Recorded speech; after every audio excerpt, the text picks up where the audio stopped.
Hello, everybody. Welcome back to Wampleville, or maybe welcome to Hobbiton. Maybe we should say that. That might actually be a little more appropriate here. Yes, we've got ourselves some Hobbit holes here. I got two of them actually. Well, what the heck? We'll bring out this other one here. How's this one gonna fit? It's actually gonna fit on the screen. Hey there, Armored Wolf. Wasn't sure if it's tight. I mean, this is at the very, very limit. It might be, well, we'll see if I can actually get my brush down in here. But we got a couple of these guys here. Uh, okay, it's not, okay, this one, I was going to do some object source lighting. Here, those are windows. I just realized that's what they're, hey, they're Landras, check these out. So Landras, I'm glad that new printer's coming up, Aces. That thing, it's doing a pretty darn good job. I mean, that's some nifty stuff that you're cranking out there in no time at all. Here's a little roof on that guy. Obviously, not going to do a whole bunch of stuff here because, well, we're going to be putting grass up there, right? Hey, Doji. I almost said happy Tuesday. Happy Friday. Geez, it's darn near Friday here. Sorry this is so late, but trying to change everything around for these. Well, that was a bit. That's kind of cool. Oh, here's the other thing too. Doesn't hurt having these guys. Yeah, this is kind of a big deal right here. Yeah, that's kind of really helping out making this possible. Now, which one of these is the forge? Okay, that must be the other one. This one is just the regular one. I got 5 of these little guys here. Oh, no problem. Landrest, yeah, I gotta. Well, I was hoping to sell off some. Well, I'm hoping to sell off some stuff so that I can maybe have a chance to get me. Oh, look at that! Look at that! Bilbo Bananigans fits in there. Look at that! There he is. I guess that's the bathroom there, or something like that. Yeah. So see ya. Oh, man, who knows? Maybe Doji we see in a bit there. Now, of course, this one. Now, not so much. Ooh, by the way, Conquest Creations, Landrast, check this out. This is part of his, well, he's doing a whole bunch of Hobbit terrain himself. But look at these. Yeah, check this out. I got to print out more of these, but yeah, those are kind of cool. Printed out there. All right. No idea exactly what we're going to do, except just start hitting this with a whole bunch of glazy things. We'll hit this with a bunch of glazy things, and then we'll go from there. We'll go from there. And again, I got a bunch of these. There's 2 other ones sitting in the room with me. There's the big old bar, tavern, whatever you want to call that. All right, let me. Wow, that's how solid. Look at this. And it doesn't fall over. Guess I got more weight in these things than I thought. Although I think I balanced that pretty well too. Don't mind me. I'm just trying to make everybody dizzy on stream. All right, we got to get some of this. What we going to do? We're going to take this here brown. Yeah, more of that. That's going in there. Now, Van Dyke brown. Oof, okay, maybe not quite that much. I'll do this. It's going to go in here. I think it's what Spin the Hobbit Hole. It's a it's a game that all the kids play. Yeah, Spin the Hobbit Hole. Which well, that could have all kinds of meaning, right, Landrast? So no flicks tonight. Well, Landrast, hopefully you got your seats reserved for December 13th.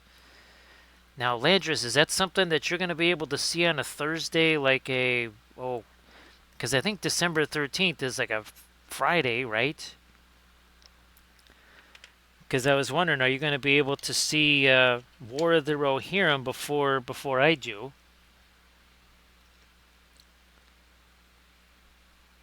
Hey there, Velfair. Well, today was interesting. Um, Well, the neighbors, they were building this new fence, and Jose was back there. I just wanted to look at it on my way to the store. I never made it to the store. I ended up sitting in George and Nancy's house for like 2.5 hours. Because well, the last time I saw them was the block party, so we were talking about stuff, doing all the stuffs. So you're going to be seeing it Thursday. Well, Landrest, I'm very jealous. No idea if or when I'll be able to see it. So, Velfera, I hope that you're doing super well. Which way do we want to roll with this? I'm going to maybe roll with this out here. This was some of the very first stuff that I ever sprayed with the those Liquitex cans. So no idea at the time that it was going to be this helpful. So yeah, Velfair, sorry that this is so much later. There was one point I thought it was still only about 7:30, and I looked at my phone and I went, "Holy smokes, it's 8:54." Now, actually, Velfera, they gave me food because they knew I never made it to the store. So yeah, they actually gave me some food. Yeah, I'm gonna chuck me some asphaltum into this while we're doing this here. Just reasons. So yeah, when I got home, I'm like, I gotta make me something. So I just grabbed some eggs. The eggs I was gonna use to make those pancakes. I'm just like, well, we're just gonna have ourselves some eggs for supper. So that's what we had for a really quick supper. And they also gave me this huge container of peanut butter, and somehow Nancy snuck in it this whole big can of Ready Whip into the bag too. So I'll send you the picture, Valfera, of the I had peanut butter and jelly sandwich with the jam that the next door neighbor gave me last Sunday or whatever. And then I had the peanut butter with it, and then I put the whipped cream on top. So I mean, yeah, nothing horrible or anything like that. Untoward, I guess, as you might say. Yeah, nothing like that happened. Oh, this is kind of neat, right, Velfred? Let me here. Let me. Oh, I didn't put any more of my Mars Yellow Deep out there. That's okay. We'll do that. Ooh, Perline Black. Well, unfortunately, there's some of this is still good. Ooh, wait a minute. Not too much. Not too much here. Hey there, M-Tellies. Great to see you there, M-Tellies. I hope that everything's going really well. Great to see you. Of course, I don't remember who makes these. That was the other thing I was trying to do well, that's what took a long time here was to switch all the graphics and all this other stuff. Yeah, I was trying to get all this stuff changed over. Oh, that wasn't supposed to go there. Oh, but look, we have a makeup sponge. There you go. Tragedy averted. Yeah, M-Tellies, I got 2 ready to go. Well, I mean, all of them are technically ready to go. But I've got, I got to just get more of these ready. Because I've got 3 more of these smaller ones printed out. And then I've got the gigantic tavern. I don't think I'm going to be trying to paint that on stream. I think that's a bridge too far, as they might say. Let's see. Game Castle going to be at Kublaka. Wow, okay. So, M-Toys, when there's more folks in the... Well, there's a few folks out there. Yeah, just every so often. Let folks, fill folks in on that, right, right, M-Toys?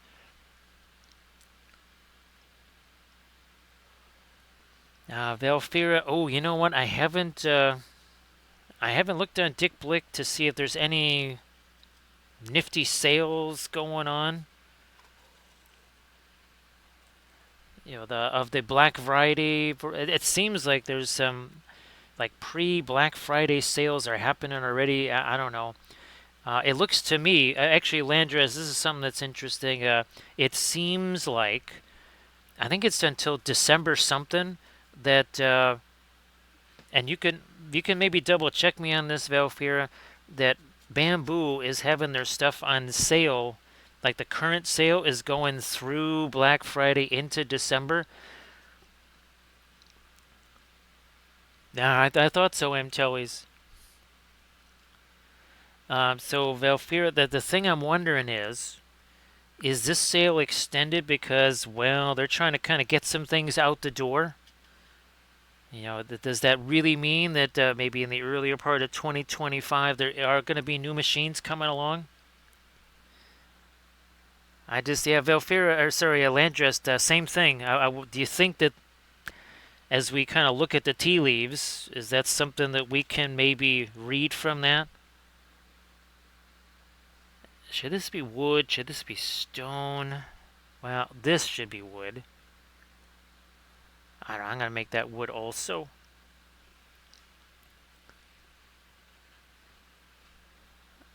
I'm actually doing a little combo there. As we welcome in Rottweiler. How you doing there, Rottweiler? Nice to see you again, as always. Everybody please give Rottweiler a follow if you could. So Rottweiler, I hope that the stream was a blast. Crealty has a new printer coming out shortly. Yeah, well, I'm just really glad that that's worked out for you so well. I mean, that's pretty darn cool. Cause you don't always know. Yeah, Valfira, I think if I can sell some stuff, then I think I'll try to get the P1 because again, that printing out stuff like that. Oh, what the heck was that? That crazy curio cabinet. I just don't want to waste too much time, right? Valuable printer time on that. Well, I'll see you later there, Rottweiler. Thanks so much for being here. So, we're painting something a little bit different here. We're painting some hobbit holes. I mean, we painted so many hobbits, we need some holes for them to live in, don't we? So yeah, we need somewhere for Bilbo Bananigans to live, don't we? Everybody please check out that Insta link that Rottweiler just posted, and of course, as always, please give Rottweiler a follow. Let me grab this. Now, where is our... Is that the east? There it is. It's a little bit different than what we were painting on Monday, wasn't it? Isn't it, Rottweiler? Yeah, it's a little bit different. Just a teensy bit. There we go. We're just doing some glazy things here on these here hobbit holes before we get to... Oh, come on, you're supposed to stay over here. There we go. And also, too, again, these are from Conquest Creations here. These are also 3D printed. So I'll try to shoot some of our primer on these guys so that we can maybe paint some of these up here. Because I think this would be really fun to have, again, with all of our nifty Hobbit stuff. I got lots of Hobbit furniture. Thanks, Renegade. Appreciate that. I mean, we kind of now have quite the tradition of terrain painting on the stream. Where's our Easterling buildings? Here, well, there was all of our Candish yurts that we've been doing for our Candish army. And then, of course, all of our Easterling buildings that we painted. I got some giant buildings now. And then, well, then there's the stuff that we actually made by hand. Like this, and then painted up on the stream. There's the not-so-great Hall of Erkenbrand, their archery range, windmill. Yeah, so, again, you gotta have terrain if you're gonna be playing these here games. Actually, I've been printing up a ton of Moria terrain. So, believe it or not, you might be seeing some of that. Oh, now I do... I never had it. That's the other thing I wanted to do. Was to get that Radagast figure ready to go. So, well, Wouldn't have mattered today with all the extra stuff going on. Really wouldn't have made a difference one way or another. So Valfira, that is, even the smallest pieces of that are too big to paint on stream. So what we'll do, and there's like 30 pieces or whatever. So that was something I thought if I can, I'll try to. Oh, actually, Valfira, holy smoke, same thing. This is the other thing that came in. Man, oh man, oh man. Okay, 1 second here. So this is that new compressor. Also, there's an airbrush in there. Yeah. So this is the. Oh yeah, there we go. It's the airbrush kit. So yeah, this is that box compressor. This kind of gives you an idea of how small it is. Because remember, there's an airbrush in here and like an airbrush clip and the cord and stuff. So that kind of tells you just how small it is. So Valfira, that's now that that's here. I might also be using the. Yours came in too. Well, I hope that it works really well, Valfira. But that is something that I might try to film maybe for the first time.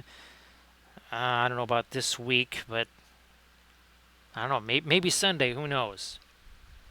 So I hope that you really like it, Valfira. Again, it's you don't know until you really try it, but based on if it's anything like the one that Ken had at Gen Con, it'll at least be serviceable. It'll at least work, and then sometimes that's just good enough. That's right. I remember you said you got the well. Yeah, it's with the way things are there now. Of course, I have so many dehumidifiers going, but I can understand why you down there you got to get your moisture trap going for sure. Definitely understand that. Put this in here. Oh no no no. What are we doing? We still want to do our object source lighting in here, so let's get that out of there.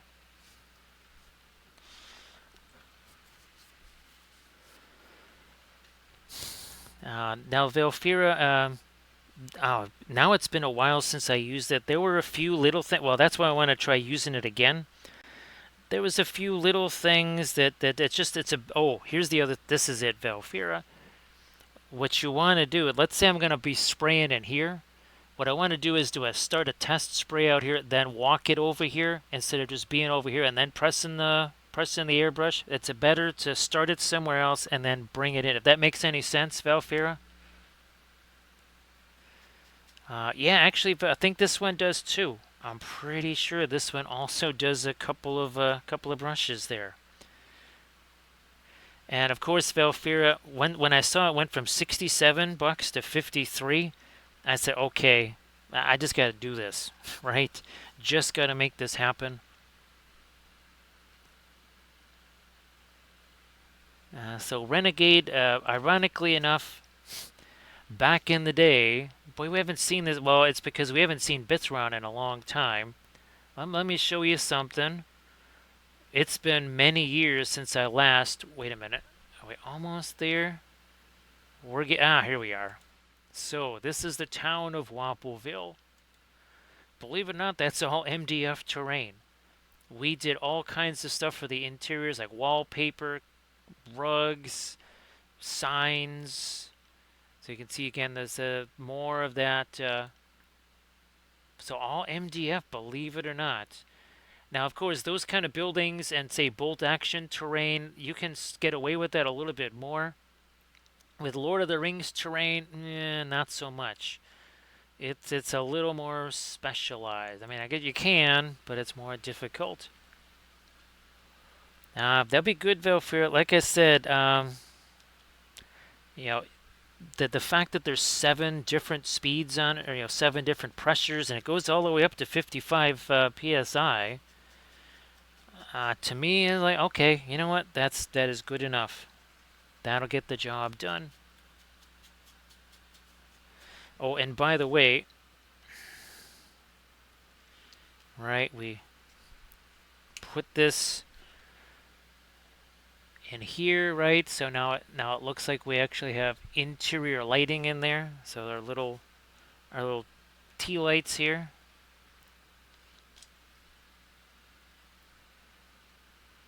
There we go.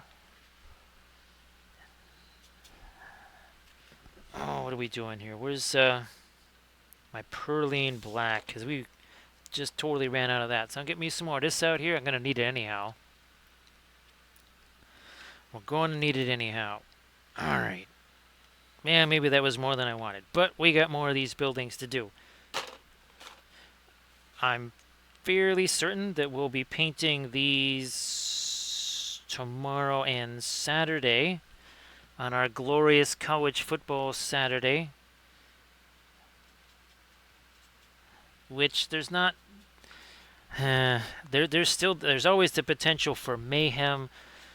There's maybe not as many of the knockdown, drag out, oh my gosh, I gotta see this game type of things on tap, but you never know. Right? Vandy, Alabama was not supposed to be the oh my gosh, I gotta see it, right, Valfair? We just happened to be watching it.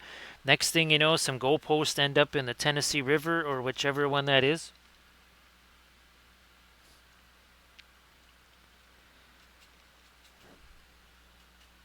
So we're just working around. Again, we are going to be putting all kinds of flock and foliage and everything else on this building here on the outside, but I got to at least do a little something here.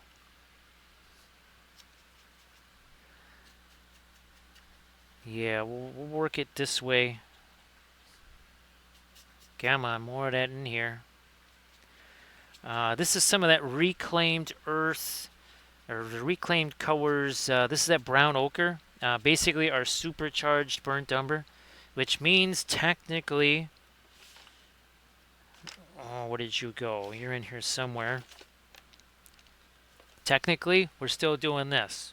We are still respecting the umber.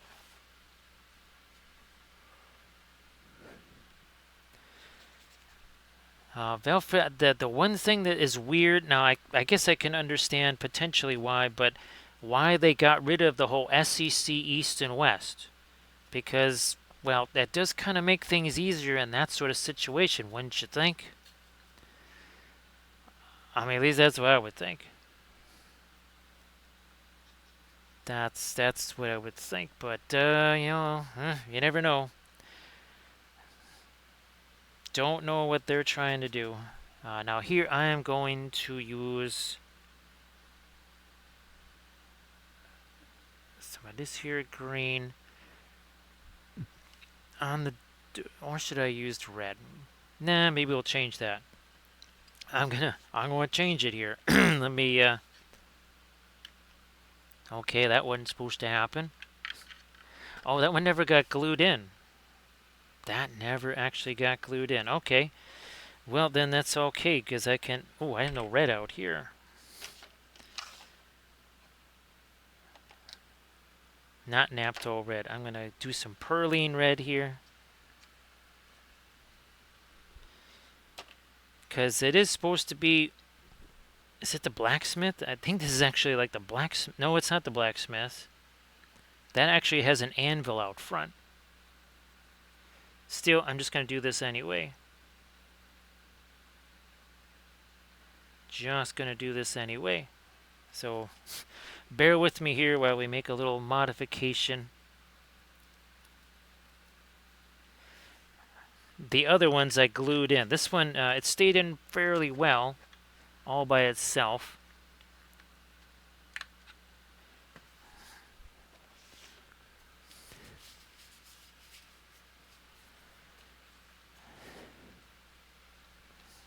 Yeah, Valfira, it's kind of tricky. There's no easy way to do it, but I think that's kind of what they had in mind, right, Valfira? I think that's maybe what they wanted the whole time. Now that one might actually be glued in. I'm not so sure, but that one might actually be glued in.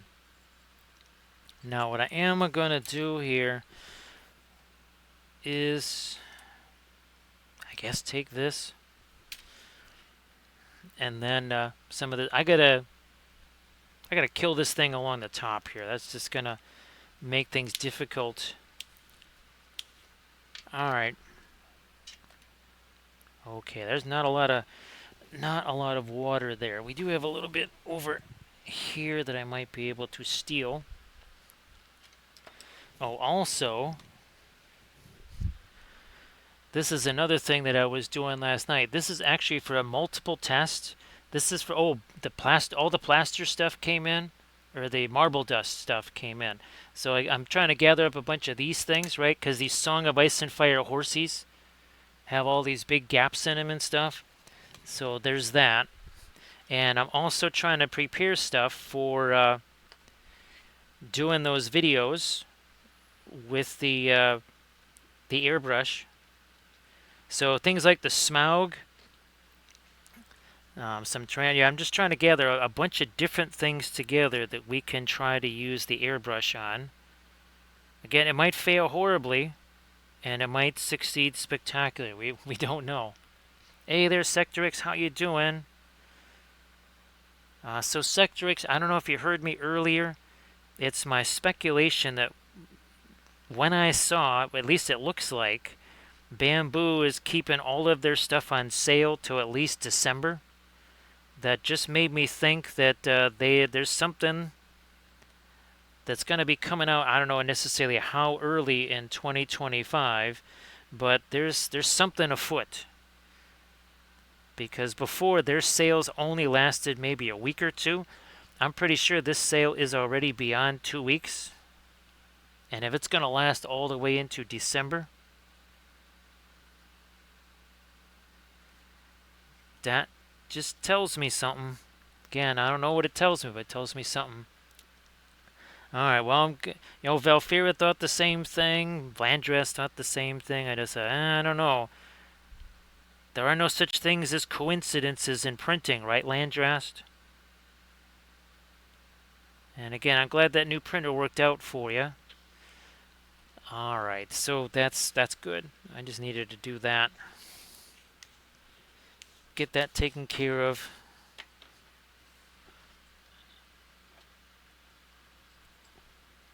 Let's see.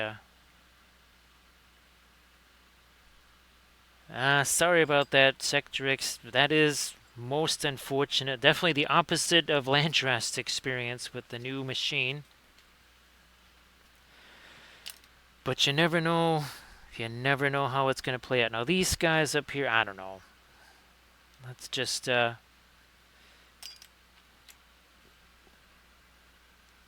Van Dyke Brown. We'll keep it simple on the fences here.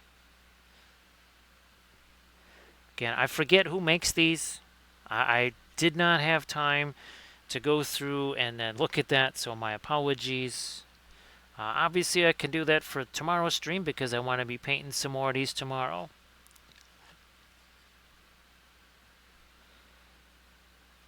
Now, yeah, Sectorix, when it comes to printing, there's always something that, well, okay, this ain't the nicest way to say it, but with printing, there's always something that can go wrong, right, Valfira? Yes, if you're doing 3D printing and you're one thing you have to look forward to is there's always going to be something weird that happens. Not sure if it's quite that way that we look forward to it, but well, that's what's going to happen. It's inevitable. Something weird's going to happen.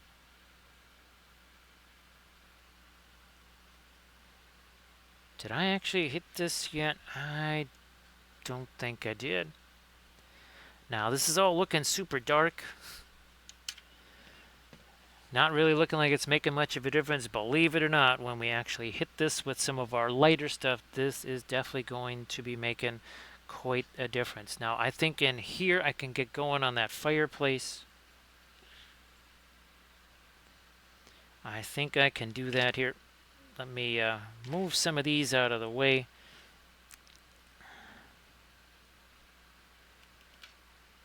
Some of the orange here.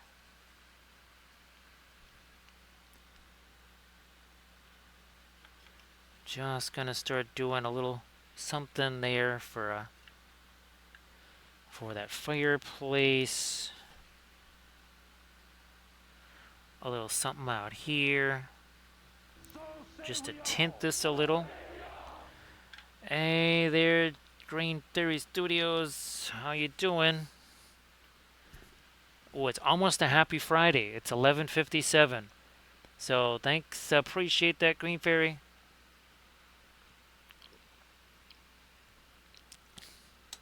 And yeah, we got ourselves some Hobbit terrain underway here. Might shift this now. We'll leave it where it is. So great to see you again there, Green Fairy. I hope that you're doing well. Okay, well, we'll get some more dark in there too, but let's maybe start doing some lighter things on these walls. Yeah, let's start doing that.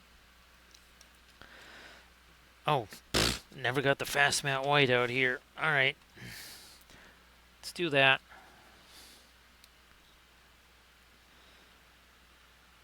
Here we are.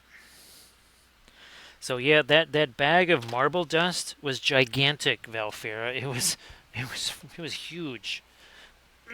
And we got this right here too. So this is the stuff, right?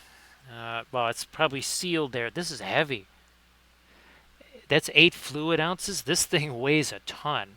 So this has to be pretty dense stuff. Can't wait to try and do some sculpting and stuff with that, Valfera. I think it's going to be very fun. Alright, let me get some more of my Mars Yellow Deep out here too, because we never put that out here. There we go. I want to mix a little bit of that with my white here. There we are.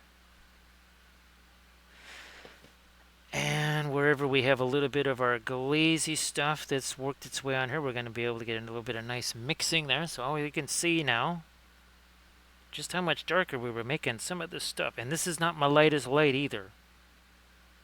This is not my lightest light. You can certainly go lighter than that. So it's going to be pretty nifty to see.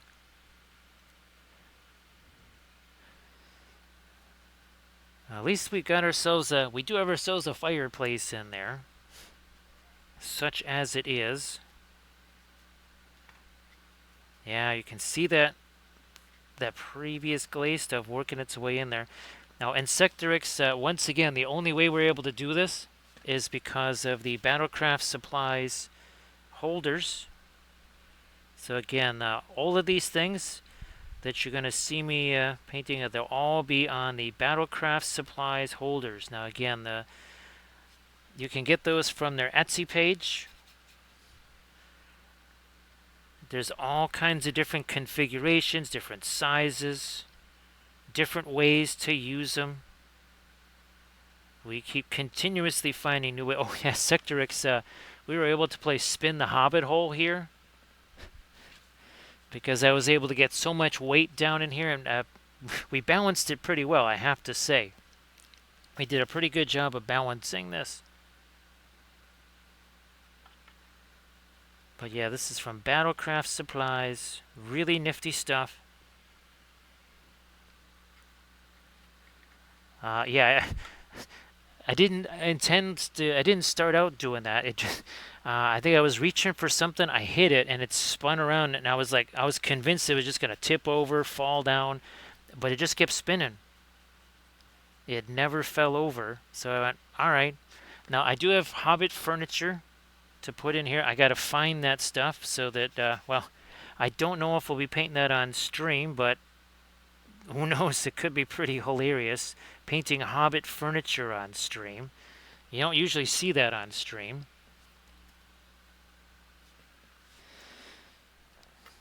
Well, yeah, Sectrix, sorry that it was a little bit of a mischievous day there. I'm just imagining, like people making the hobbits all dizzy in the hobbit hole there, spinning around. All right, let's get some of this light down here. We'll hit this again. The darker stuff. I just needed a little something up there. Now you can see how that's mixing with what's already here.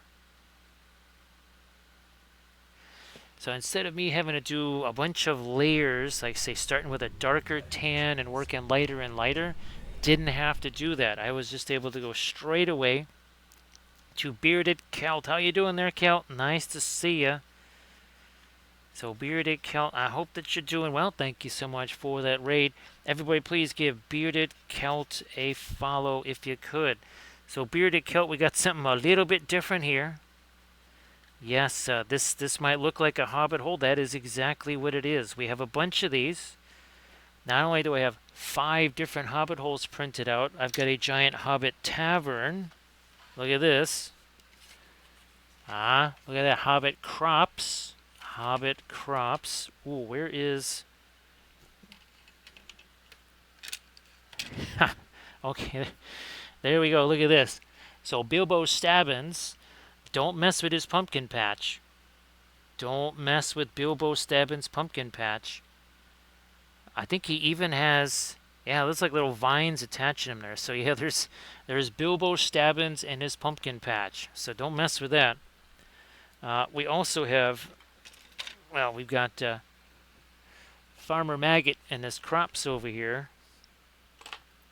So that is going to be absolutely hilarious. Well, hey, Bodacious Pie, nice to see you again. So, Bearded Celt, I know you're tired. You're probably saying, geez, I just want to get to sleep. But if you want to share something in the chat, go on ahead and do that. Let me get that a little lighter here. There we go. Yeah, I might even get a little bit of the ice blue into that. Still using the oil paints like always. Ooh, Bearded Celt. I don't know if you saw, we did 2 versions of the Issei on our Monday stream. Yeah, 2 different versions of that. That was super fun. Now we're painting Hobbit holes. There's a wee bit of variety on the stream here. I'm just saying. We kind of paint everything here. Where's my Easterling buildings? There we go. Whoops, that's not there's the painted ones. There we go. Oh, that's one that I made. Here's another one there. And you. And then, of course, there was our Candish yurts for our Candish army. And then for our Corsairs. Corsair ships, 28 millimeter. Yes, indeed. That's okay. That's okay, Bearded Celt. Ooh, speaking of which, it is November after all. We're going to have to start painting Christmas ornaments, and Thursdays, that's kind of the prime day. So, yeah, don't be surprised. If I could have found these and gotten these prepped, I would have actually maybe been doing one of these today. So, yes, we will be painting some more Christmas decorations. It might also take a more spherical form. Well, like that. Or like that. Pluto, best planet. This is going to be our New Year's Eve stream like always. And of course, we did Jupiter, we did Saturn, Io. So much fun. We'll be doing some more of those. Don't you worry. Did I get... I never did that wall. Alright. Again, you can see the stuff that we put on there, all the glaze stuff that's mixing together. That is all mixing together. I do have to prep me up some more hobbitses so that we can again continue. We have all the Bilbo Stabbins here. Look at this. Got like 4 of those. Did I get all the interior walls? Nope, didn't get these yet. So Velfira, if you wanted to share anything in the chat, like usual, go ahead. And MTellies, I don't know if you wanted to share something in the chat. Maybe you want to mention all of your Kubla Khan activities there via Game Castle in Santa Clara. Because we got a whole bunch of new folks here. Get rid of that. Using the oil paints, what we're going to do is after these get painted, the paint dries, we're going to, obviously all the vegetation is going to go on this. Oh, by the way, there is a roof. Yeah.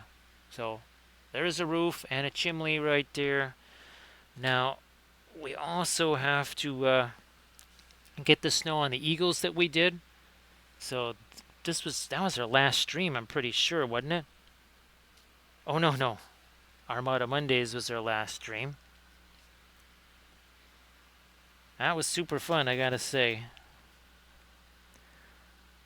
And well, we got more ships ready to go. I'll be getting the aircraft carriers on bases. I think I have a Kagi. I thought the other one might have been Kaga, but it's not.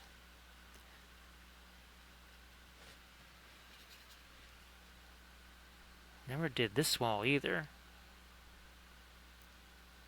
So this is actually one of 2 Hobbit holes we'll be working on tonight, I believe. And I've got 5 of these printed up. One of them is this the oh, okay, here we go. This is another. I'll probably be painting this one up tomorrow.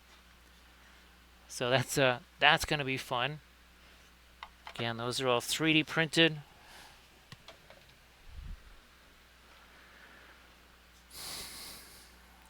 I think now I finally have at least the initial stuff here on all the walls on the inside and all the walls on the outside. All right, let's start making some of this lighter, perhaps.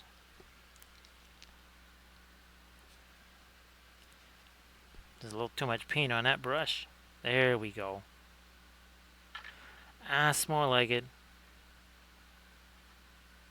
There is some nifty kind of stucco texture on this already.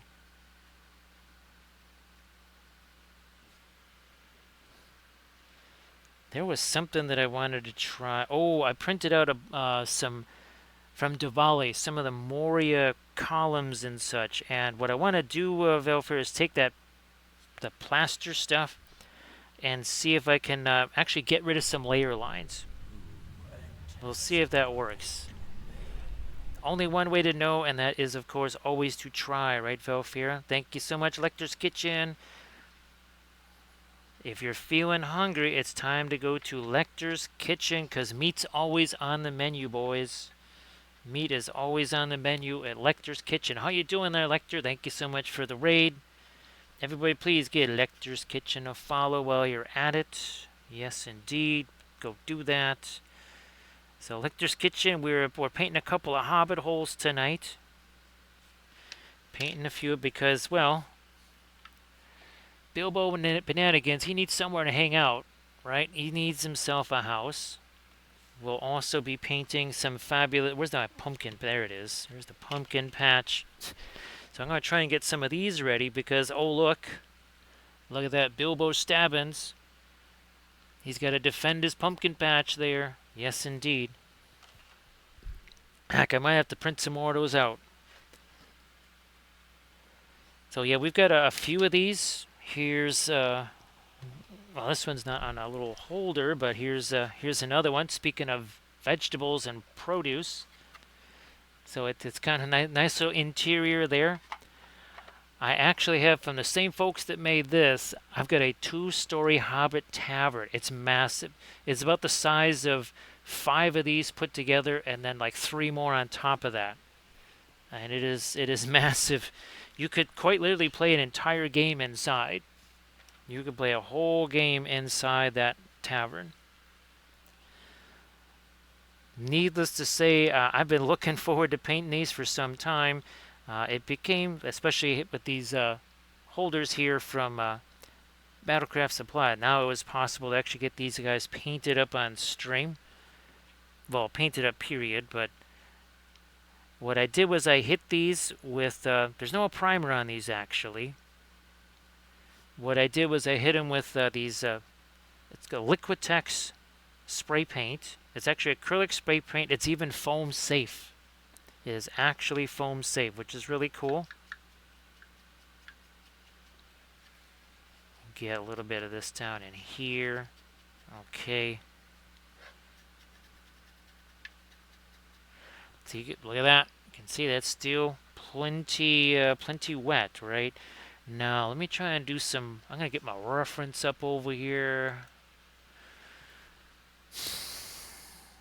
Shows that it's being what? So let me grab some of this and a touch of my Terra Rosa here.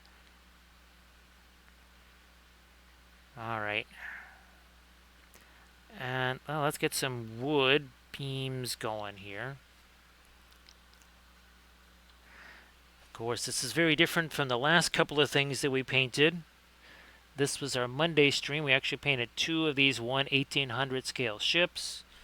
And then the stream before that, we painted, this is also 3D printed, a nifty little eagle here with some eggs in its nest. There you go. So that was our Saturday stream, wasn't it? Yeah. And if you want to check anything out that we have painted on stream, all the sessions, they're all saved as highlights on the channel here. So you can go back and watch those anytime.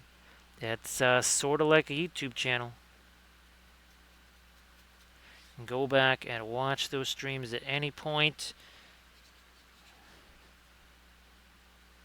using that, basically, again, that supercharged burnt umber, otherwise known as the brown ochre.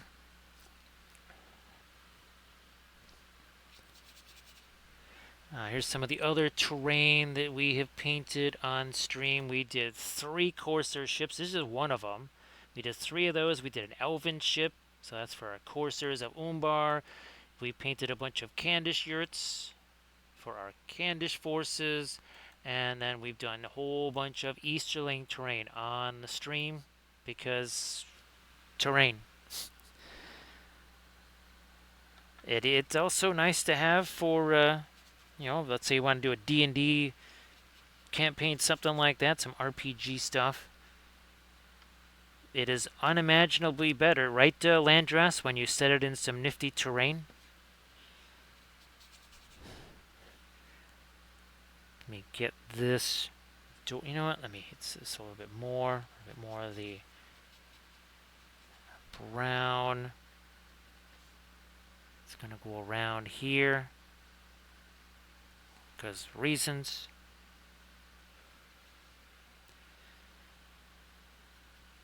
Thanks, Lecter's Kitchen. Again, if you want to share anything in the chat, I know you just finished your stream, but if you got work in progress stuff, whatever's on a Discord, Insta, anything like that, you want to share that'd be fantastic. Everybody, again, please give Lecter's Kitchen a follow. There we are. Now, essentially, trying to create every single environment in Middle-earth.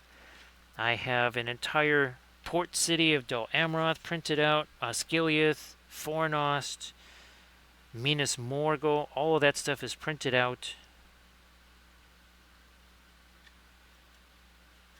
So yeah, Velfero, we'll see that airbrush thing works out. Maybe I could actually try to do some even more painting on the... Oh, that's interesting. You know what, Velfera? I only just noticed it now. So, see this hole here? I think what you're supposed to do is you're supposed to drop a piece of filament down in there, and that acts as a hinge. Because I saw holes over here. I guess I could do a paper clip in there. Wow. Well, I mean, it's okay. I think those would be easy enough to pop out of. I just put a tiny little dot of hot glue on them. So yeah, I could always undo that, I think. Yeah, I don't know, I might do that. Because that way I could actually open and close the doors. Really, just it would be a gameplay kind of thing.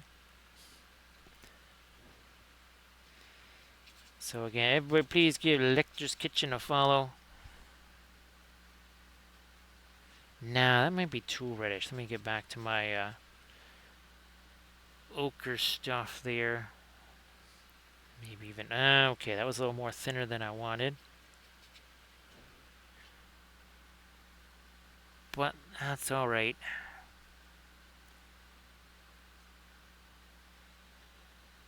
down into the corner here. I actually have to make some paintings to put on the walls.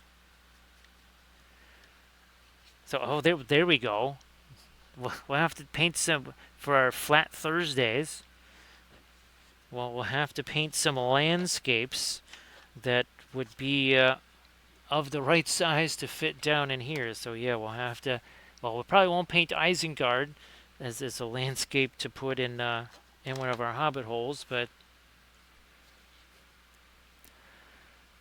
So everybody check out that evil Deadpool figure that Elector's Kitchen just posted on that Instagram. And of course, after that, please give Elector's Kitchen a follow here on the Twitches. So everybody go check out that Deadpool there. Now is that an MCP figure there, Lecter? That is the other thing that I want to get ready to go is some more of our Shatterpoint figs, especially the the General Grievous, right? So that we can do 4 different colors of lightsabers on them.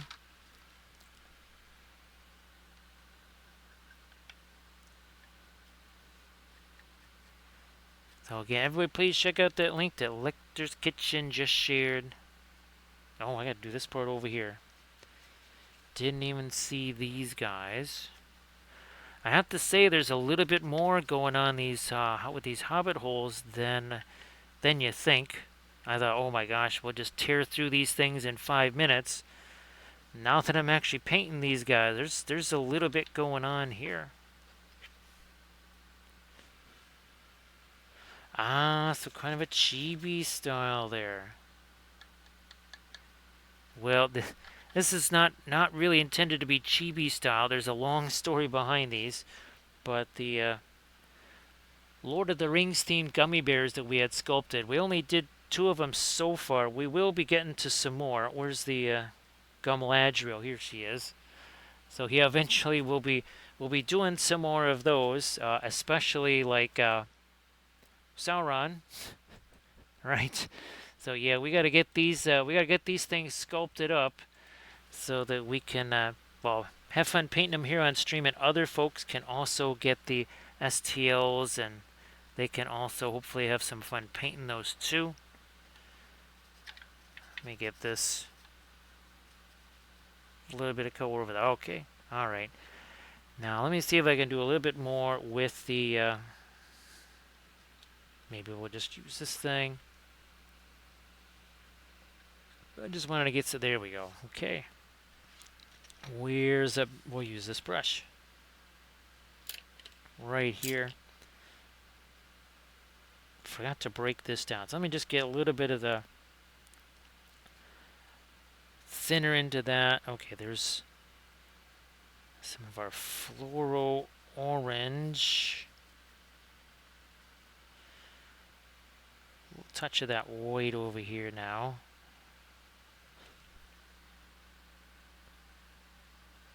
I mean, just chuck that down in there. Now let's start going to more of our orange out here. There we are.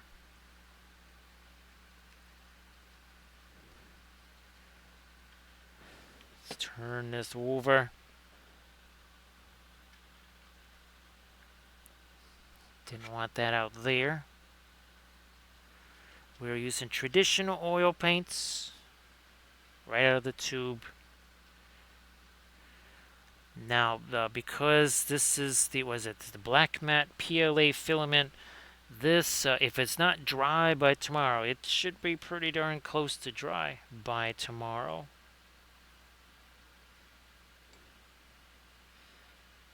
As in really close to dry by tomorrow. Now I'm going to use my thinner to really get some of this lighter stuff into my fireplace here.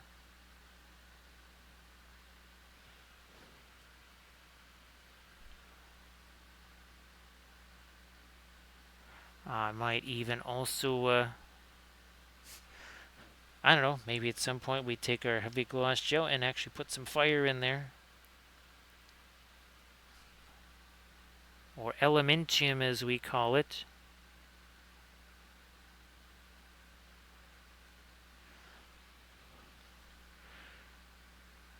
See if we can just get a little bit of our lighter something out here. Now I better get that dark junk off of that brush first.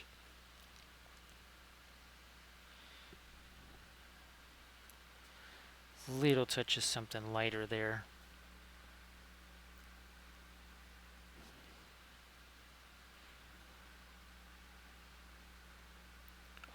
We paint? Oh no, it was in a video. It was one of the Conquest Creations Minas Morgul buildings. Yeah.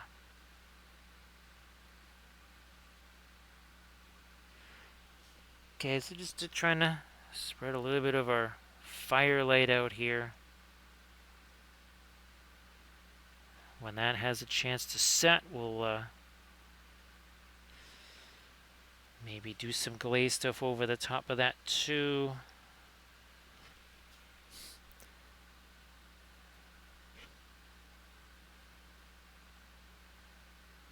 Chucking in a little bit orange right over here on this door, closest to where our little fire is.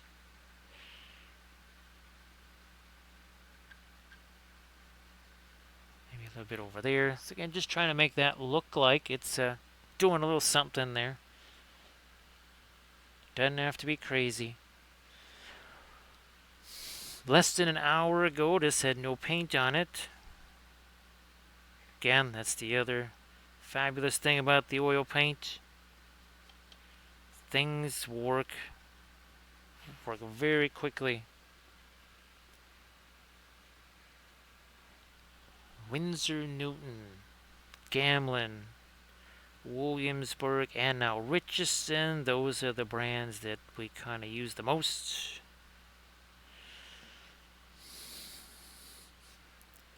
Now that I did that, I will take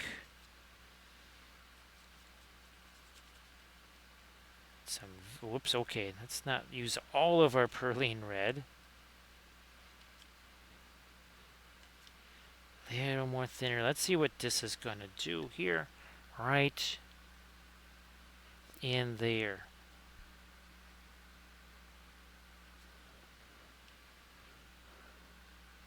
Around here, because, well, you must have dark if you want to show the light. Other thing we have, in terms of showing light, we have a bunch of these, right? We have all different colors. We got red, green, orange, off-white, blue, purple. We got them all.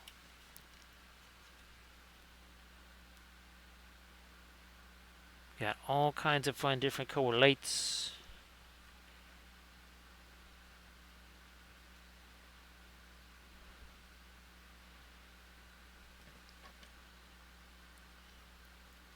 Maybe a little bit more of the deep red up here. And now as we work our way out from there, not so much of the red, more just the Van Dyke brown or whatever.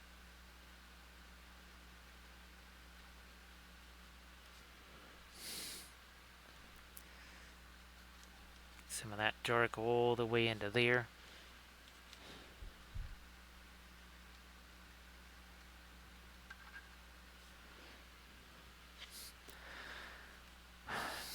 I guess we'll go white picket fence on this. What the heck? Oh, instead of the way, I'm going to use the ice blue. Let's hit this fence here super quick. I think there might be a gate for that. I'm not sure. Yeah, let's, wow, that was, this is not a super light color here. Yeah, we haven't actually really gotten to our really light stuff just yet. But it is mixing with our little deeper glaze color that we put on that.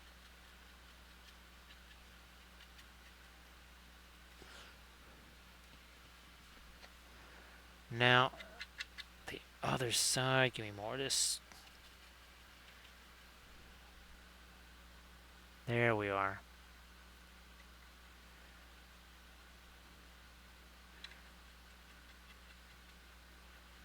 So where it comes to areas where we maybe want some dirt, oh, we've got our cut leaves we're going to be throwing on there too. But we've got all kinds of really nifty stuff, right? Like this forest floor, uh, path cover. That is going to be really nifty stuff. We got all of our tons and tons of flock and leaves and everything else. So yeah, these are the little teensy tiny leaves and everything. Yeah, lots of cool things we can throw in there. So the painting part of this is just kind of like half of it. Where's my elves here? Just like here, once we were done painting them, we still had to do the snow and the icicles, and that really finished them off.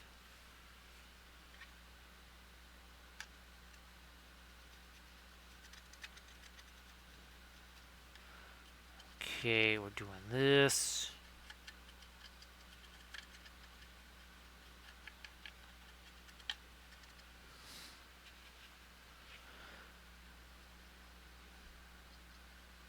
Gonna get some light on the top of the fence posts here.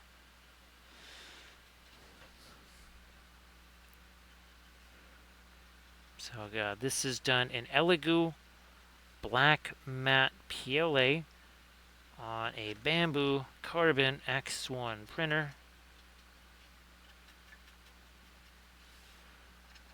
Okay, we got some light on that now. These rocks down here, we need to do a little something on those. They can't just have nothing on them. This is where I'll probably try to get Payne's Gray into them. Well, maybe not that much Payne's Gray, but that's good. That actually worked out better than I thought. Because that's also going on here.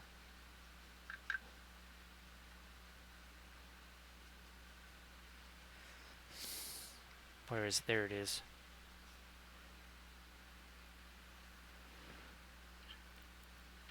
That too. Here.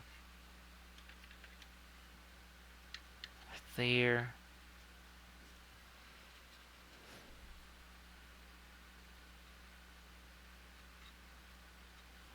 Do a little something on that door. There we go.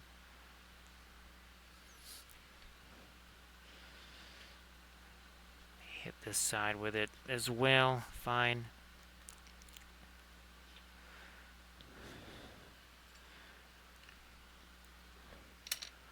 Big old filbert brush is around here somewhere. It is.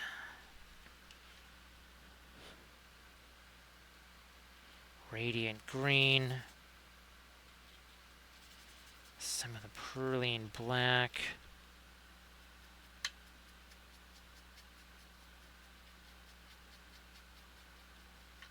There we are.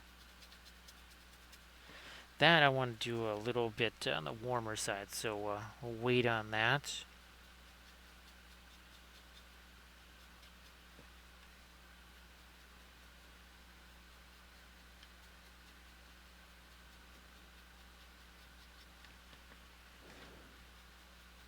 Yeah, okay, that's good.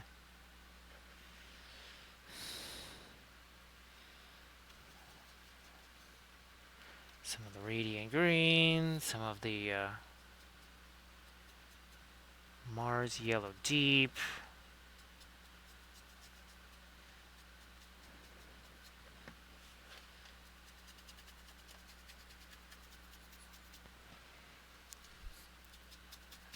This black matte PLA from Elegoo. Well, I think it's the same for the bamboo stuff, but boy, it really absorbs the paint. That's why I don't have to screw around with primer and all that other stuff. Because, well, the oils are so robust, and this is very, very absorbent material.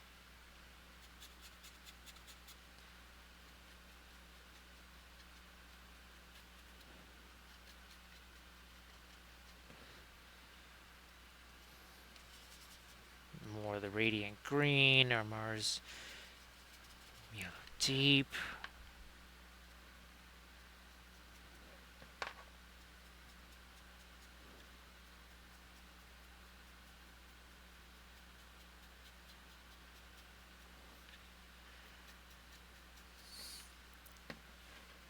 For here too.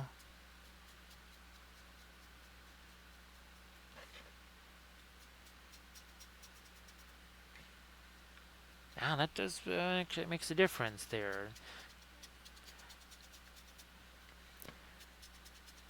It is a bummer that I can't put all that stuff on, well, say tonight, but I might just, if we can get all 5 of these buildings plus these fields painted on the streams between now and Sunday, well, Saturday,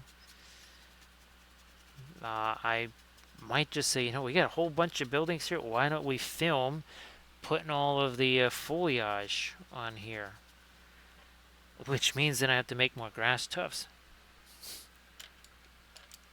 The ones that I never got a chance to make. Let me try this here. So that's got a little bit of the, again, the Mars yellow deep in it. Also the brown ochre. You know what? Actually, I'm pretty sure that I've got flower pots that I can print out. We could print out some roses. You could actually have house plants. We could literally have house plants in the windows. That would certainly be interesting.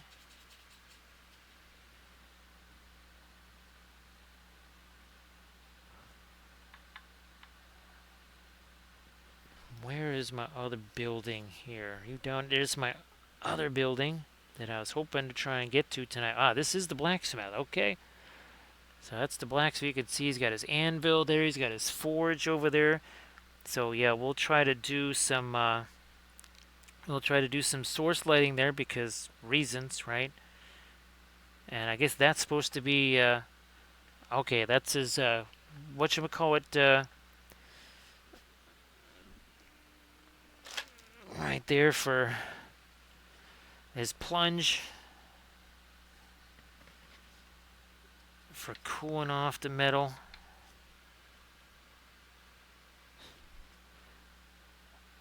I think I've actually heard those things called plunge pots.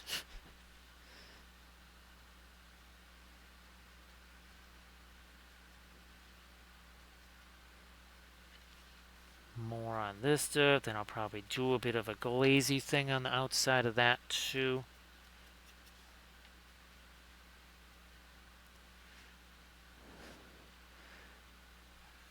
The window here. Let me see if I can maybe make this a touch lighter. I might stick with just the same stuff. Let me try this. A little more thinner in that. Okay, that's my. Let me go to this brush here. That I know might be a little bit too beat up. Let's not get too much thinner in this either, because well, this is right.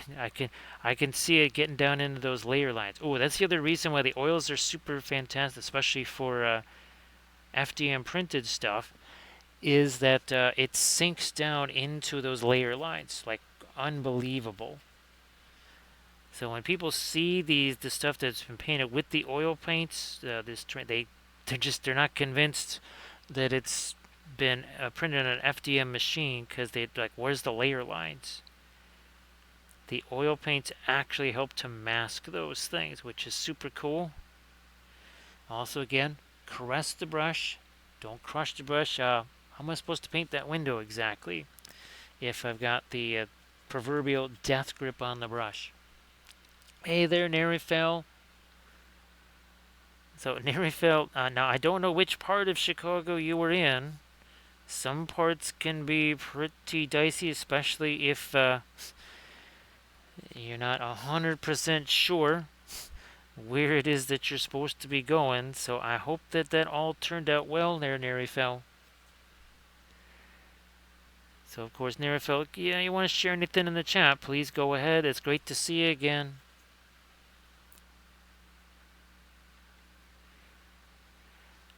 So Nerifel, can't wait till we get those other, and of course I'll get you the files, Nerifel, as soon as we get those other ones sculpted. Oh, jeez. For a second, out of the corner of my eye, I thought, I don't have this. I thought I had this light turned on in there. Oh, but we're not done in here. We got plenty more we can do in there yet. There's more to happen down in there. Don't you worry. More is going to happen. Let me try some of this. Let me try some of this. I said, yeah, look at where I'm holding the brush with 2 fingers. 2 fingers on that brush.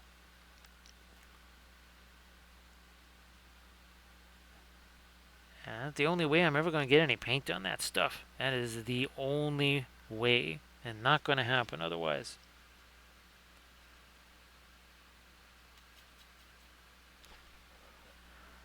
Now, same deal here.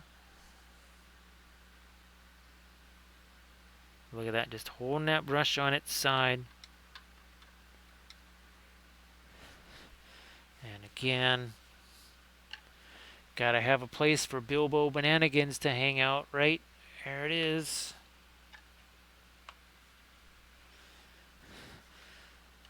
So yeah, Nerifel, I got the farm fields ready to go.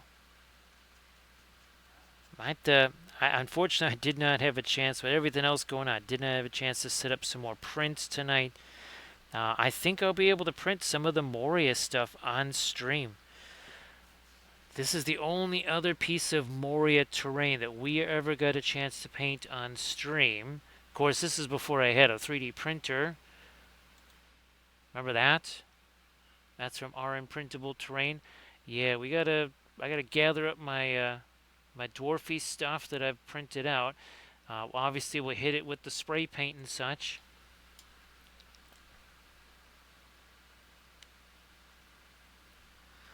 Now, let me see. Wow, look at how much lighter I can make that. Blendy brush. Go with this. So again, hashtag no layers. Now, Nerifel, that wasn't the Dick Blake downtown, was it? I'm going to actually zoom in a little bit here. Because why not?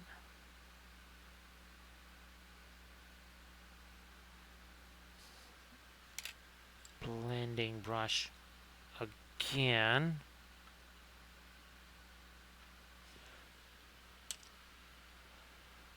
So it was downtown. And of course, Nerifil, when I was going to art school downtown, there was not a Dick Blick down there. I can tell you that for sure. There was no such thing as a Dick Blick downtown. Well, you had actually Flax. That was actually the big downtown art store. So it's not like there was no art stores downtown. It's just there was no Dick Blick down there.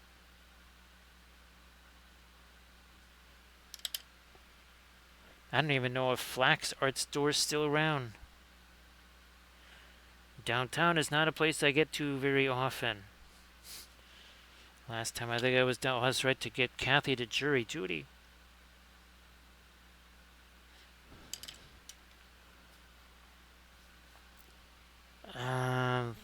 Boy, I don't want to get too much of the light. I like this dark that's happening here. I do like that. So let me do this. Grab our blending brush again. And then we'll do this. So you can tell that kind of saves that nice little light to dark arrangement that we've got. I guess the next question is, Nerifit, well, every so often I will see, in-store only stuff on the Dick Blick website.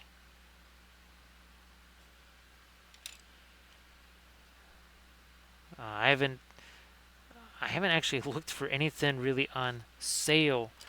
Although I think maybe even this. I think this might have actually been on sale. But like your Valfair, this weighs a ton. This is very much like, okay, cadmium or cobalt, right? And how it weighs next to, say, any other tube of paint that does not have heavy metals in it.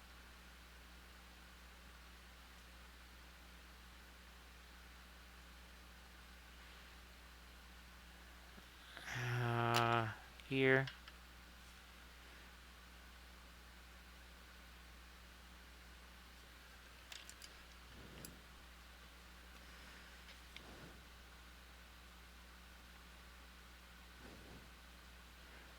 And I'll start to lighten up the interior here. Got my blending brush handy.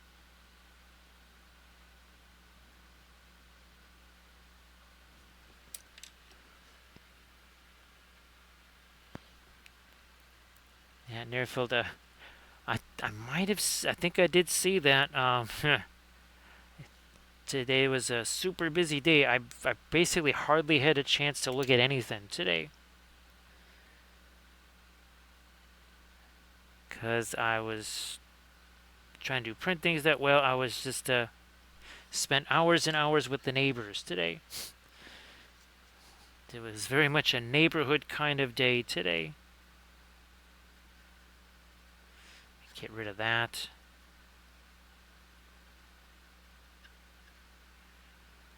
Absolutely love how it's so easy to just blend all that stuff. Okay. Well, that's good, Phil, because then I'll actually maybe have a chance to see it after the stream. Let me do this.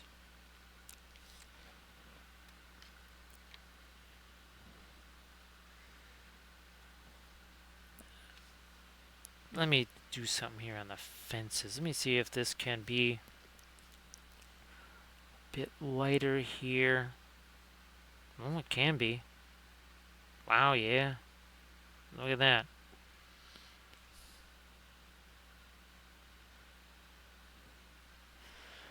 Then I might try to put a little bit of rusty stuff where the nails are. No, no, no, no. There we go. First there.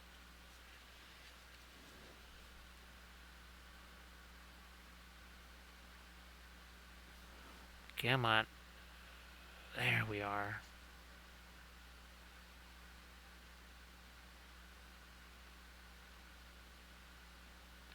Now, I don't know if has anybody heard any news if the new whatchamacallit of MESPG is actually going to be released prior to the movies. I don't see that.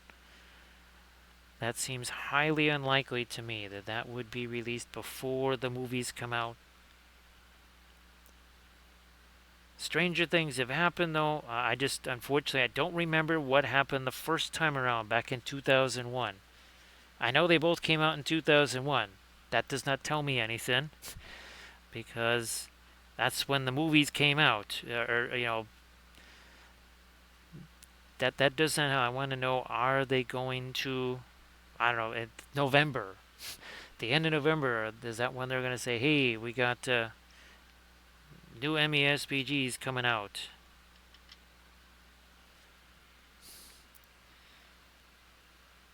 Let me try to. Again, two fingers on that brush. Look at this here. But yet we're able to do this with our hands. It's almost like, look at this. It's like a magic brush. There's no hands on it. It's just the magic brush just comes in and just magically paints stuff. Look at this. It's a magic. We'll sell this. These are like $300. Yeah, this is a magic brush that paints your miniatures. You don't hold it. It just it does this. It just paints the stuff for you.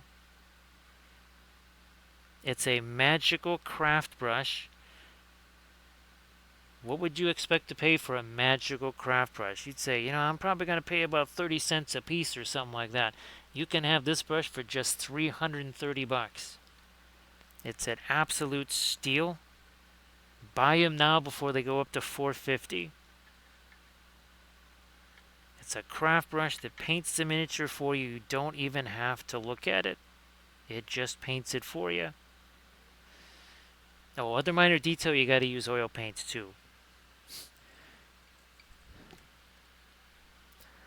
Let me grab one of these guys.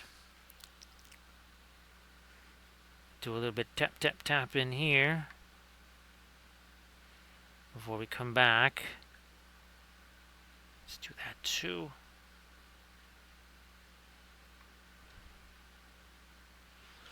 All right. This will stick with. I will stick with our magic $330 craft brush. And there I go. Well, this is. There's nothing left down here, but we gotta. Oh, it's like. Does this still have it on here? No, that's not the right one. Where is the one? I think it's over here, right? Yeah, this is the one. See that? Crush the brush, don't crush the brush. We got to get one of these that just says Magic Miniature Self-Painting Brush. Do not touch. Yeah, that's the only way it works. The brush does not work if your fingers are on it. It only works if your fingers are not actually touching it. Because, that's super cool. I think lots of people would go for that. I think they would just be paying. We'd do a Kickstarter. We'll do a Kickstarter.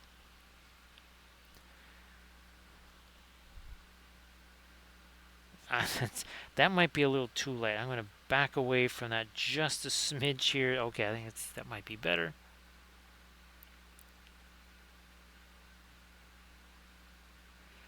Wow, I didn't think, and this is not our lightest orange either. We can go lighter than this. Well, that speaks to just how efficient we were in building the darks in here. There we go. Now again, a little bit of shiny happening here. When the shiny goes away,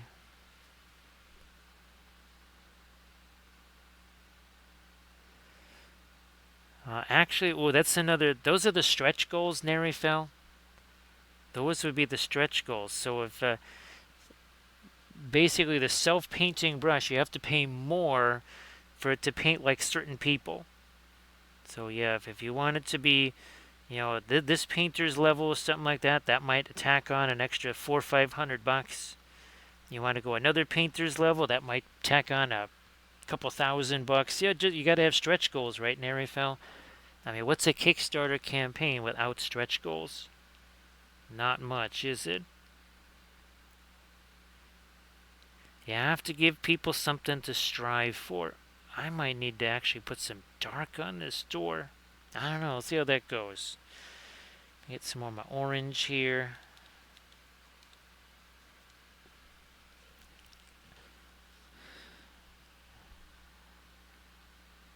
So Nerifel we'll do it early bird. We'll do an early bird pledge level there in Nerifel, so that'll cut like $3 off of it. Yes, for the early birds. Now we got some birds that just flew in. That's going to be a double raid from that's going to be Kaylee Larson, and I'm sure Cap is coming up soon too. So everybody, please give Kaylee Larson a follow. And I'll bet you any money we're going to be hearing that raid sound pretty soon, and that would be Catmaster coming in. That's, yep, there we go. That is Elrond-esque foresight points right there. Look at that. How you doing there, Cap? Everybody please give Kaylee a follow and give Catmaster a follow. And yes, this is indeed a Hobbit hole. It's a hole in the ground, fabulous place for hobbitses to live, like, oh, I don't know, Bilbo Bananigans. Ah, there we go. There's a little hobbit hole there. We got another one that we'll be working on tonight. That's a blacksmith version right there. So, oh, by the way, 1 hour and 24 minutes ago, this looked like that. So, yeah, that's a little bit of a difference right there. Kaylee, I'm sure you're heading off to sleep, so you have yourself a good night. Where's there? Oh, so Cap, on our Monday stream, we did two of these. So, two different versions of the Japanese battleship Issei. This obviously was the 1944 version, the battle carrier version. We did the early war version too. And of course, we painted a few of these. This was our Saturday stream. We did another one on Friday. So, look at the birdie. Look at the birdie. Those are all 3D printed. Very fun. So Cap, it's been wild. It has been very wild. Uh, of course, trying to figure out what in the world is going to be happening with MESBG, with the new version. Obviously, with the War of the Rohirrim movies coming out, that has led to all kinds of. It went from a very sleepy game system that we thought was basically not going to change anymore to, oh my gosh, they're changing everything.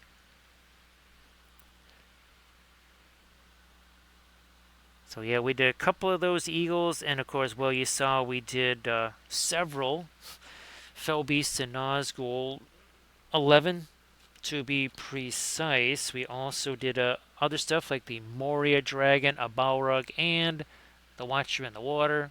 Yeah, Watcher in the Water. That was super fun.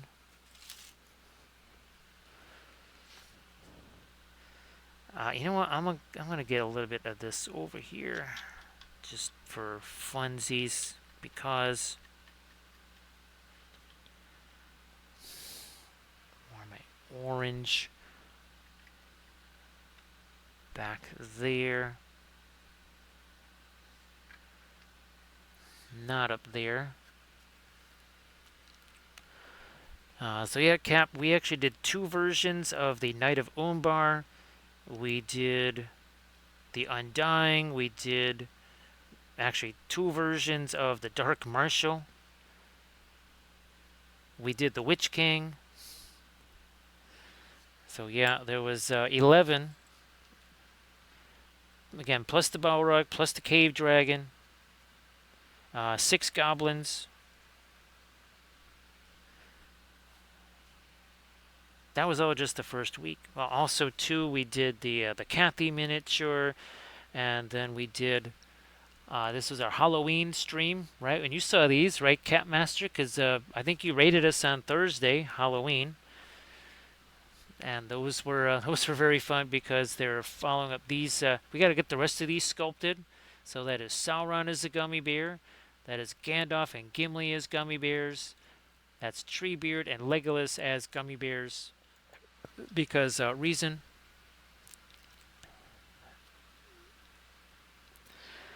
So yeah, Cap, that was.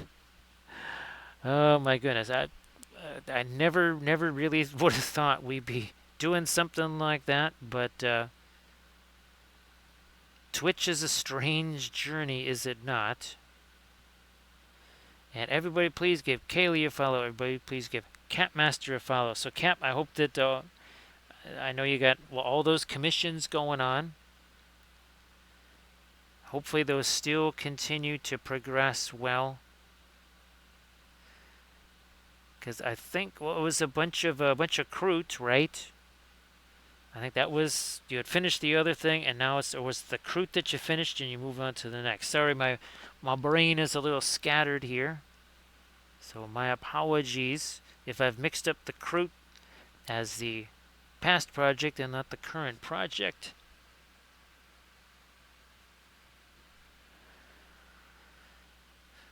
Or if I'm just thinking of another project that somebody else was working. That's possible. That's possible. So again, we're just trying to get some of the firelight there and spread that around the rest of the room here.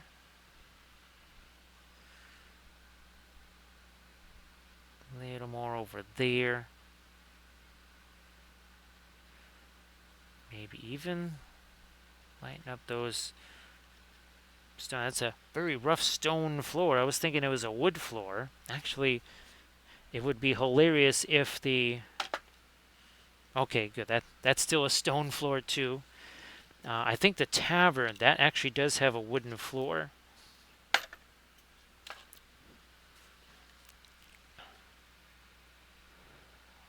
It's one of the Tau suits before. Okay. Now, Campmaster, I think you've seen how we use AI to determine our color schemes, right? I mean, our entire Galadrim army was all determined by going into the AI there and typing in some parameters. Let me just make sure of something here. Let me zoom in even closer. I just want to make sure that now that we're zoomed in, we still have a decent thing. Okay, we've that's not too bad. Better thin that down more, perhaps. Gotta make sure we get some of that Indian yellow in there.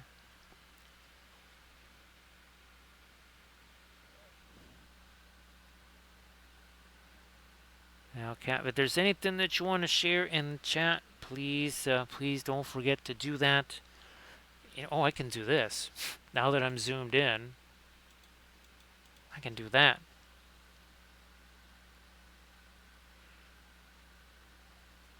There. Now we'll see if we can get even lighter stuff. Down to, better do some more thinner into that as well. So yeah, we're what, 91 minutes in. 91 minutes in, and again, I'm hoping to hit that other piece of terrain. I will try to get our various crops, just hit them with something. May not have chance to use our spray paint. I might just have to just spray some quick little Steiner Res primer on there, whatever.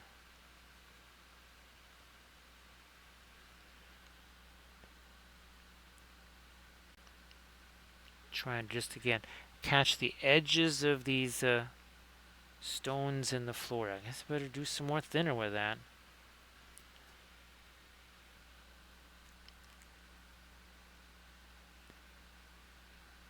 There's a bunch of edges over here.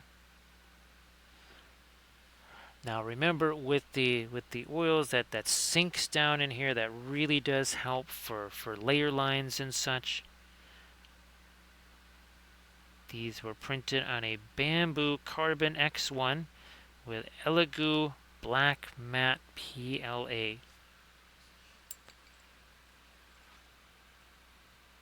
Got some of my violet here and some of our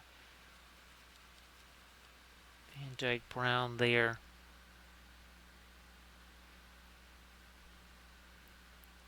Gonna go in a little stronger with some of the dark here. Where's a blending brush? I'll use this thing. I'll use that as my blending brush there. Not doing this so much as a pinline wash / glaze kind of thing.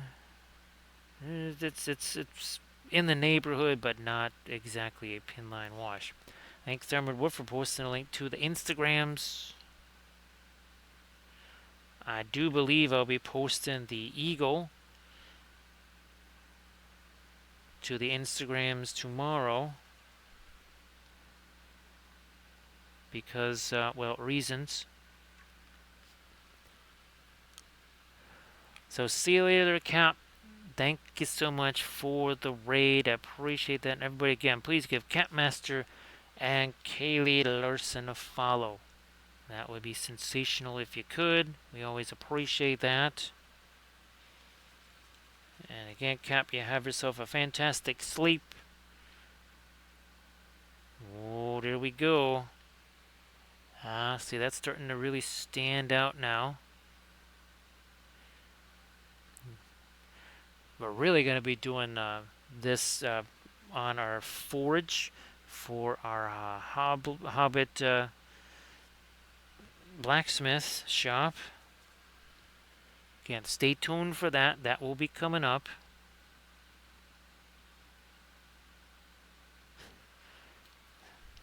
Getting some nice, deep, dark down into the shadow areas of these flagstones now.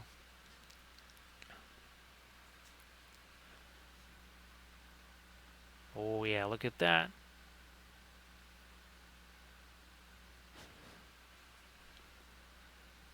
I don't think I did this one yet. Oh, and I do think that, speaking of Conquest Creations, I think that his Elven, basically Rivendell terrain set, I think that's going to go, that Kickstarter is going to start pretty soon. It's supposed to start in November.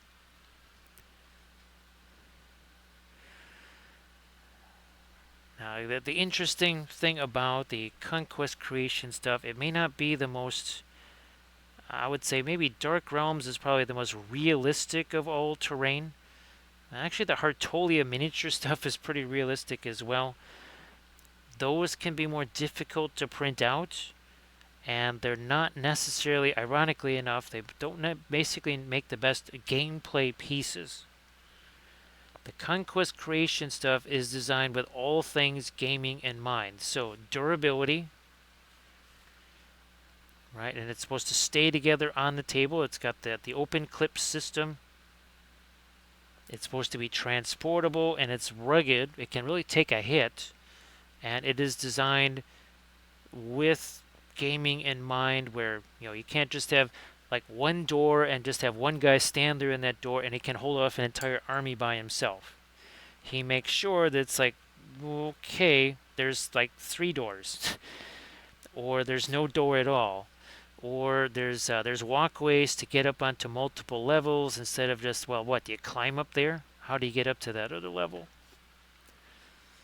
So he tries to make them very playable, which does mean that they're going to be more bulky. So they may not look quite so delicate as, say, again, a Dark Realms piece or a Hartolia piece. Oh, they're also very easy to print out. All that Easterling terrain, that is not easy to print out. It is extremely difficult to print out. But his stuff tends to be pretty easy to print out. So again, now we're getting some of the darks here in our stones. Let me hit the little glazy stuff here. There we go. In this little corner of the building over there.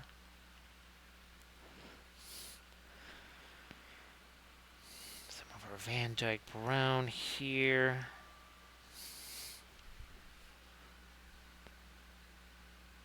Let me get this. I'm just going to hit those darker for now. Like so. Let me just see something here, because there's just so many of these coming in. Trying to figure out, okay.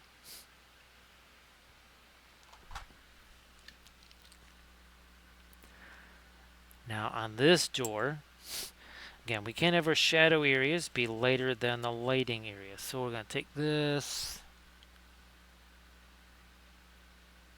trying to get that down in there. I might even go even more. Pin line wash there.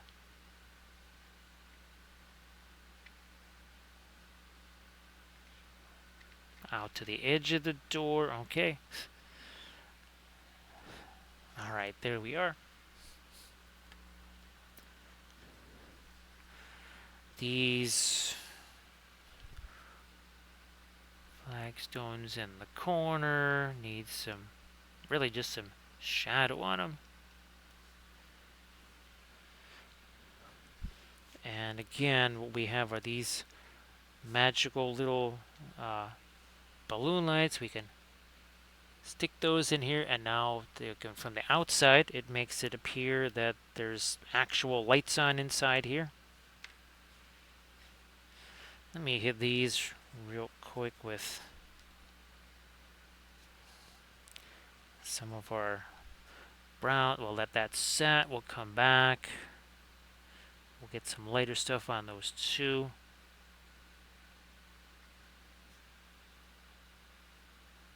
Do I have some? Okay, I do have one window on the other side as well.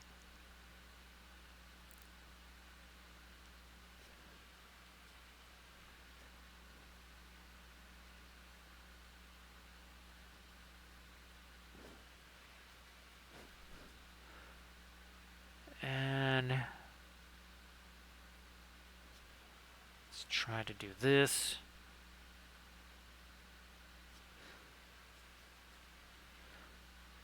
Here. On the other side now. So once all these buildings are painted, and again, my goal is to have the 5 Hobbit buildings painted and those crops on our this stream and the next 2 streams. And then I will take, I'm actually going to do couple of videos where I make some more of my grass tufts and such, and we'll use flock and foliage and all kinds of stuff, and we're going to hit the outside of our buildings. Which the heck roof goes on? That's the roof that goes on there.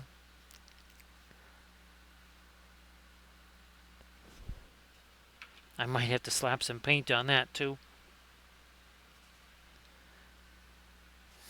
Darker.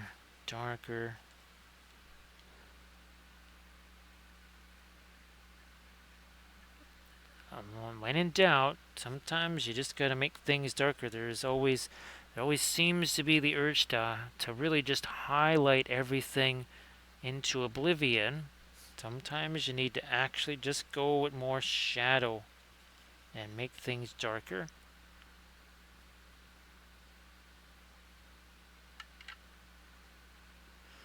And again, if you should end, well, actually, that's acrylic paint. Believe it or not, all the paint that's on my fingers pretty much is acrylic for when we did this, and I might have to redo that a little bit. I think I might try to get myself some, actually, a thing of water, because I was going to clean my hands off after we get this building out of the way so that I can, well, do the next building, get them all full of paint again. Oh yeah, that blacksmith's shop, that's going to have definitely some serious source lighting on it. Alright, over here on this door, I think I'm going to take some of my red here.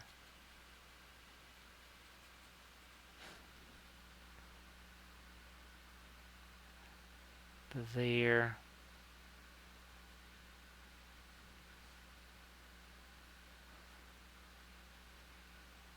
I don't know, should I... I don't know if I want to make that one big thing of metal right there. Maybe we'll leave it like that. We'll see what happens. Okay, fast matte white. Perline red. Maybe even some of our hints of yellow. Again, it's time for the magic self-painting brush. It's the magic self-painting brush. I don't even have my hands on it. It's literally just going to paint this all by itself. You can see, look, there's no hands on that brush anywhere. Look at that. It's literally painting this all by itself. It's a magic new tool. It's going to be available on Kickstarter soon. We're just trying to figure out what the stretch goals are. Okay, we'll get that lighter stuff in there. On the inside, though, we've got the firelight there, so we're not really going to mess with that.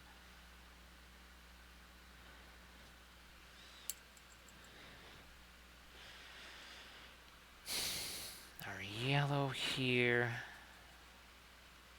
Oh, okay. Believe it or not, this palette is still from our Monday stream. So needless to say, there's mostly, well, battleship gray and various forms of blue for painting the water. Try to lighten it up a little. Okay, now we're getting somewhere here.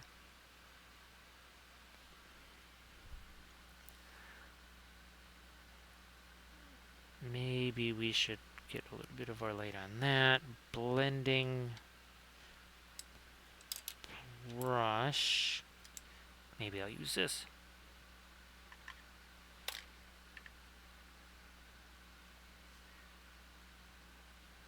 A little bit more of our lighter brown there, and then I think up here too. Let me some of our fast matte white into that, well, supercharged yellow ochre color.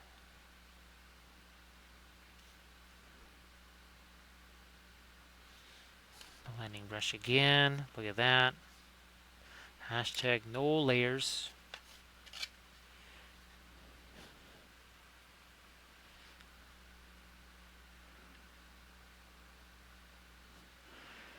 I guess when we paint our first ornament of the new holiday season, I guess we'll have to do another Hobbit hole. I think that's the only one of the flat 2D style ornaments that I have.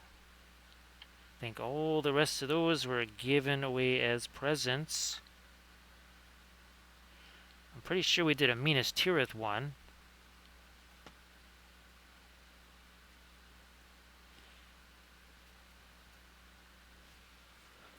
Hey, there's Zelika. Happy Friday. How you doing? Thanks, Zelika. It's so different from all the giant fell beasts. It's so different from. I think you saw the eagles they were painting, right, Zelika? I don't know if it was this one or the other one, but I'm pretty sure that you were able to join us for that. Everybody, please give Zelika a follow. And of course, Zelika, if there's anything you want to post in the chat, please go ahead and do that. It's fantastic to see you again. And of course, our Monday stream, we painted not one but two versions of the battleship Issei. That was super fun. I've got the, let's see, the IJN Fleet Pack number 1 and the, well, obviously Musashi, Yamato, I also am going to get the Shinano too. And then, of course, I had to get Issei because, you know, you have to do the battle carrier thing. Got to do that. Now I think I can start painting these guys later. So Issei, very fun to paint.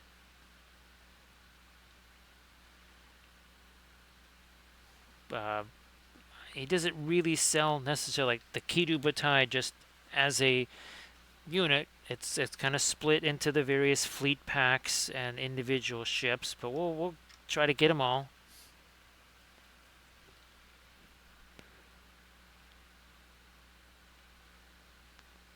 Now we have decent Regia Marina, so our Italian Navy we're pretty far along with that. We'll obviously get the Marina Nationale. We'll get our French Navy going. We already have a fairly large U.S. Navy. And of course, we'll get the Kriegsmarine, and there's 2 different fleet packs for the British, along with lots of individual ships. Like I said, we'll probably start with the underwater Navy first. Let me lighten this up some more here. I think Fleet Pack 1 mostly has the underwater Navy. It's got, Barham, Hood, Glorious, Royal Oak, Repulse.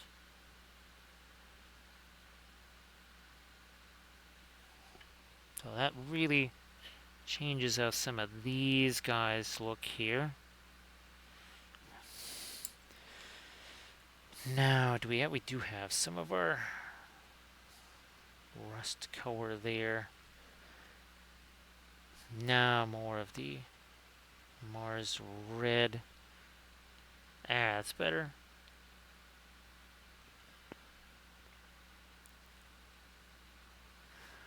Now, Zillica, were you going to be streaming later tonight at all? Can everybody please give Zillica a follow? And again, if there's something that you've been working on stream that you want to post or whatever, that'd be fabulous.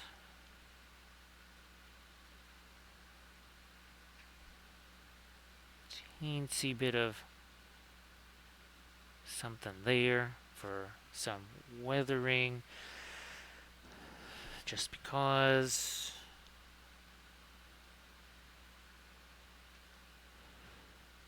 Maybe that too. So as you see, the shiny starts to die down in there, and we're just left with our. There we go. So again, we got ourselves a nice little hearth going. Ah, that's good. Now, Zillica, what we're going to be working on tonight. The stream here definitely started much later than I was originally anticipating. I was hoping for 10:30 at the latest. It was more like 11:30. So I apologize for starting so late. That definitely was not the intention. Is this going to have... Okay, yeah, it's got a little bit of the blue in there.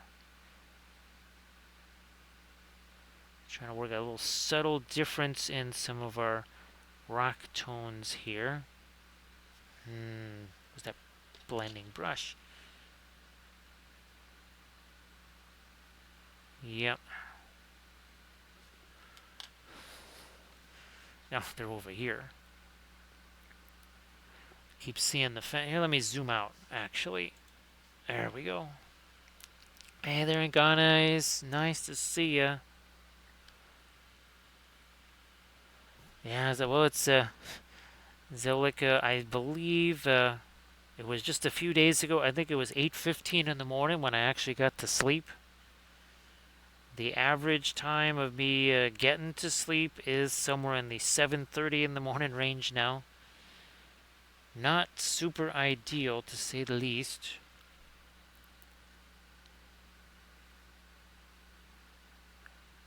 And guys, happy Friday. I hope that your weekend is gonna be a fantastic one where you get to maybe do some painting and such.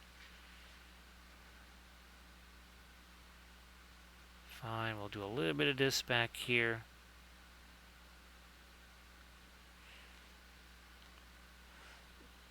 You know what? No, let me get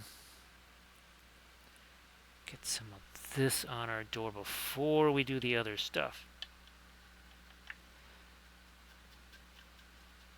And just do a little bit of this here. Again, what I didn't realize is that you take, well, at least the way this is designed, you take a piece of filament and stick that down in there, and that actually acts as a hinge for the door, which is super, super clever.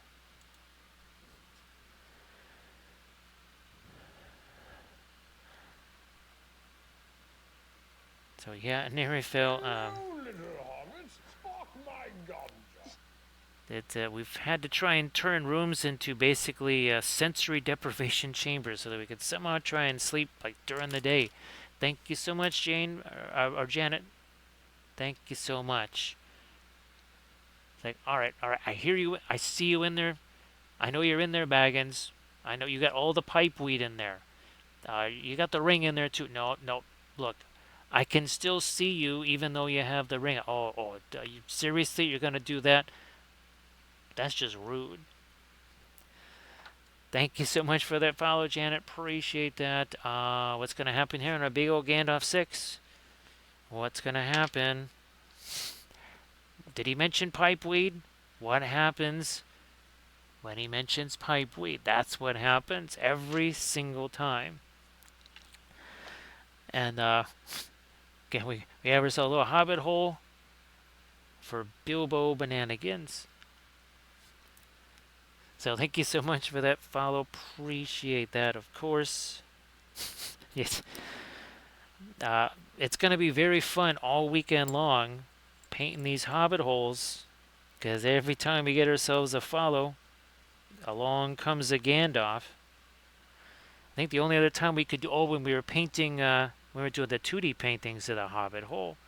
Yeah, that was the last time we were able to do that. So thank you so much, Janet, for letting me. I've been looking forward all night to doing that little skit there. And I finally got a chance to do that. Here, let me get some of the paint out of this here brush. This is going to be a little bit of a blending brush here. So I'm going to take this, and then we're just going to push some of that around, like so. So thank you so much, Janet. Appreciate that. Now, Nganis, it's funny because I have not been able to locate that. There just wasn't time. Actually, let me see if I can, because we got these a while ago. Now, I might even be able to, maybe we'll be able to do this. Let me see if it accidentally shows up here. Whoops, wrong way. Let me see. Well, oh, I forgot that Hartolia Miniatures also does Hobbit terrain. I might, I don't know. That actually looks pretty neat. I might have to get some of this Hartolia Miniatures Hobbit terrain here. Because, yeah, those look kind of neat. Well, anyway, 1 second here. Let me bring this back. And let me try this one more time. Because that's not the terrain that, or the folks that made this one. Here, let me see if I can find it. Ah, here we go. Here we are. We found him. It is Miniature Land. Literally, it's called Miniature Land. Hey there, Real Brush Guy. How you doing? Hey, Denethor. How you doing? It's like, oh, this is where the tomatoes come from, right? Yeah, it's like, hey, Baggins in there. Get me some tomatoes. How you doing there, Denethor? And Real Brush Guy, I hope that you're doing well. So yeah, let me go to Miniature Land. So yeah, actually he's got a lot of great stuff in Ganes. All of my, well, not all, but a huge chunk of my Harad stuff is also from Miniature Land. Oh, he also has boats. He also has boats. So I've printed out entire fortresses. He's got a lot of great stuff. Zelica, or sorry, Inganes. Well, Janet, since my streams are starting later and later and later, it actually works out pretty well for you. Because the stream on Saturday, well, that's already Friday for you, but my Friday stream is basically going to begin your Saturday morning almost. So hopefully that kind of works out well for you. Now, Brush Guy, does that mean that you're able to stream without any of the hassles and everything else that you've had to deal with for so long? That would be fantastic, Brush Guy. Everybody, please give the Real Brush Guy a follow. And, of course, Denethor, please give Denethor a follow. Denethor, if you want to share something in the chat, same thing there, Real Brush Guy. So yeah, Janet, like here it's 1:26 in the morning. I actually started the stream probably 11:26. Now that is definitely on the later side, but typical streams are starting around say 10 o'clock my time, which would probably be, I'm thinking, of course there was the daylight saving, so that kind of messes things up. But you should probably be at least 7 hours ahead of me. So that 10 o'clock my time, that might even be 5 in the morning your time, just when I'm starting. So obviously once we've been streaming for an hour or two, all of a sudden I look at 6, 7 in the morning-ish. Brush Guy, that's fantastic. And again, Brush Guy, you want to share something in the chat. And same thing, of course, Denethor, you want to share some of your sculpting in the chat. And everybody, again, please give Real Brush Guy, Zelica, and Denethor some follows. Denethor is, again, going to be doing some genuine 100% classic green stuff sculpting on stream. You don't want to miss that. That's going to be super cool. You know what? I am going to hit this here. And now coming up next is going to be our, this is going to be our blacksmith shop here. So we are going to be doing a whole bunch of object source lighting on this because, well, reasons, right?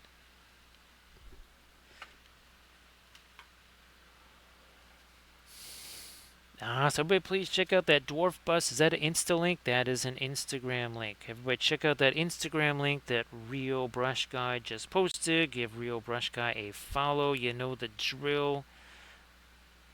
Like always.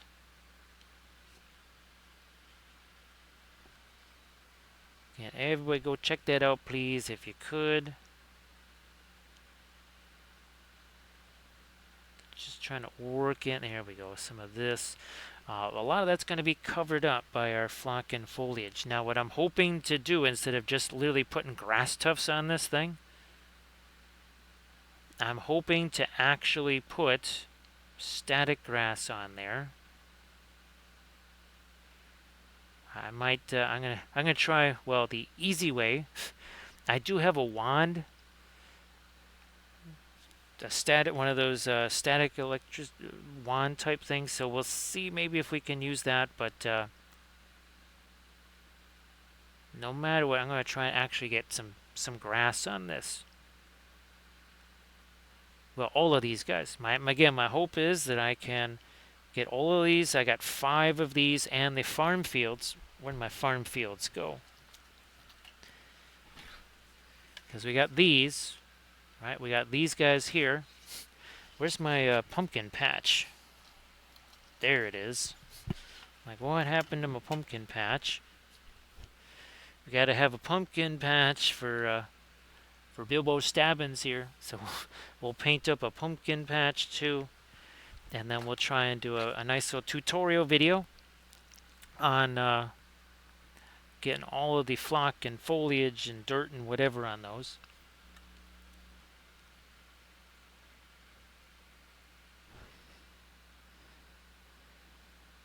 So yeah, Denethor hasn't actually streamed as Denethor yet. Denethor has done a couple of streams helping out Banco Buckus. But now, Real Brush Guy, man, that's so fantastic that is. How many was it? Like a year and a half or 2 years, Real Brush Guy? That you just kept saying, could you please solve this for me here?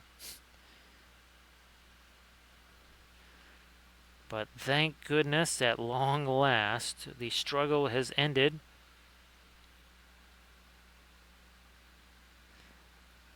There we are. So typically Mondays, that stream has some kind of nautical theme because we call it Armada Mondays. And of course, this Monday we painted one of these, and that was super fun. We'll be painting some more of those. Then we'll, of course, be getting back into our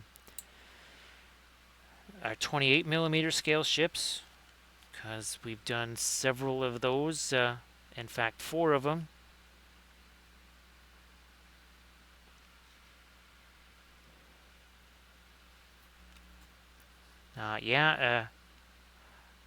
Again, please give out those follows there. So again, that when Denethor does start to officially stream as Denethor, then you'll get those notices. Gonna get a little bit of rust on some of those, maybe over here too. Now you can see how that's starting to see how it's not so shiny anymore, right? And now our source lighting shows up even more.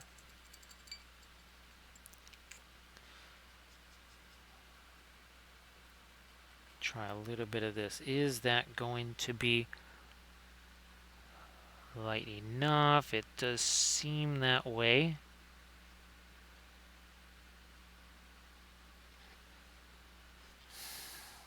Maybe lighten this up a little more. And just a couple of these flagstones there that are closest to our fireplace. like this. And of course, it's reflecting on our door. All kinds of fun stuff.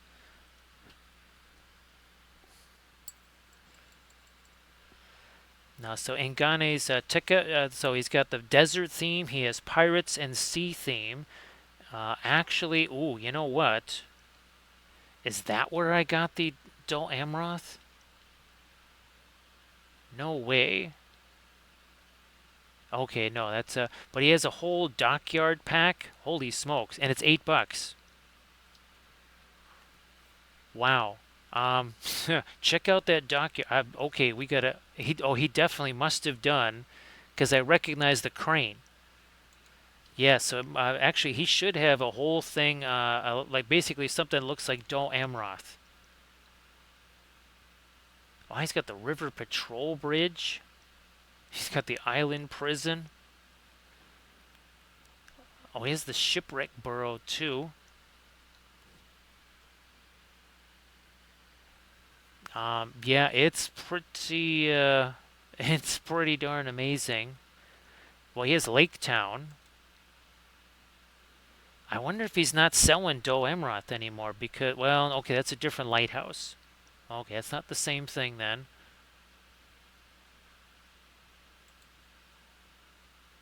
That is a little bit. Let me go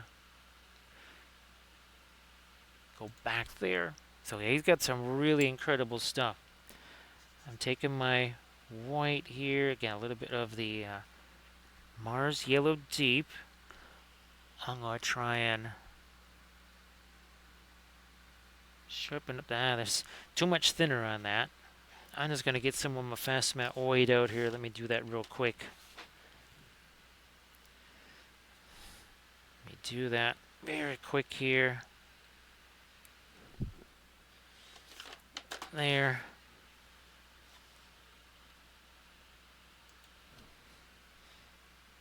There, that's going to help. Yeah, not so much with the thinner there.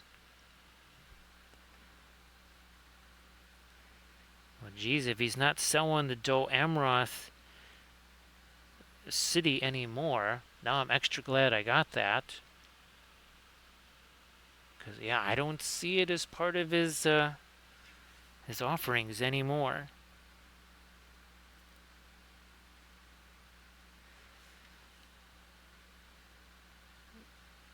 It's just, I recognize that crane because I printed out that crane before. Now, let me see if I can get a little bit of light on the top of that, little bit down here, and then some on the top edge of that window frame.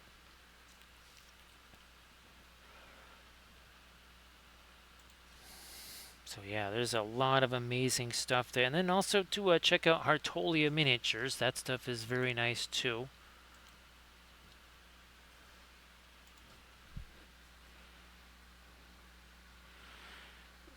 Okay, let me get a little more light up there. And now this top thing right here. I'm trying to get it over the top of this nail or whatever. There we go. Okay. Finally. Victory. Okay. Now here oh, actually speaking of which, let me I'm just going to grab a little bit of this maybe here. So what I'm going to try and do is get the roof stuck on here just briefly so that I can get a little bit of color on that roof. Alright, let me try to just use something there and maybe something here and another bit there. And now I think this is the correct roof. Just need something to make sure that that just stays on there. Now we're going to zoom out again. There. I'm just going to get a big old brush here, take a whole bunch of my, whoops, okay. Got some of my green there. And what I want to do is just throw some of this out here.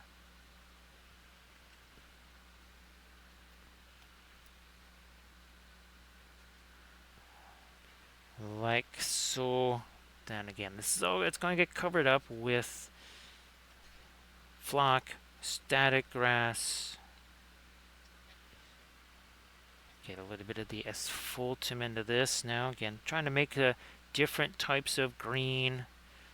Warmer green, cooler green.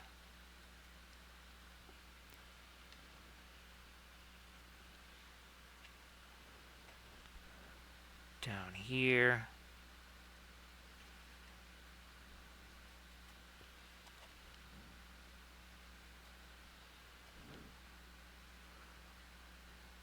Then we'll take this off of here. I just needed it on there while I was doing this because, well, I needed something to hang on to. Wow, that's really on there.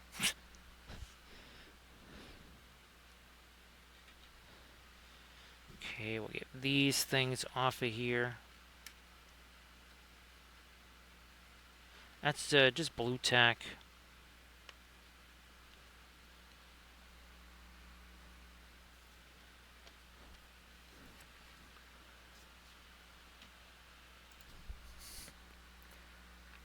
Now down in here, I'm gonna get some more of the dark, like we did over here on that side. We gotta get some more dark down into the crevices here. Not that much paint. It's sort of a pin line wash, not anywhere near as much as it was when we first started.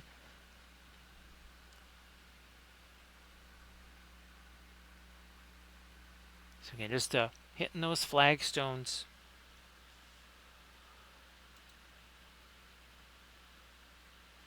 So the giant merchant ship, that could be very interesting to print out. Again, that's also from Miniatureland. It even has sails.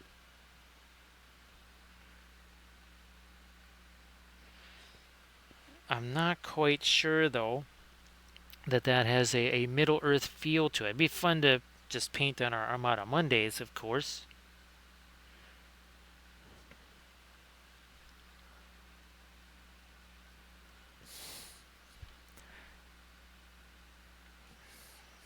Yeah, get some more Van Dyke Brown into the shadows there. And crevices. Could also use some weathering powders there. Now out here, might go back to a little more of my darker green.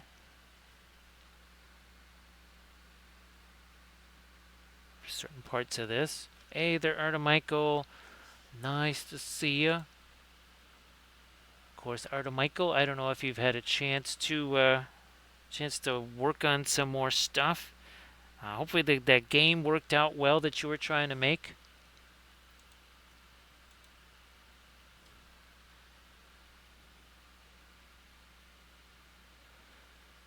So yep, Denethor. Yeah, I was talking about the video that I'm going to make. So we're trying to paint all 5 of these and the farm fields on stream over tonight's stream, the Friday stream, the Saturday stream. And then I'll do a video where we're taking the flock, the foliage and everything, and trying to make these. I mean, the paint is neat, but what's really going to sell it as a Hobbit hole is that extra texture and dimension of again the flock, the static grass, even stuff like this where we've got our instead of our dirt. So remember the Hobbit painting series we did,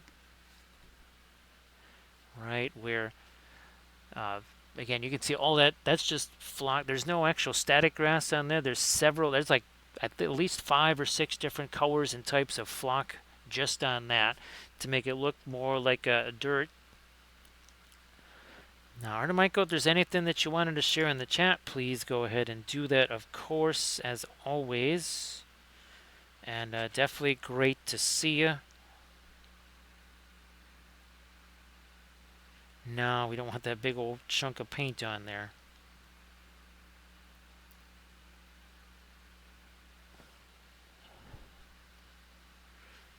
Starting to get somewhere now here.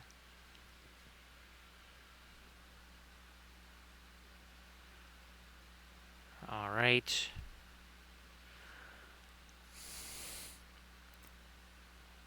We could even paint a few cracks in the stucco. I'd still like to maybe try to get one last little bit of light on the stucco before we do that, however.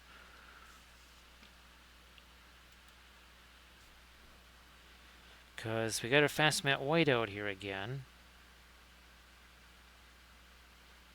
Break some of that down here. Nah. Now I think I have it broken down. Maybe a bit more of that on our fence here.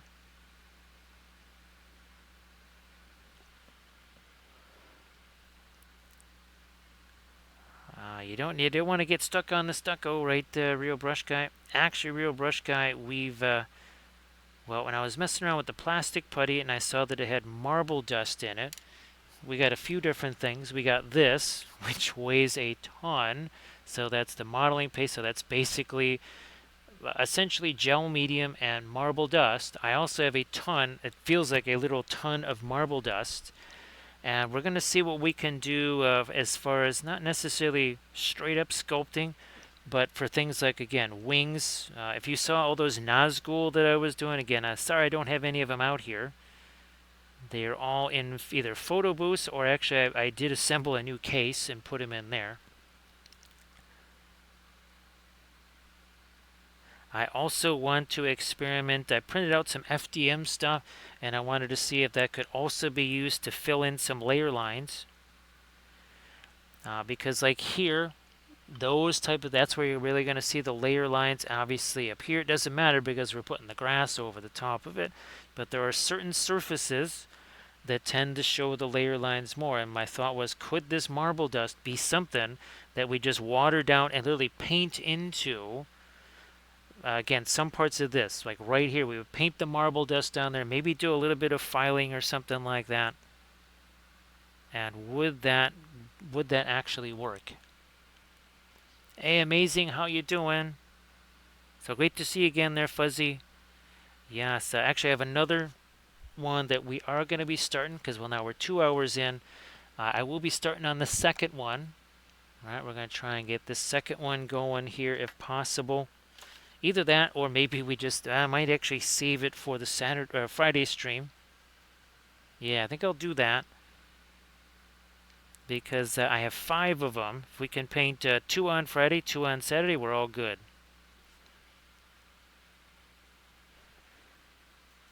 Now, Brush Guy, when it comes to, it's so funny on these, when we were doing these, all of the yurts that we painted, the oil paints filled in the layer lines because, again, you can thin it down to the point where they really do just get down in there. It was the same thing, too, for our Corsair ships and our Elven ship. People couldn't believe that what I was painting actually was an FDM-style print because they just said, where's the layer lines? So these files, they're STL files from Miniature Land, and they're really fantastic. There's 5 different Hobbit houses, and they have different themes. Actually, well, where's some of my crops here again? We already have 5 of these, I think, to paint as well. We've got the pumpkins, we got some corn and some other veggies. And that's the stuff from Conquest Creations. So we will also be painting those. Whoops, not that.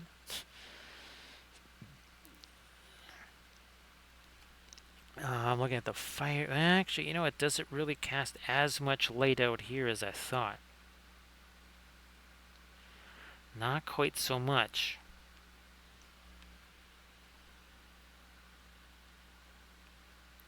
Maybe get a touch more of a firelight on some of these boards over on this side. A little more of it on the threshold there.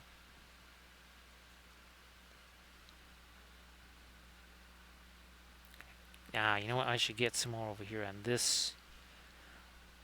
These couple of flagstones are actually relatively close to the... Oh, yeah. Closer to the fireplace than I thought they were.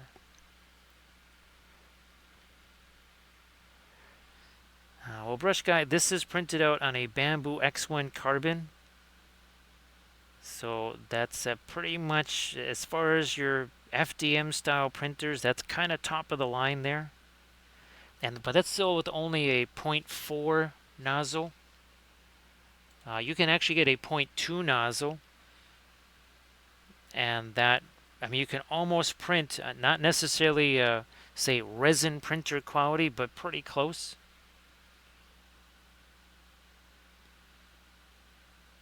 And now, what's interesting, of course, is that the bamboo printers are on sale right now. Part of it is the temptation to get one of those while they are so cheap. But as we've been talking here, it's pretty likely that January, February, whatever, 2025, a new machine or new set of machines will be coming out from bamboo.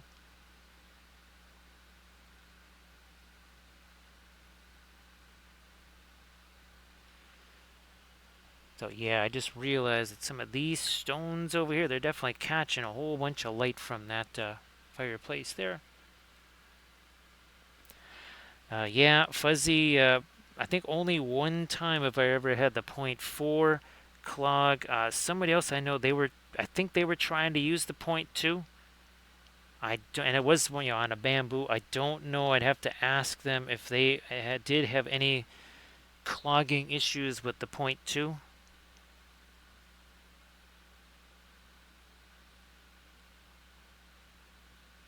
Okay, there we go. Just looking at that going, I think we might need to actually get more of our firelight on there. Maybe not so much here. I'm going to take some of that away.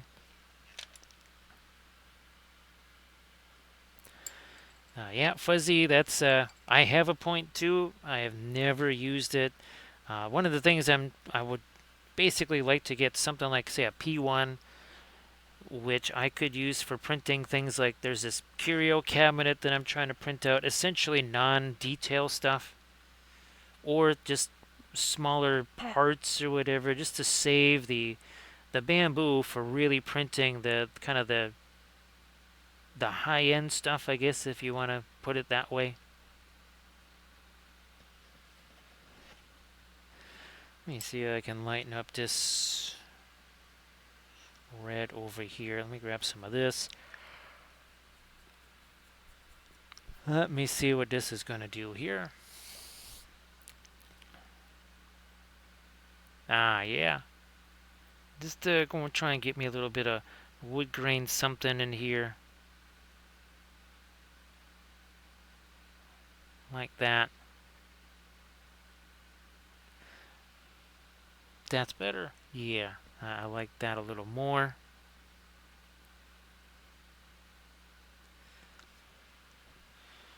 Where's my lighter red? Let me try and get a little bit of that down here to okay.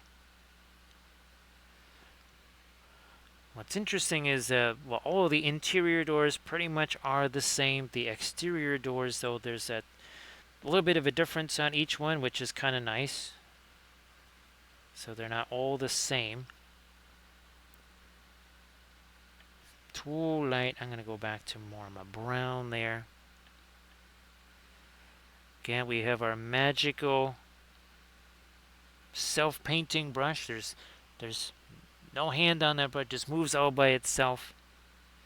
I'm going to be doing a special Kickstarter on these.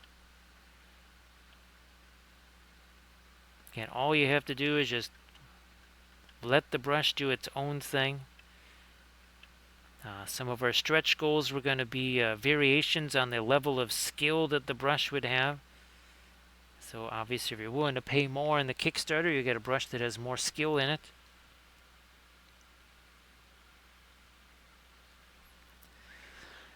Yeah, Fuzzy, I can only imagine just how much it cranks up those print times.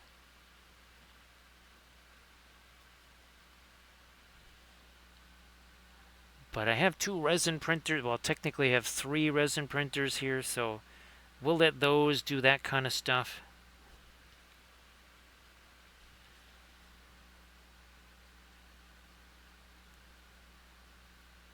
Push this further out. There again, some more of our dark here on those flagstones. See if I can get a little more light. You know what? I could actually get a little bit of the orange out here. Fuzzy, I don't really do too much with the acrylics. I will take the inks and I'll add them to my Stynylrez primer to do some primer painting. Other than that, I don't do too much with the acrylics. Denethor, that was wow, that's our large scale Wapelius that we printed out on the resin printers. So yeah, Fuzzy, almost all the miniatures that you see me painting, those have all pretty much been 3D printed on the Anycubic Mono X printers. Again, there's 2 of those. I just printed out the Diwali Karn Doom figures and their Angmar trolls. Again, that was our last stream, and that was 3D printed. That is from Coco's Models. He has all kinds of fantastic ships. Denethor, it is so wild to see the really big emotes like that.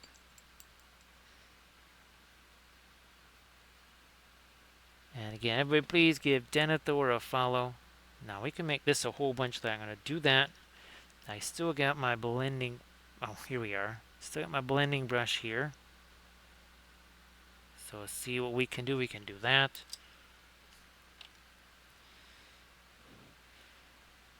Let me see. 2 hours and 27 minutes ago, this was a paint-free piece of terrain. All hail oils. All hail the Linseed Brotherhood. Now, the Linseed Fellowship, that's kind of what we've been calling it lately. And everybody can join the Linseed Fellowship, of course.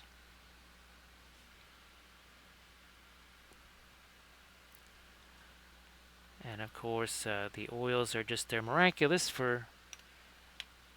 Okay, look, I just put that down there. I take this brush and I will now just push this around. It's blending with what's already there. And the nice thing is that's paint that I probably put on there, I don't know, about an hour and a half ago. And yet I can still blend with that. No problem. I can do it over here. Where is our one? This is our... So like that cloak, that took a matter of seconds to paint. Same thing with all these other areas, because all we had to do is plop the paint on there. We plopped the magenta on one side, the turquoise on the other, take a dry brush in between, and just blend all that stuff together.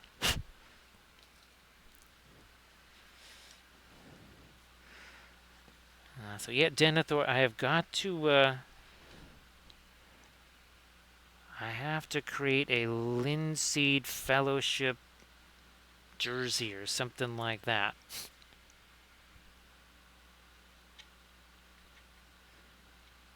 Now, Denethor, the other thing I'm interested in with that that modeling paste and the marble dust and stuff for sculpting hair, as in like super fine hair. Literally just take a brush like this, take that stuff, and just sculpt the hair with a brush instead of trying to sculpt it with a tool, each individual little hair. Now, probably not at, say, I don't know, 72 mil scale, but at 28 mil scale, that might be kind of handy. The only reason I thought of that is because, well, when I'm trying to do, say, gap filling or something, and it comes to something like that hair, or there was a mold line that went through it or something like that. But yeah, Denethor, I'm setting up all kinds of... Get ready for more experimental videos. Because the experiments are just going to be running like crazy here over the next few months. There's a lot of experiments to be done. Now, let me see if I can... Okay, good. That is set enough. Still, though, look at that. See that darker paint on there? Let me go even stronger with this.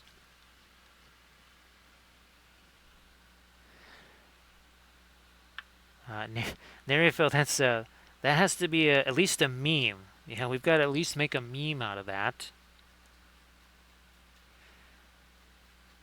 I mean, if I've seen so many memes with what's the squirrel again? Oh, geez, how have I forgotten the name of the squirrel? But I've seen so many great memes for the squirrel.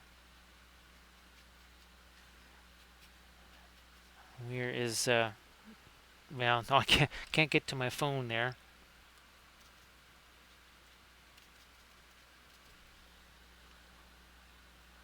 There we are. I think we're pretty good on this stuff up here. Yeah, now let's see if we can get to our... I might even try and use, whoops, a little bit of my rust color on those first.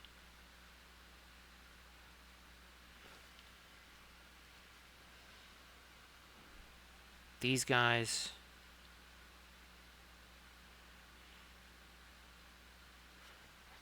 kind of turns a little bit gray all by itself there. Now let me get my lighter tan on these windows here. On the top edge.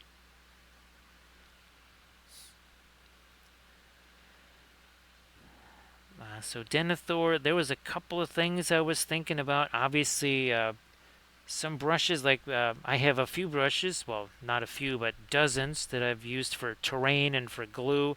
So the bristles are all very stiff. So I thought, there's that. Also, if that, what I was going to do is add the marble dust to the modeling paste to make it even thicker.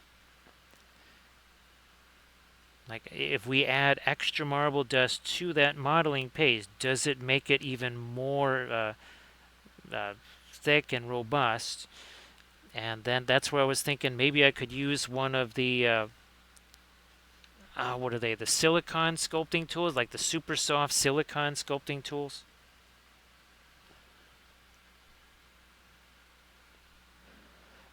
But I think that's going to be a fun experiment, right, Denethor, to conduct something like that, see if it works.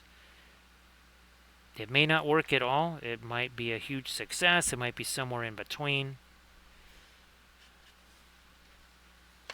Let me see if I can... There we go. Where's my... blend? There we go. Take away a little bit of the extra.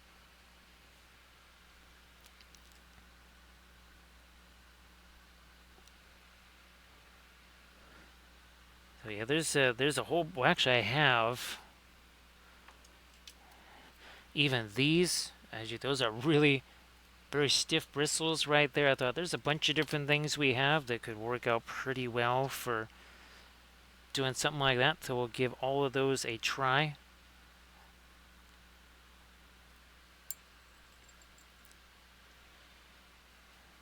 More of my light color for the fence here, now that that's had a little more chance to set.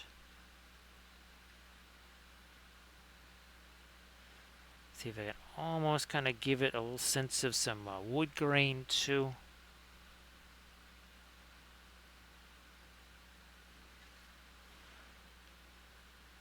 Boy, you can really see it filling in those layer lines. Holy smokes. Because this has a little bit more thinner in it. And it drops right down into all of those layer lines. Blending brush, we'll use this guy here.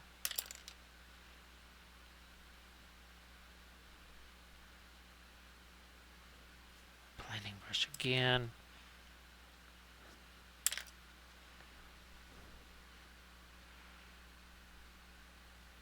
Touch of light again along the top edge of this, which we'll just keep it rendered as basically like it's wood or whatever. Now let me get some more stuff in here.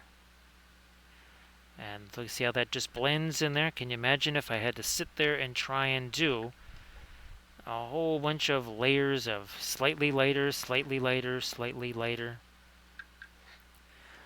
Again, we were looking at 2 hours and 35 minutes ago. This had absolutely no paint on it whatsoever. Again, hashtag no layers. And I guess this has to be Bilbo Bananigan's house right here. And he does actually fit in there, and the roof will close. So even with him on his base, he will still fit in there. which is cool. I wasn't sure if he was going to fit on there. Now it's actually got a little bit of the green in it. Let me hit some of these flagstones in here again with the magical self-painting brush.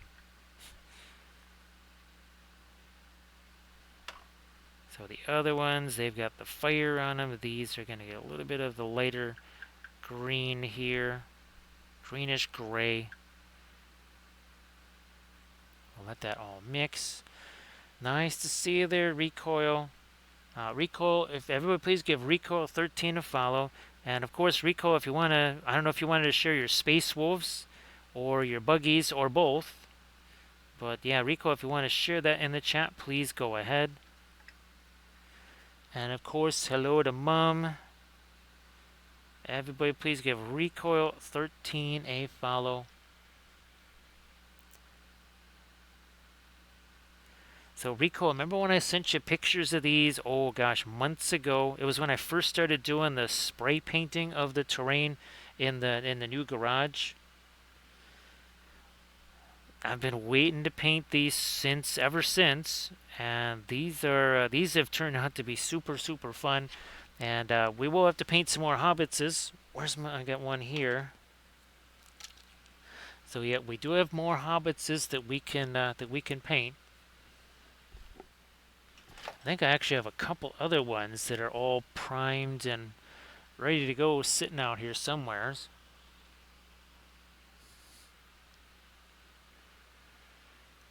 Well, Rico, if you want to share the buggies or anything like that, I know you got pictures of those. So if you want to share the orc buggies and such, please go ahead. So Rico, I know that you got the really big static grass wand and everything. I am going to try and see if I can get static grass on here, almost the old-fashioned way. We'll see if that works. Because I want to, again, do flock and dirt and the static grass and our homemade flower tufts.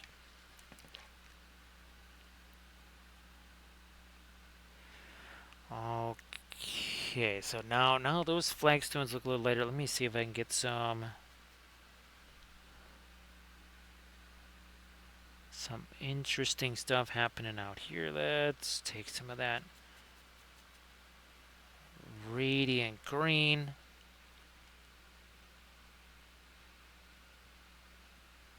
Now, Nerifel, that's the Williamsburg Payne's Gray Violet that you got there, right? Is that a Series 2 or Series 3? I'm guessing it's a Series 3. Oh, that's Cobalt Teal Bluish. We know what that is. No, that's Phthalo Green. Here it is. It's hiding over here. No, that's Courbet Green. Oh, you know what? We should... I actually, I should break this out for the rest of our building. Maybe we should try using some Courbet green. Well, it's got the Egyptian violet in there, right, Nerifel? So it's gonna have some kick to it for sure.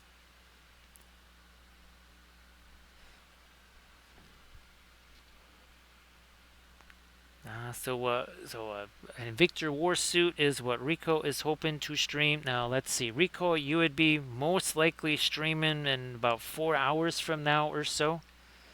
At least I think so.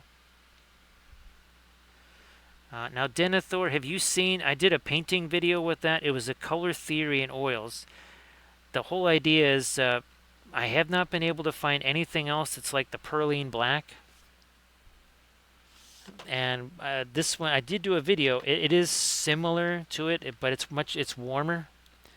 Let me see. So, well, we have iron oxide in there, and we have ferromonium, ferrocyanide, and aureliolide yellow.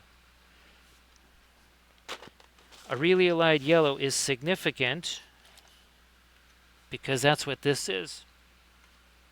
And that's what gives it that little extra hint of opacity is the aureliolide yellow. Yeah. So maybe, 4 or 5 for us here in the morning. Again, everybody please give Recoil13 a follow. And again, Recoil, if you want to please share whatever you want there in the chat so people can check those out. Where's my blending brush? See how those layer lines start to disappear? What are we doing here? We're kind of doing a little bit of a pin line wash, but what we're letting it do is sink down into those crevices and mix with what's there. So all of a sudden, those layer lines start to disappear. Denethor, and it does give it it's lighter than the Perline Black. But yeah, I don't know if you've seen that video, but I did do a color theory in oils comparing the Courbet green. Actually, oh, you know what? I think it was, ironically enough, maybe with some of my Dunlendings. I think it was with our Dunlendings.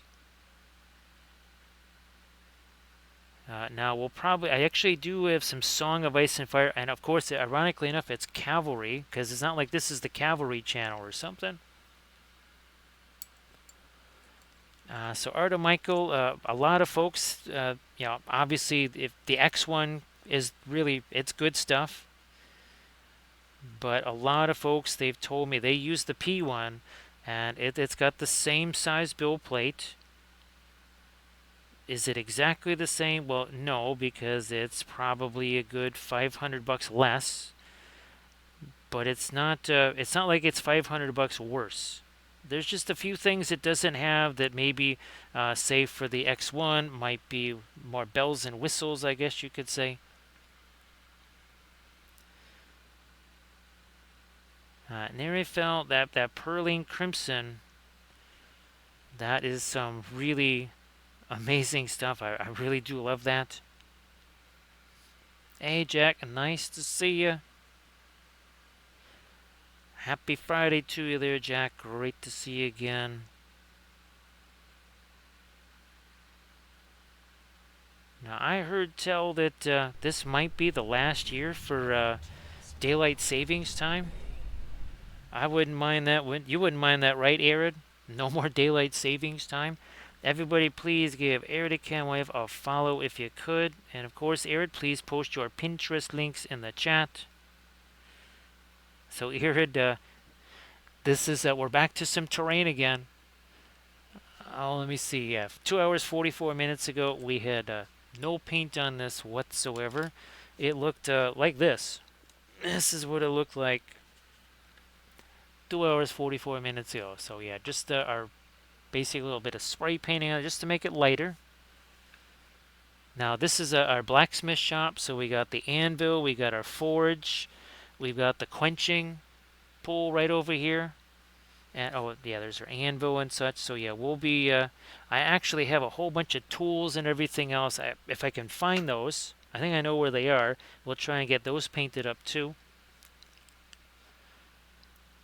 So again, great to see you there, Arid. And of course, everybody please give Arid Canwave a follow. And of course, as always, thanks for the raid.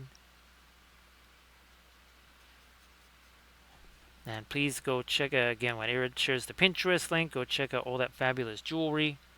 Nice to see you there, Thranuel. So Thranuel, let's see. Well, I'm pretty sure you're either on your way to work or to school.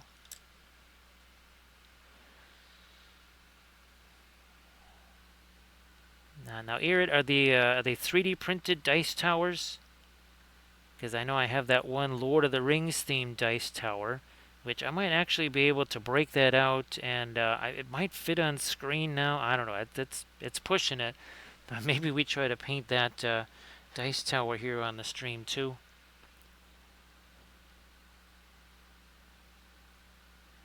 And of course, right, it's getting to be holiday time here. What does that mean? That means ornaments.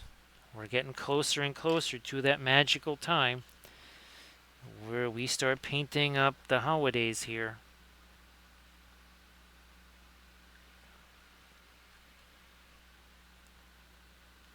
And of course, well, for New Year's Eve, we have our special Painting the Globe stream that we do, where we bring in the new year every hour. Wherever it's turned New Year's in that part of the world, we go ahead and we start painting that part of the globe. So we literally celebrate New Year's all across the world. I think last year we did 5 time zones. We almost no, we did at least 4. I think I missed 5 by about 8 or 9 minutes. Now, Thranuel, does that mean it's the insane school and work combo, or is it reasonably sane, or is it completely insane? Yeah, so Aaron, I'm sure that's going to be a real blast painting those. Now, I was thinking about getting some little cracks and stuff into the stucco here. See if we can make that happen. Can you see that? Looks like it. Again, our magical. Okay, so there we go. Nice little crack in the. Let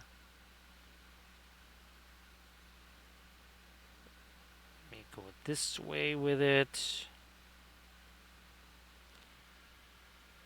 I'm glad that you're having some fun there with it, Irid. So Thranuel, when you said school time, all I could think was, does this also mean that level of insanity again?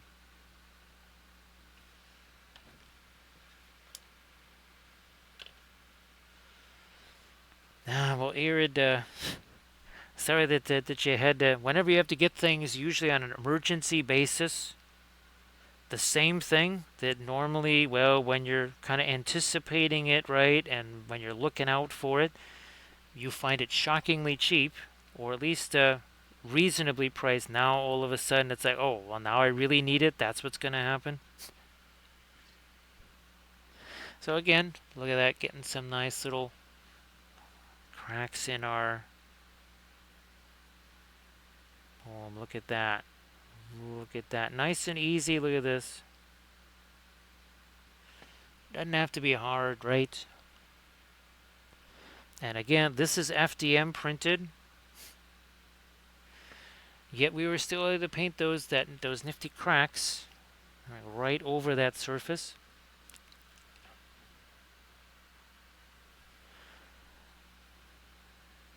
Now, yeah, Eric, I wish that you could have access to Dick Blick, because they really do a good job of shipping stuff out pretty quick. Now, I don't know about Jerry's Artorama. I haven't actually used them yet. Lots of folks do. They say that they're really good. I'm going to try and make some of these a little, come on, lighter here.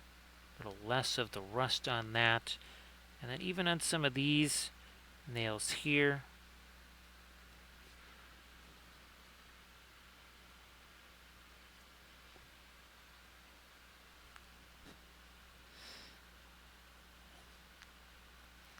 Well, Nerifil, hopefully, now have you actually had a chance to utilize your, because I think you've got, should we call it Doji Turquoise? The fabulous Cobalt Teal Bluish? Or Doji Teal, maybe that's what we should call it.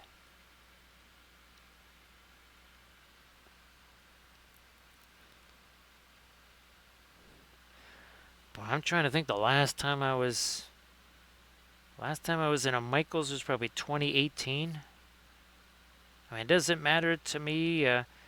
It's just, well, Dick Blick online or Hobby Lobby online. Those are the places that I usually get stuff. Actually, that marble powder that I got, the marble dust, that was actually like Dick Blick brand. It was actually Dick Blick marble powder.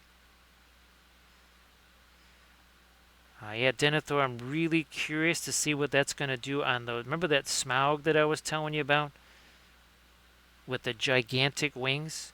Where I really need to actually sculpt some things instead of just like minor gap filling.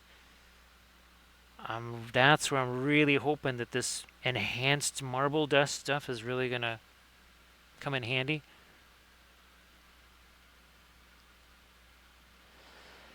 Nerifil, now is it a somewhat more opaque because does it have the oxides in it? And now Nerifil, I'm assuming that's like a Series 5 then? That one you're talking about there? Alright, Irid, I know that's your usual after post-stream ritual there. Gotta do the post-stream ritual. Let's see it in a bit after that. Now again, this is 3D printed. This is from, what is it called? Miniatures Land.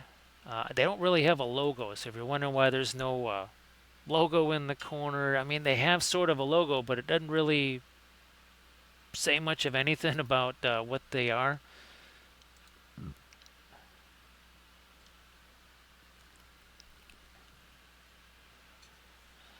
Let me see here. I think I might just do this too, just to make sure. Uh-huh. Oh, actually, hey, Inganes, you should get the Assured Galley, because that's a free download from Miniatureland. Nerifil, sometimes after those rough days, you need a little compensation. And what's nice is that's a compensation that's going to last you for a lifetime. Yeah, just how many other therapies, Nerifil, last a lifetime? Last actually beyond you to the next generation. That's generational therapy right there. So I think that that is perfect.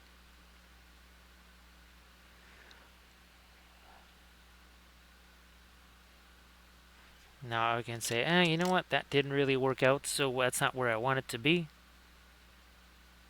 Oh, look at that. Yeah, try doing that with the acrylics.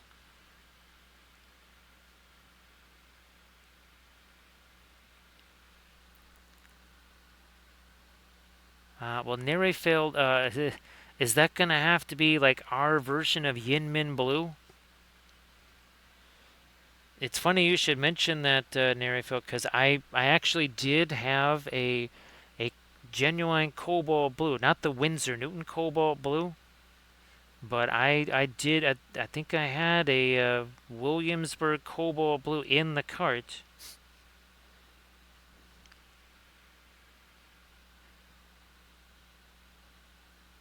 Just to conduct an experiment, because, well, again, it's all about the experiments, right? Now, let me grab our roof real quick here. Or do I need to wait more on this? Yeah, see, I might wait a little bit more till that's a little bit less on the shiny side there.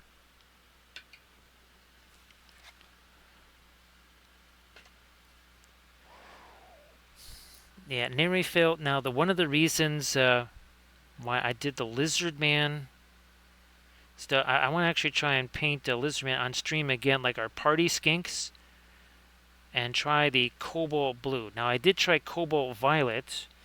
Remember on that first Wraith?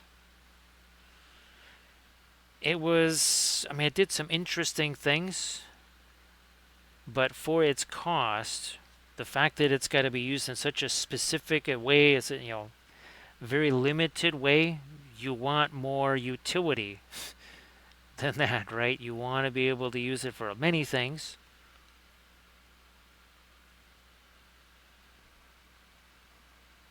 Ah, there's my Perline Black. I didn't want the Van Dyke Brown. I needed my Perline Black. Okay, there we are. Much better.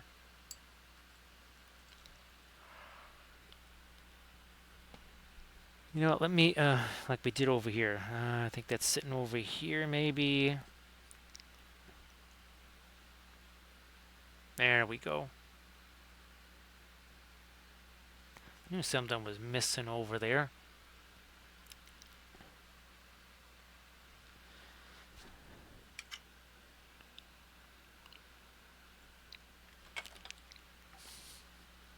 Alright. You are going to get lighter up here now that I darken up the green. Yeah, we need this little separation here.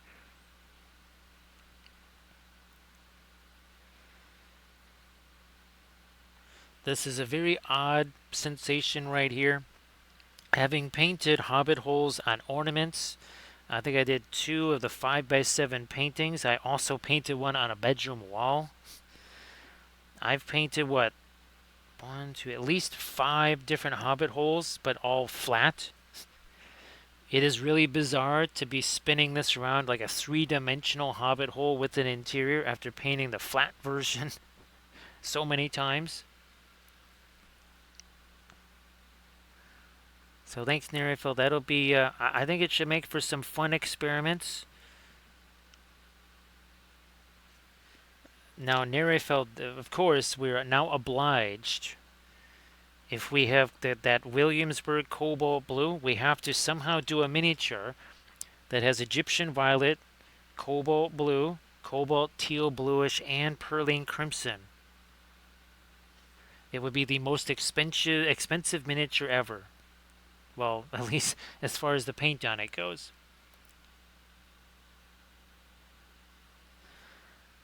That would be bank account ending prices right there. Well, maybe not for some folks.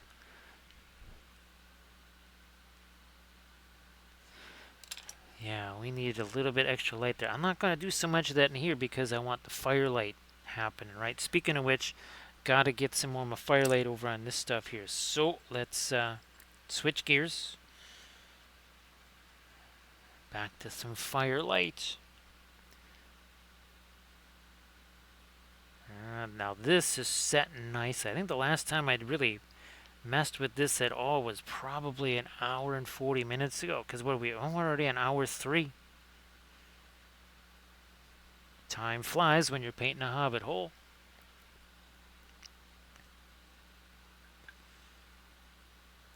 So my goal is to try and paint 2 more tomorrow and 2 more on Saturday. Or paint one of the Hobbit holes and then paint some of the whatchamacallit, some of the terrain to go with it. Those are crops. So I might do that. Nerifil, I think you've talked about that one before, though. That's another one that I haven't tried. Oh yeah, that's really gonna make a nice difference there. And then we'll hit this side of the door once again. Little more there now. Where's my blending brush? Here. We're gonna get some of that orange taken down right there. Now, let me see if I can also... not that much, not that bright. That's more than Napthol Scarlet than anything else. Actually, Nerifil, I don't know if you have the DickBlick site handy.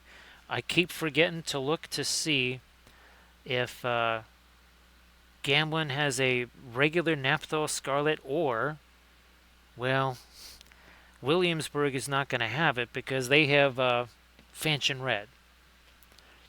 But yeah, I got the Fast Napthol Scarlet.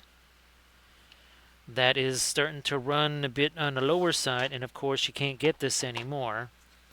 So I need to see if Gamblin has just a regular version of the Napthol Scarlet.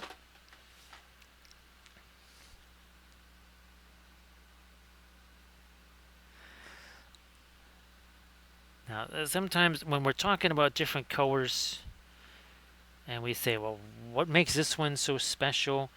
There are certain colors that just have really unusual properties. Now, acrylic paints are not going to be the same way. There's a lot of difference between acrylics and oils. That is one of them. Where certain oil colors might have either a translucency or an opacity or an intensity that other colors are just not going to have. There's other colors that are going to be incredibly expensive because the pigments that make them up are rare. That's not the case with, say, mostly your regular acrylic paints because some of those pigments are a little bit more artificial.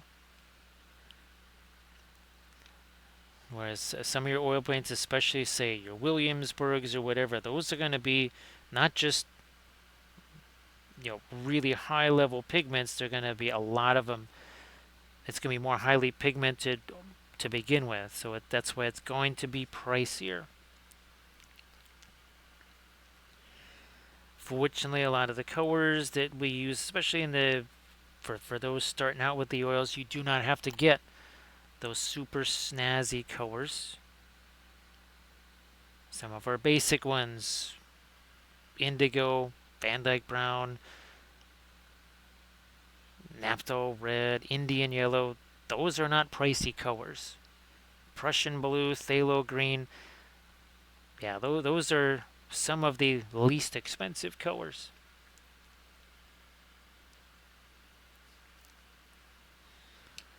So instead of elf on a shelf, it's a Prinkles on a shelf.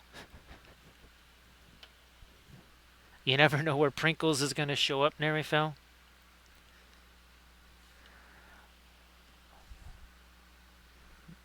I want to... Okay, on this side of her... Again, after I looked at that blacksmith shop, I keep thinking that this is the forge. No, that's just a fireplace. See if I can't sneak in some more of my light on the fireplace back there.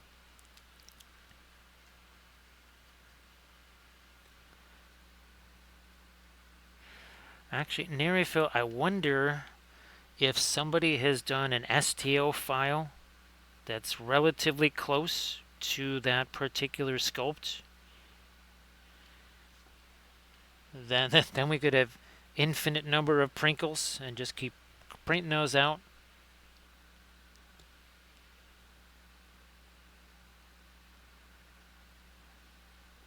Well, Nerifel, I guess you never should have put the wings on there because it seems to always want to attempt to fly.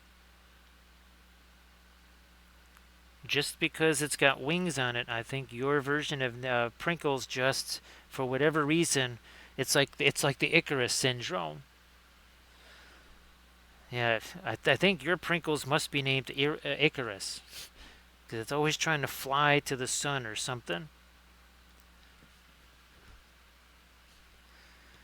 Let me get some more of my lighter yellow on these flagstones here. Okay, now we're really getting that sense of some firelight there, and again, look at that little house for Bilbo, Bananigans. Now, oh, by the way, somewhere I still have my magnetic primer. As you can see, there's a little magnet on there. You could kind of magnetize, use the magnetic primer in here, and if you use 2-3 layers, you do you get a surprising amount. Now, you couldn't turn it upside down. You'd still fall over, but you would actually just kind of stay in one place, even if you just kind of bumped into the terrain. So Nerifelt had a little discussion with Prinkles Jr. and made Prinkles Jr. realize that just because you have wings, it doesn't mean you can fly. I forget just how many times flight was attempted by Prinkles Jr. I think it was 3 times. Or was it 4?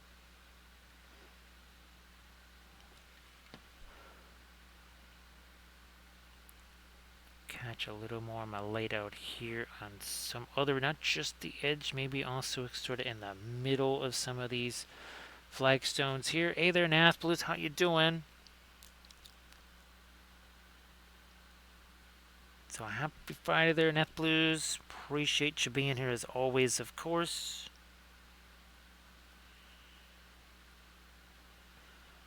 Alright, so I think we're feeling that now.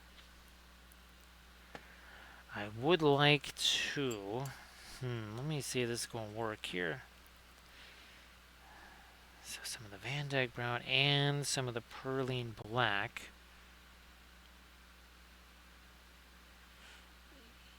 Into these stones here to try it. Yeah. Ooh, that actually is working a little better than I thought it was.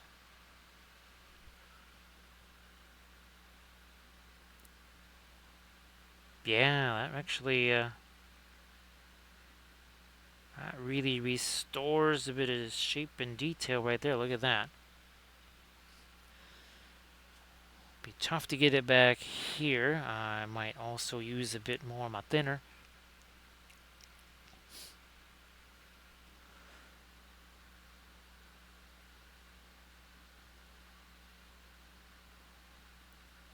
Yeah, Arda Michael, some of that stuff, it's not just Red Bull gives you wings, right? Arda Michael, it can be, there's other things that can give you wings. So Nat Blues, I hope that you're doing well on this this Friday morning here.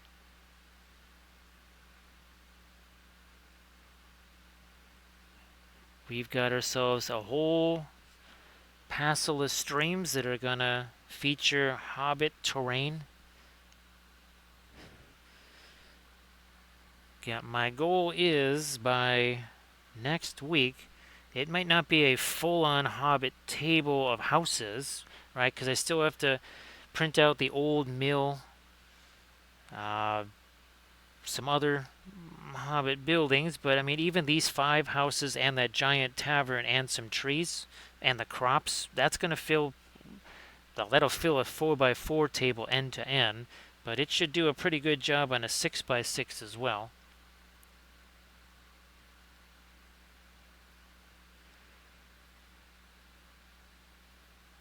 Which literally means I have to start prepping a whole bunch of hobbitses again. I think weren't we painting about 4-ish hobbits per stream? So if we just do 3 streams of hobbits, and I was thinking, some of the specialty ones, maybe some of our hero hobbits on horses. So that would be, your Sam, your Bilbos, Merry, Pippin, that sort of thing. I have those somewhere.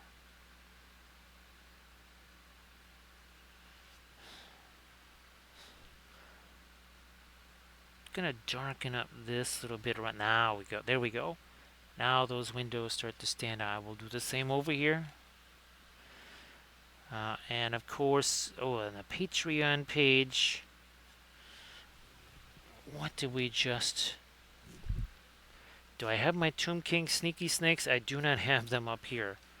But I prepped 9. Count them. Now, they're not the Titan Forge ones like this. They're the Highland Miniatures ones. But I literally have 9 of the... Well, 6 of the Necropolis Knights and 3 of the Sepulchral Stalkers. Well, actually, what I wanted to do was I have a little painting series I'm going to do on one of those units. The other ones we'll be painting on stream here.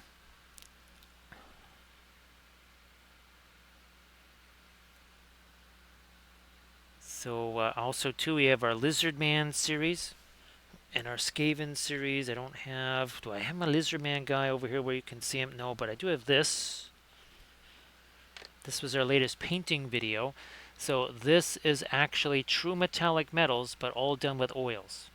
So that is all oil paint, and that is all metallics right there. You can see we've reflected all of the reds. See the reds reflected in the armor there. So again, that was our latest tutorial video that we did for the Patreon page.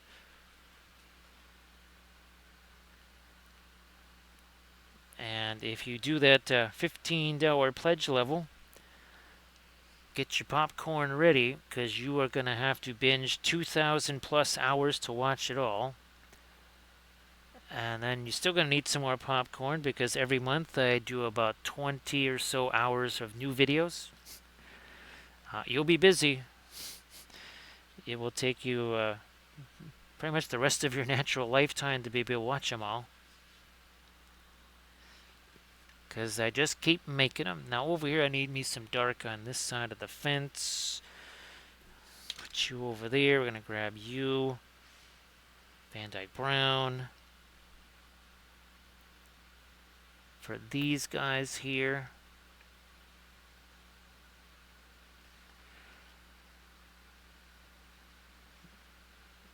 And then over here, more thinner. See, that side's pretty good. We don't need to do as much of it over there.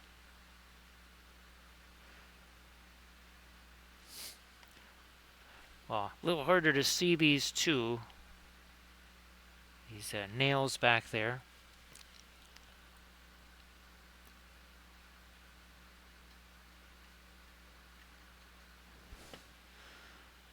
I'm going to see if I can... maybe I'll take this. What I'd like to do is get some kind of wood texture on our fence poles here.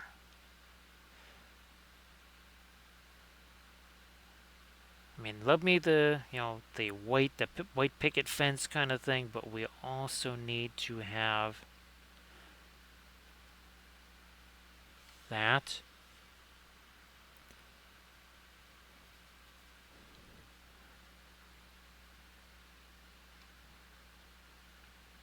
Let's do this here.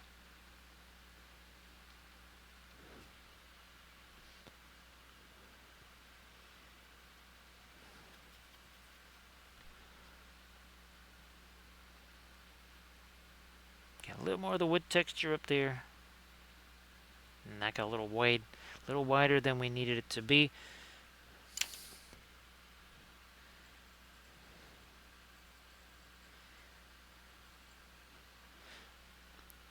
Recoil, another instance today of I went to go walk to the store just to get a couple of things. I think I set a record for making it like the shortest distance and the longest interruption time. So yeah, I started to walk to the store. I made it as far as the next door neighbor's house. Next thing you know, I'm at George and Nancy's house, 2 doors down from that for the next 2 hours. So they felt bad that I never got to the store, so they sent me home with food. I thought you would get a laugh out of that. Yes, indeed. I made it all of about 75 feet from the house, which is impressive since the store is only a block and a half away.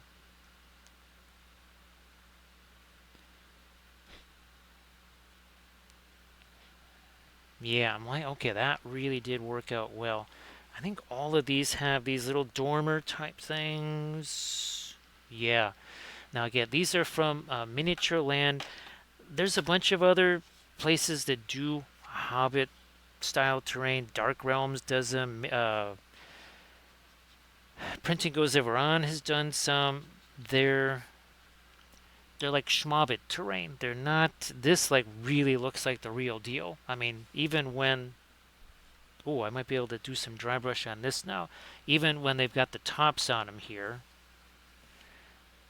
I mean, that really does look like a Hobbit house. And they've got 5 different houses.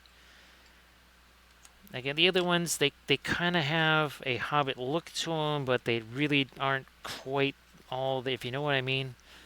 They're sort of there, but they're not quite 100% there. Actually, it's funny, Rico. Well, Lulu did make an appearance, but oh, that's right. You weren't watching the. Actually, no. Okay, so this was Tuesday. So for whatever, I think now I know why. After talking with George and Nancy, and now I understand why. But I get this text from the next door neighbor, like, yeah, Jose's gonna start putting up the fence at like 2:30 in the afternoon. First of all, sunset here is about 4:30. Well, maybe 5 really is the official sunset. And it's raining, and it had been raining like for 24 hours. I'm like, why are you going to be digging post holes? Well, here's the thing. When I go to the store Tuesday, I find out that they don't even have a post hole digger. I'm looking at these two guys. It's dark. It's in the rain. I look down at this hole that they've dug. There's at least 2 feet of water in the hole. I'm like, where's your post hole digger? They didn't have one. So I went in the garage and gave him the post hole digger, and I said, "Gee whiz, I hope this helps." It must have, because I think they were able to dig the next 2 poles faster than they dig the first one.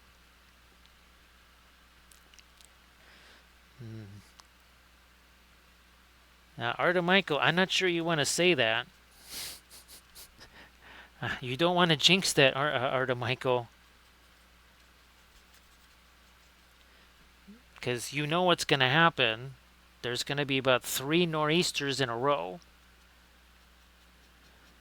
Yeah, you don't want to tempt fate there, Arda Michael. I know that there was brush fires in L.A. Arda Michael, what was that one snowfall that you guys got? Was that 3 feet of snow that you guys got that one time, and all the branches were getting broken? Because it was also a heavy snow. Now, actually, Armored Wolf, speaking of snow, how is it looking for breaking your November record of last year in the 115 inches?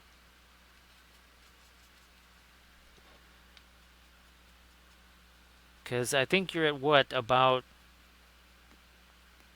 I think you're at about 27 inches of snow now for November. Alright, so I think we've got those. Again, they don't have to match totally because we are going to be putting all the grass up there. But that, not too shabby, right?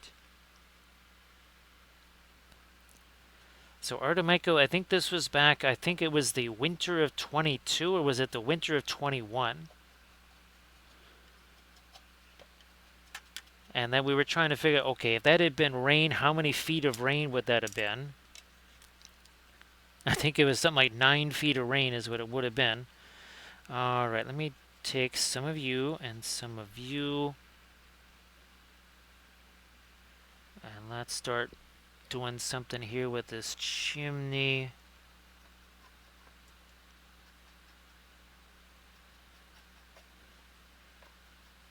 Okay, now let's do a little bit more of our lighter stuff, and then we'll do some glazy stuff on there.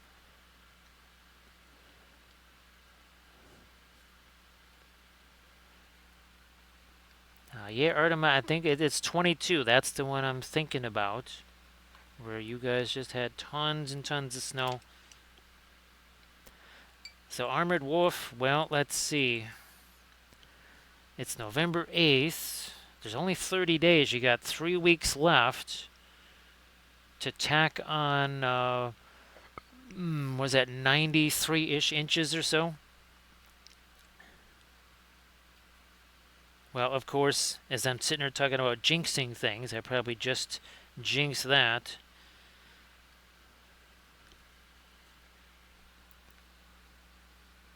There we go. Here, we're just gonna take our brush here. This is mostly a pin line wash. It's, I want to say, about 90 some odd percent to a pin line wash.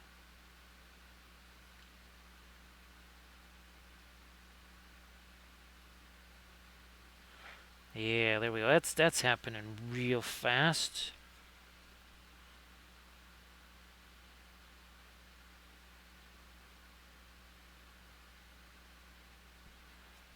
Then, well, we can also hit this. I could hit this with weathering powders too. I could even take the black soot or whatever and put that on the top of the chimney there.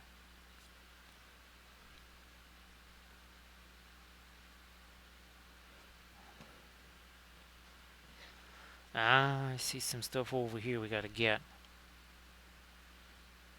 Let's do this.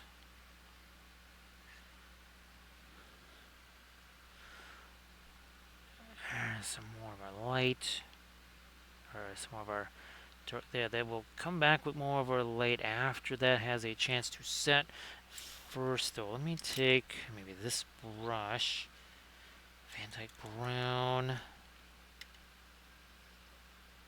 Just get that down into here. Maybe I'll take some of the paint off of there. Take off even more. Just give me a sec to grab a paper towel here.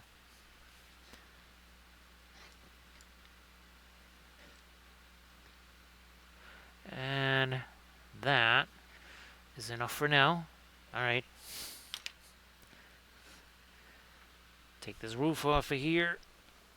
Get you over there out of the way.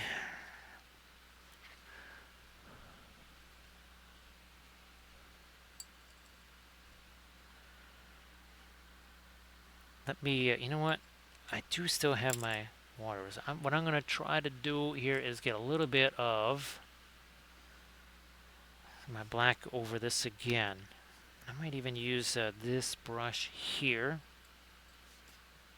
Oh, here goes our spin the Hobbit hole right there. It's a testament again to how balanced this is and how much counterweight that I've got down in this thing.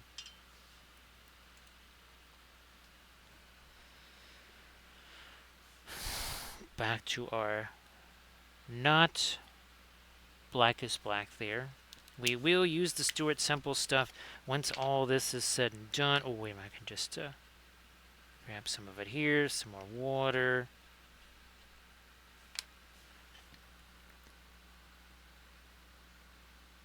Now that we've covered some of this,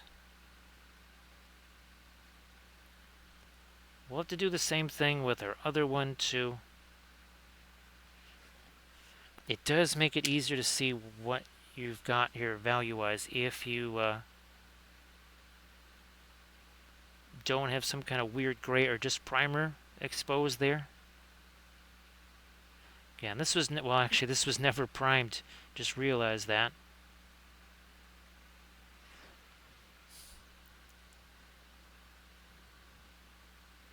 Actually, Thranule, I wasn't sure if you guys are having the warm temps there, or if it's normal, or if it's unusually cool there.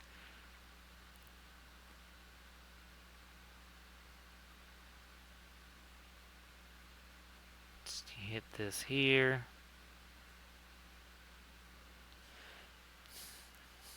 And again, this is just the acrylic stuff here.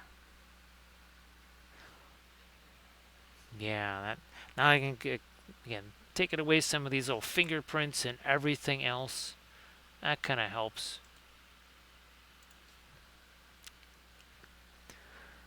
Get this part of the wall up here.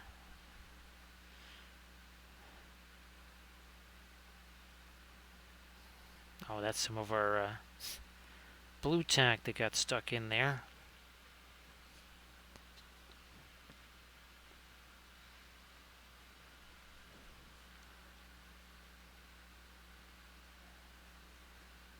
Take care of this.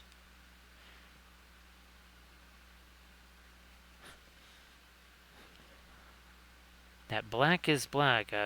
Yeah, you think, okay, this is pretty dark. That black is black. It's so ultra matte. that stuff disappears, and I have used it on a couple of occasions. Where's this right here? So you can see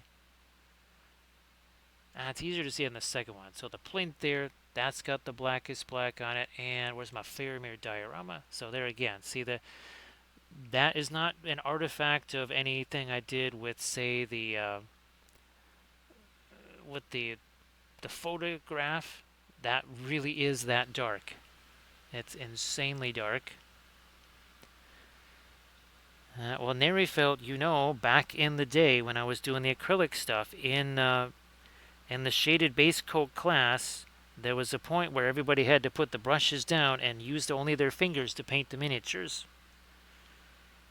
So technically, finger painting was part of the original shaded base coat. I didn't do it with the oil painting because it would have gotten real messy. Because it's one thing to take like a wet paper towel and just kind of wipe the paint off your hands, but it's another thing to like, okay, where are we going to get the warm water and the dish soap? So yeah, that's why we kind of didn't do the finger painting with the oils, because I knew that paint was gonna get everywhere.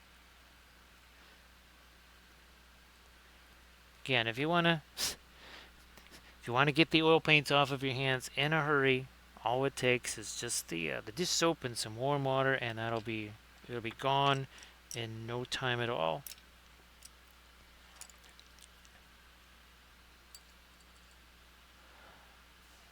Let me see what we want to do with any more of our lighter. I'm going to try to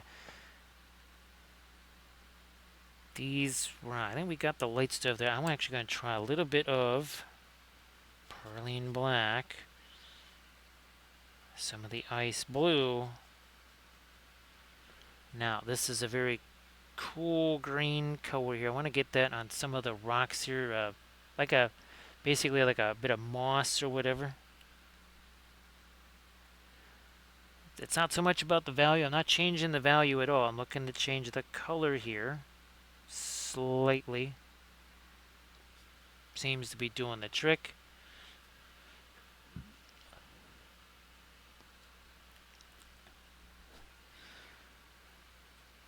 This does not have a ton of thinner in it either. Now I might even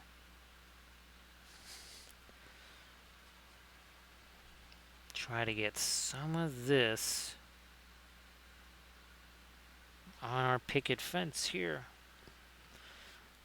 Paper towel. I'm going to use this as a blending brush. So we have Denethor. This is actually starting to be a hair sculpting brush here. Oh, see how it's all getting frayed like that? That's starting to become a potential hair sculpting brush. My Denethor, we don't often get a chance to do film noir on a piece of terrain. Oh, let's see what happens here. I think that we can do it like this. Actually, let me zoom out one more. There we go. All right. Well, I mean, it still sort of seems like there's a bit of a glow that's happening in that fire, but look. Look at that. That's pretty shocking, right? And again, there's some shading there. Let's bring this back. Now, there we go. Let's get back to our full saturate. There we go. It's the color contrast, right, Denethor? It's all about that color contrast. Well, also saturation contrast.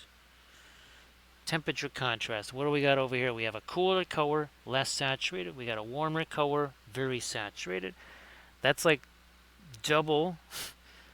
That's like double the contrast there. And of course, you can take your phone, right? Every phone has some kind of app or whatever. You get in there and you tell the phone, all right, here, just take all the color out of this. Just show me the black and white. You will sometimes be very surprised at what you see. Very surprised.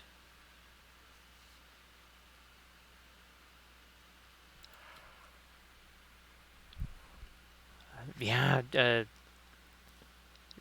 it's really wild to see. Of course, here what I was thinking of doing was actually taking some of our printed plants like the roses. Where's our Kathy figure here?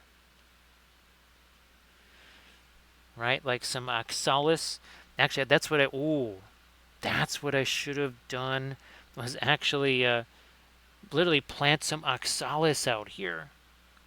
Yeah, I mean, I have my flower tufts. It is terrain after all.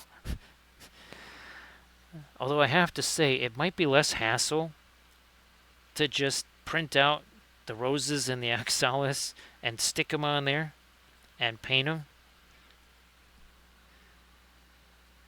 It's not too late, Denethor. Well, of course, actually, well, I need to print out more of these.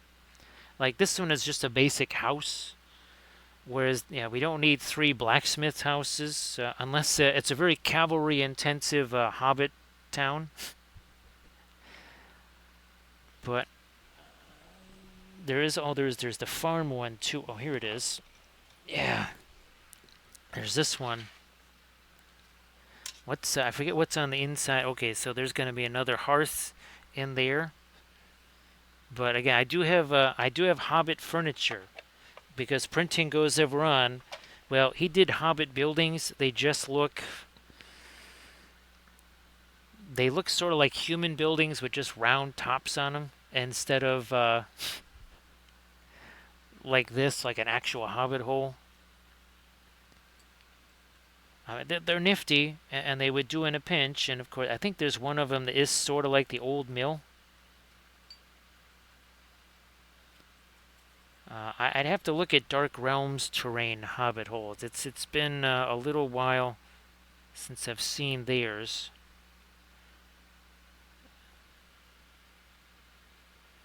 Hey, Blat Blat, how you doing? So the pallet cam is actually a very very very old IPVO camera. It's basically a document camera.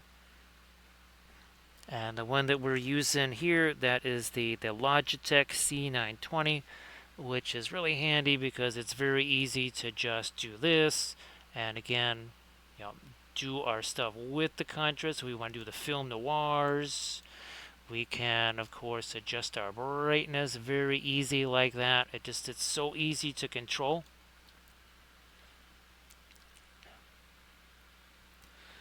Yeah, Denethor, well, I was going to do those, and of course we have all the crops that we printed out, so we have to paint some of these as well.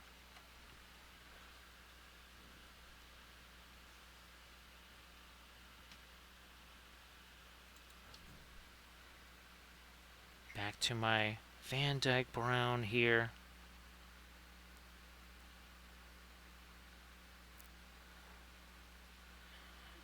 Around the edge. Black, I'm glad that you're doing well. Now, I've been looking forward to painting these buildings. Gosh, when did I print these? Probably July-ish or so. I've been looking forward to painting these for months. So we painted a whole bunch of hobbitses on stream. And of course those fields, you know, that's for Bilbo Stabbins here, protecting all of his pumpkins. Now the giant tavern. Now, I mean, maybe there's parts of it that I could paint on. I'll have to take a look at it again. It's difficult. I don't know if I could paint that on straight because it would look a little weird just painting literally small parts of buildings. Instead of here, we basically have the whole building. We have actually technically been putting paint on the roof as well. Let me get a little bit more of this up here.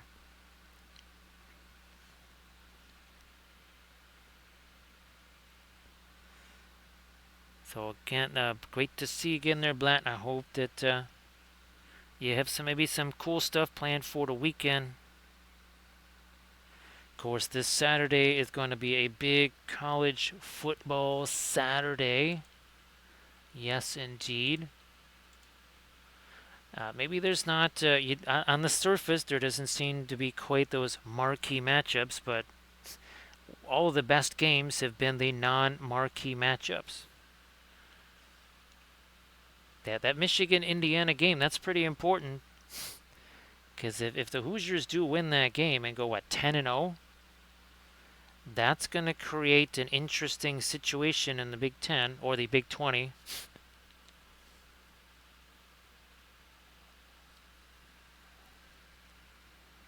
And of course, that Penn State game, don't sleep on that. Obviously, Bama LSU is kind of the obvious choice as your marquee matchup there.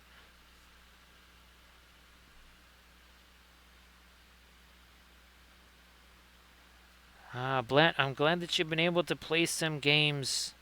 Ultimately, one of the reasons why we're painting all the miniatures, doing all the terrain, is that eventually I want to be able to live stream games of MESBG here on the channel, because I think that would be very, very fun.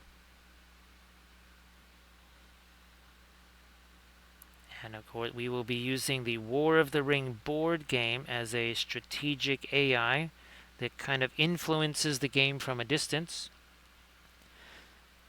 Glad to see that you're back here, Neshlin. I hope that your week has been pretty good. Happy Friday, of course.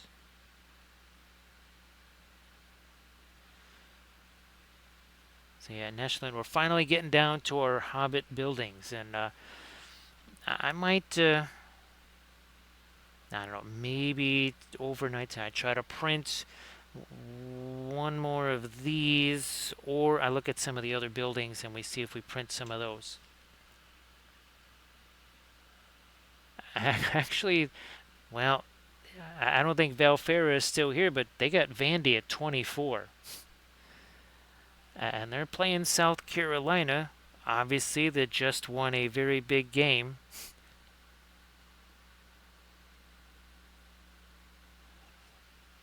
So that's going to be interesting. You know what? I see a ledge right here. Let me take my Van Dyke Brown here. Not so much of the thinner. We don't need a pin line wash there.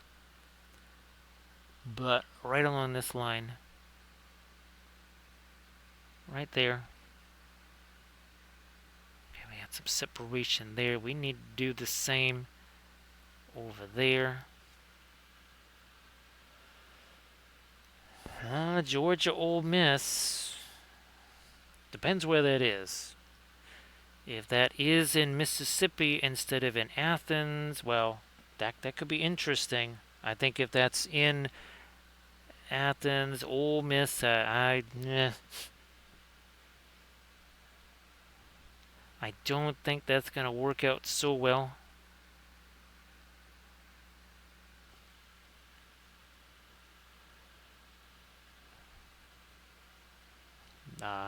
Let's see. Well, Mississippi State, I don't think there's enough cowbell to overcome the Vols. I don't think that's going to help.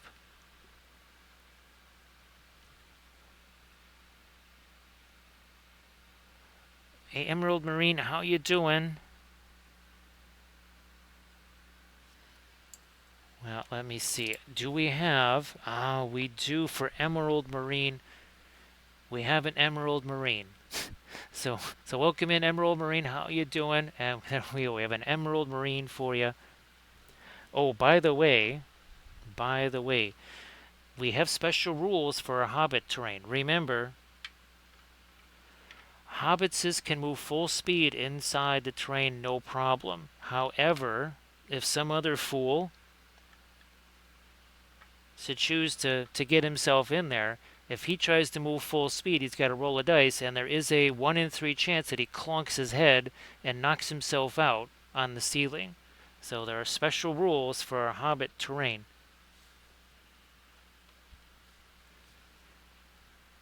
Which is why I really can't wait to play in the gigantic Hobbit Tavern, which is 2 stories tall.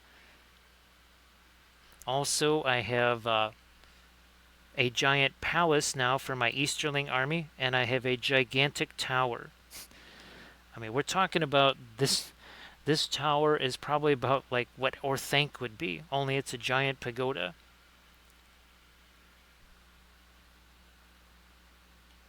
Just get me some cracks in the stucco here. There we are. Maybe we widen out this teensy bit in some places.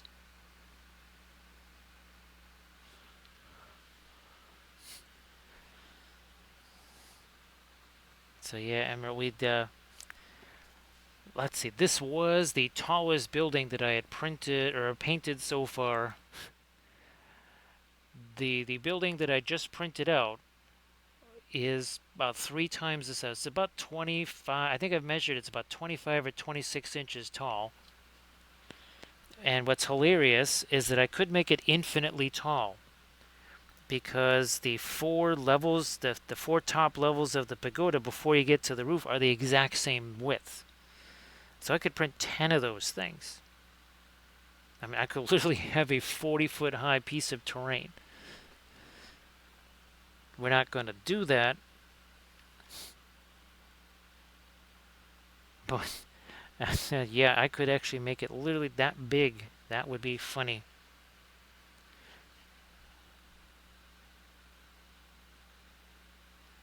And that is from Hartolia Miniatures. Don't forget we have that Chinese junk that we also want to paint. We'll be doing that on our Armada Monday stream. And that one's going to have a boatload of freehand on it because it's for Easterlings.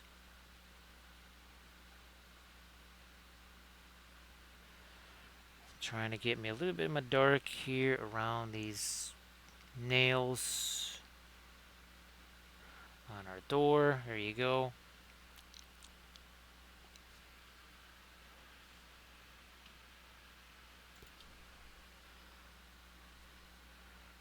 Now I don't need to put any more stuff on that. Gonna leave the door relatively dark in there. So yeah, Denethor, I just realized, like, why does this look so open and so flat? Because I don't have my flowers out here yet. Yeah, it's 3:10 in the morning here, Emerald Marine. So have a good night there. Thanks for joining us, Emerald Marine. Appreciate that, of course. Have yourself a fabulous Friday.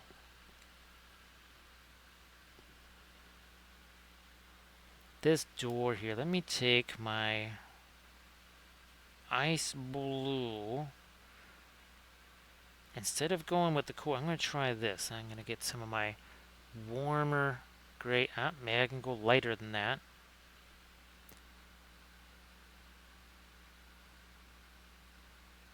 Again, look, I'm holding this brush. Just 2 fingers. 2 fingers on that brush. And yet, look at what we can do with that. Again, this is how I'm holding the brush. It's almost at the end of the brush. Let's see you later there, Emerald Marine. Zelica, the oils basically make everything easier. They really, really, really do because, I mean, whether it's a vehicle like this or where's it? Here we go. Or this, because water has a tension point, you can only make it so thin. With the oils, because they're thinner than water, you can actually go thinner than your brush can, whereas water usually can't even go as thin as your brush. So it's so much easier to actually do the freehand with the oils. Also, too, once it's there, you can also change it and push that around. Where's my... here's Gambling. There he is. 1 second here. So the banner here, and this was done on stream. You can go back and watch this thing. This design was up and down here. I realized right away that was no bueno. That wasn't going to work. So it took me 2 seconds to wipe that off and then do this pattern. This horse had to be moved backwards 3 times. He started out too close, still not far enough, and a third time. And all I had to do was just basically wipe the green away and just push him that way. So that's the other thing, the flexibility working with the oil paints. So the freehand gets a whole lot easier on like 3 different levels. That was not what I expected, Zelica, when I first started working with the oils. I thought that's the last thing I want to be doing with them. Turns out even if I was to paint the rest of the miniature in acrylics, I would still want to do the freehand in oils. We've made a number of interesting discoveries over the last, oh gosh, the last 8 or 9, I think it's almost 9 years now with the oils. Yeah, just about 9 years-ish. Well, Zelica, I think the other thing that's handy is that, well, I did pastels, I did watercolors, acrylics, oils, and over that time, you just start to go, huh, okay.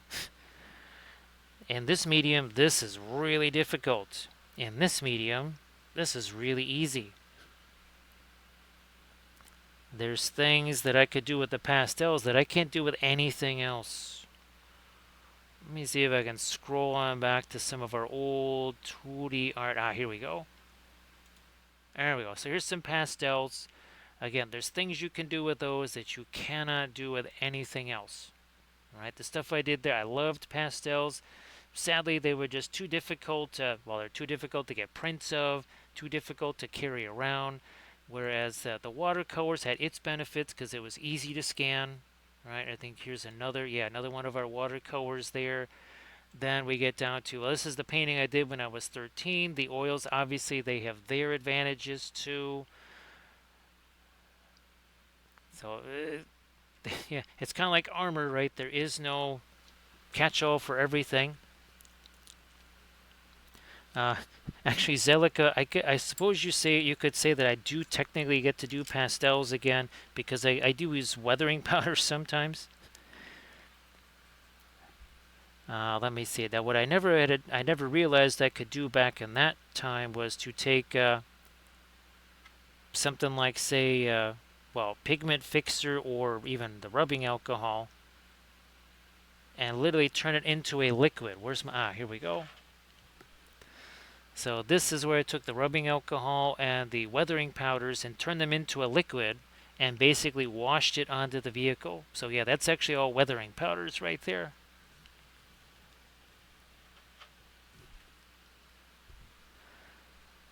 Again, much to my surprise. Was not expecting that.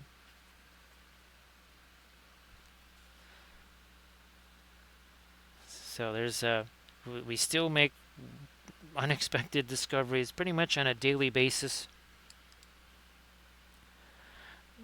which also does keep painting from getting too repetitive. I've seen it happen many times where somebody, they love painting miniatures until it almost becomes like work. It's so repetitive, it's the same thing over and over again. Now, I don't play video games, but I would think if you play the same video game non-stop over and over again, never play anything else, there is going to come a point time where you don't even want to look at video games again. You're just like, okay, I don't want to see this anymore. This is getting real boring. And that's what can happen with miniature painting. I know it's frustrating because some folks, they find their technique, right? This is how I do things every time. But if you don't add to that or continue the experimentation after a while, it's just the same stuff all the time. Even with the oils, this goes through changes at least every couple of weeks. There's some new thing that I discover. The pace of change is rapid. Even just what I'm doing here with these buildings, There's stuff that I do now with the oils that I never would have done before if it weren't for the fact that I was painting these buildings or the ships or whatever.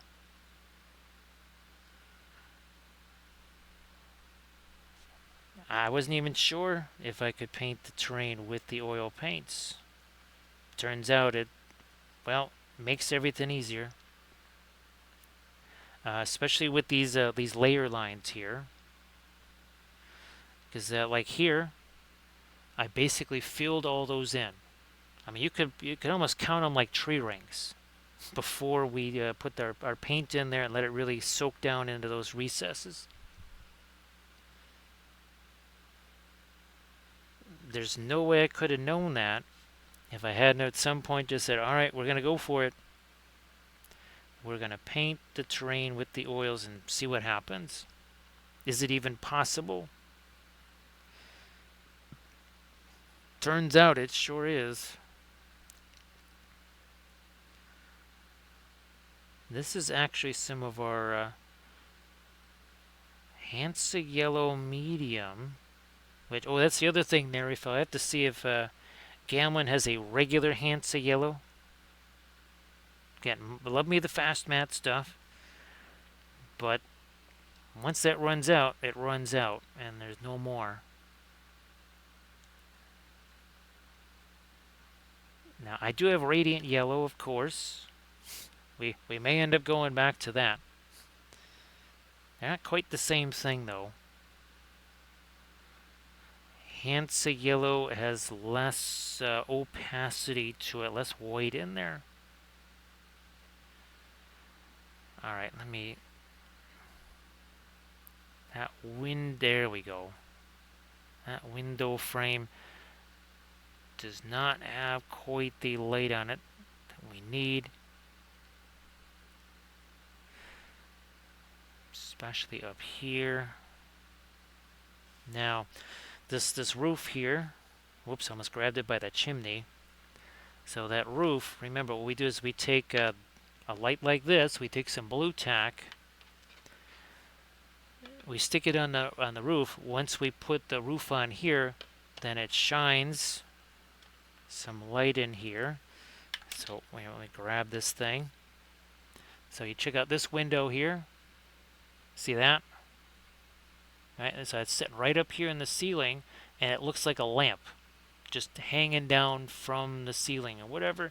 And you can get these guys for, I don't know, a package of 50 for maybe $6 or $7 or whatever.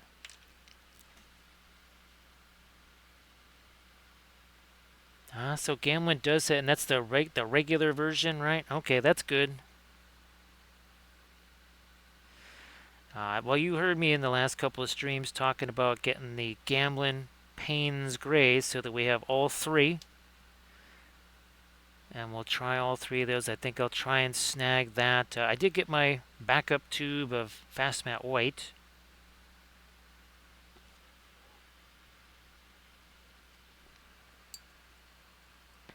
It's really weird, Nerifel. I got so used to the Gamlin, and now they look like this. And I'm just like, whose are these? It's a bit of a change.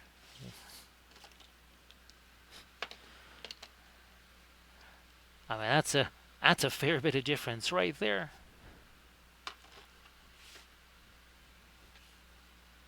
Now I'm looking at those going, what brand is this here?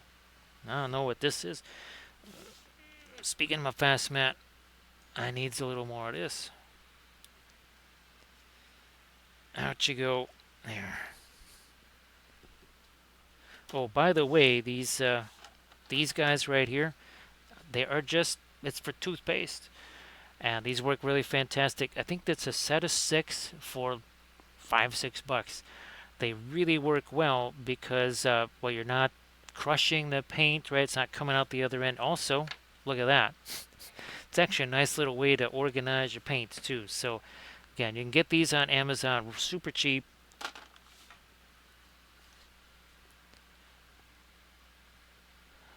Yeah, Nerifel. Now, again, I'm obviously somebody new to it. They wouldn't know the difference. But for us old timers, For us old timers like you and me, we're used to those other labels.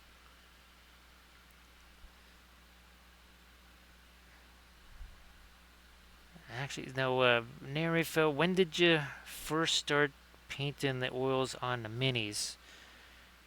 Because there's our part of the original Linseed Fellowship. We have our newer members. We have our original members of the Linseed Fellowship. Oh, look at this. Look at that. That's pretty nifty. Get these guys now. Yeah. I needed to let this paint set for a bit, though. Yeah. We needed to let this sit. Now, I didn't see Ryan in here, of course. It's pretty darn late for Ryan. Also, too, the stream tomorrow, I'm fixing to start a whole lot earlier. I might even shoot for like a 9:30 start time if possible. Part of it is I want to get those 2 Hobbit holes painted, or at least a Hobbit hole in some of the some of our fields there also painted. So my goal is somewhere between, say, 9:30, 9:40. That's my target. Of course, today's target was 10. We missed that by an hour and a half. We missed it by that much.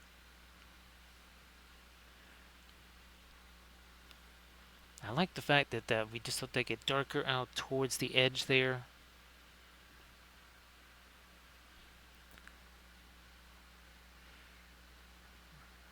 Now that that's had a chance to set, let me see if I can actually come back with my white here and give this a little bit of dimension. Yeah, see that? Now the cracks look like they're actually got some, there's some depth to them instead of just like, well, there's a line painted on the wall.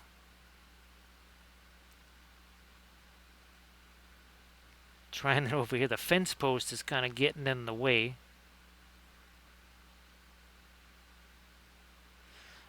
All right. You can see a teensy bit of it there.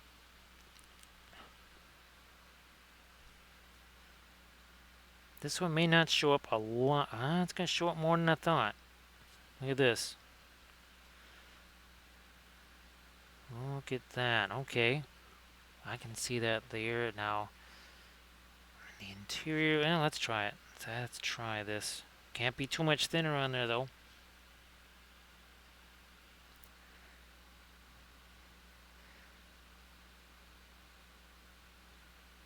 It's always interesting. Nerifel, like everybody's oil paint journey is a little bit different. I gotta write a message to Pun Expected. I haven't. I know I wrote Pun a message, I think, a few weeks ago. I think Pun's been super busy because I don't know. Have you seen Pun do any streams in the last month or so?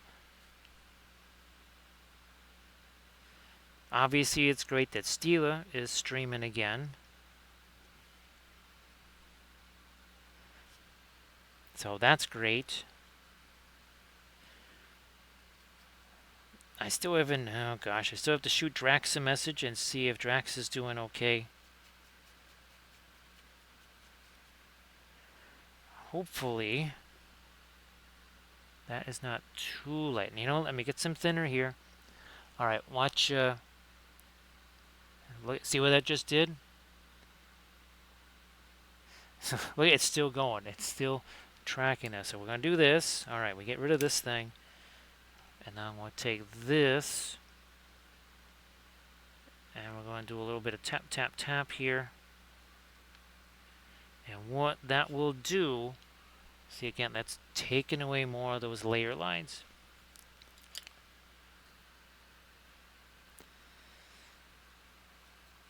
It's so wild how that works out, right, Nerifel?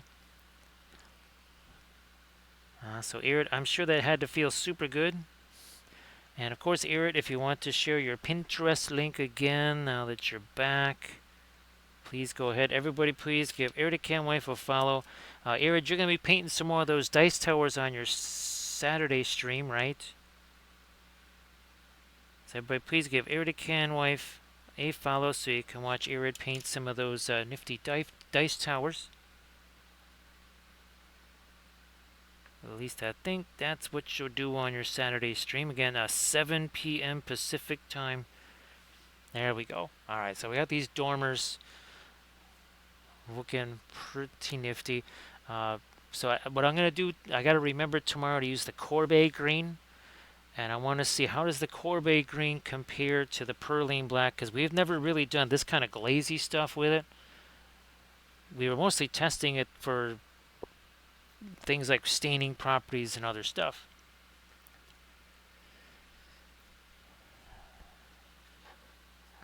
Irid, I've actually painted two from Loot Studios. It's a really nifty sort of a green man, or it looks more like tree beard. It's basically a pot. Ooh, I gotta print out one of those for me. What am I thinking? I gotta print out one of them for me.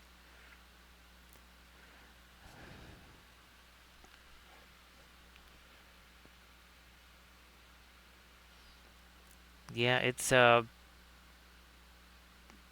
we never really had a chance to kind of compare some of those, like you say, that grittiness. I think using it on something like this, right, on big old terrain pieces, I think that'll reveal a lot about it. Now, where's my blending brush? I'm gonna take this, gonna push this stuff around. There you go. Now, yes, this already has paint on it, but we've used it as a dry brush for so much. It's like, look, you can see there's barely any paint on that brush.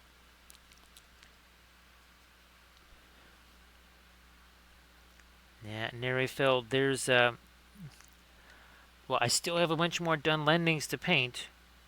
So we've painted pretty much almost all of the Dunlendings with the Perlene black. Our next few batches, we will paint those with the Courbet green, and that'll give us a chance to really see what it can do.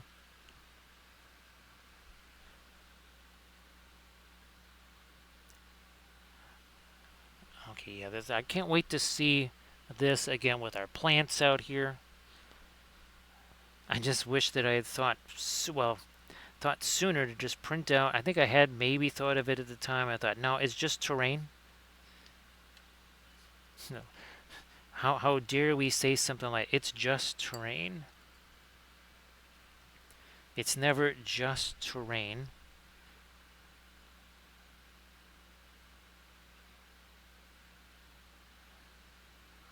There, okay. So yeah, our Friday stream, hoping to get that started on the earlier side because we got a lot of stuff to get done.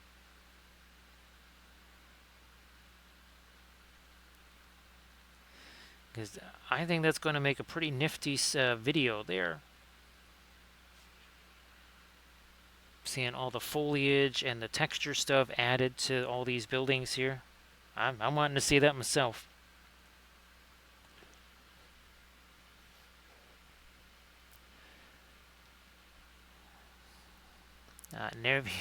You know what I should try? Oh, here it is. Here it is. The Terror Verte. Talk about gritty. This is like sandpaper green. I think that's what we should call that, Nerefel. We're going to call it sandpaper green.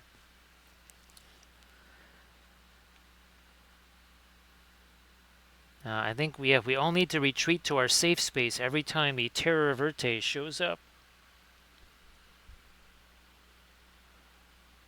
Let me see if I can't lighten up the... There we go. These have nothing on them. And of course, the other thing that I realized about these terrain pieces, again, somewhat on the too late side, is that if you take a piece of filament, you put it down through here, it goes actually through this hinge, and then it acts as a hinge. Because I was wondering, like, why do they have what looks like a hinge on the door? There's no way to keep it on there. Well, you're supposed to take a piece of filament and chuck it through there. Like I say, we learn stuff all the time. Sometimes later than sooner. But nevertheless, we still learn. The quest for knowledge is eternal. Sometimes that quest is more difficult than other times.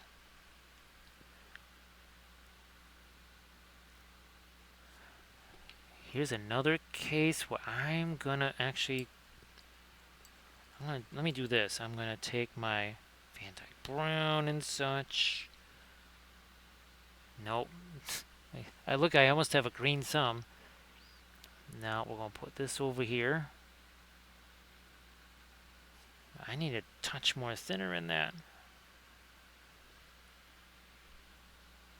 Touch more thinner. Oh, look at this. I am almost off the handle of the brush here. Yeah, if I had the usual kind of death grip that I see folks have on that brush, there's no way I could do any of that. Oh, look at that. That is really helping. So that is our Van Dyke Brown mixed with, well, actually, no, that's genuine indigo.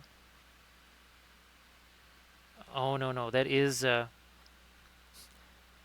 never mind, that is our Payne's Gray from Williams. I was thinking that was indigo. Now, this stuff down here, that needs to be darker. That needs to be darker. I can't do a whole bunch with just thinner because it's going to leach into where my fire stuff is. But look at this. See how that gets lighter? Look at how those coals start to burn brighter by the fact that this is now darker and in shadow.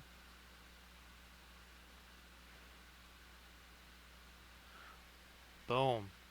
Big difference there. Didn't take much, but big difference nevertheless.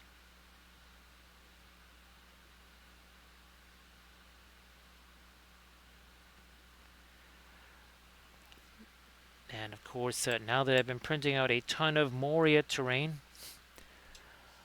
that means we will be adding to our one and only Moria terrain piece that we've painted so far. That'll be that thing. We painted that up on stream, along with the dwarves, too. We painted that and the dwarves on the stream. Guess what? Lots of Moria terrain coming.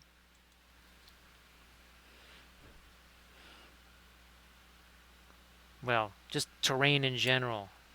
Whatever I can fit on the screen, we'll be painting on stream or in our videos. That stuff was not printed just to sit there somewhere and never get painted and never get used.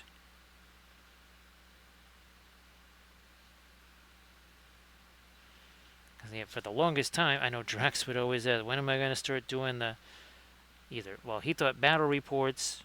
I'm so glad that I just said, yeah, why don't we just live stream it? Well, first we had to have the armies. Now we kind of have those. We needed the terrain. That was printed. We even have the boards set up now. We just got to start painting the terrain.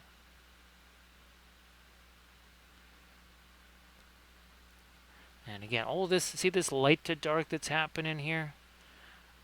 I did not have to shade that in. Remember, we did our glaze thing, and then we just took a brush, we just plopped the paint on, and we took this blending brush and we pushed it around into those darker glazes we did. Because, where did we start? What was our starting point here?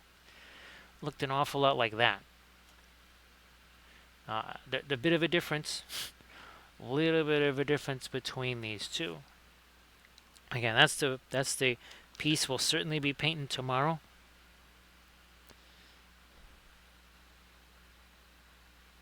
Along with, hopefully, maybe even a few of our crops here. Also 3D printed.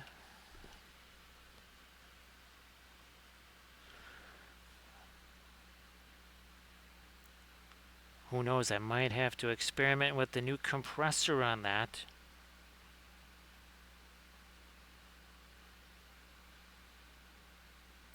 Yeah, that's, oh yeah, I'm hoping to, I've never actually had an airbrush video for the Patreon page. That'll be the first ever airbrush video for the Patreon page after what, 6 years?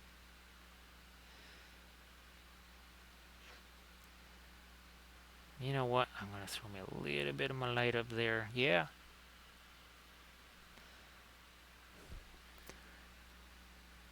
Touch of it down there. And I never did get anything along the top of this. Might need some more thinner on that to try this. Let's try this again.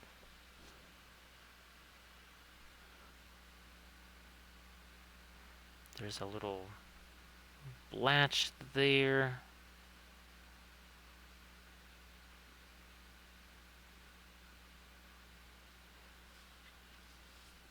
Now, let me just use that blending brush to get rid of that.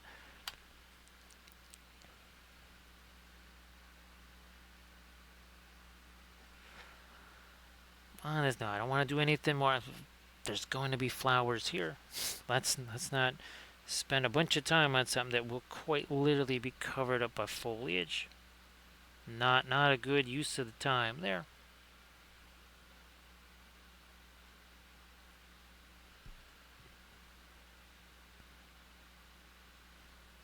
Need to get a touch more of my light up on top of this here.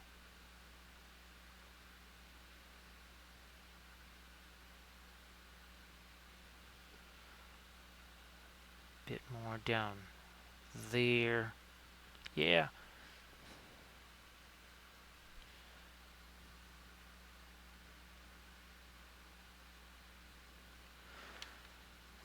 This is another spot. These big old nails here. Those are pretty darn big nails. Let's get some light on those here. Separate this with some of our Van Dyke Brown.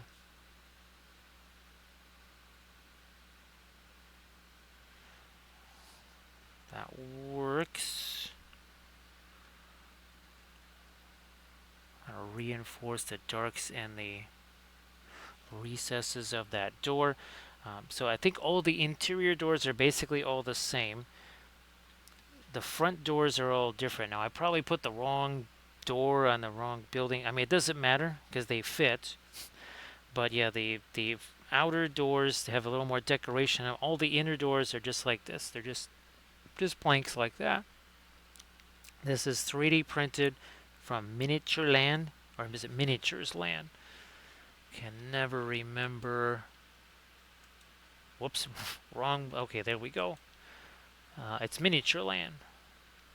And again, Miniature Land has all kinds of fantastic terrain.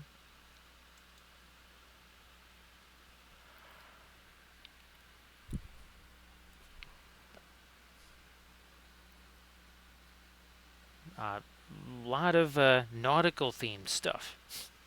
But also, again, my entire Harad board, for the most part, is their terrain. If you're looking to do Lake Town, they have a fantastic version of that too.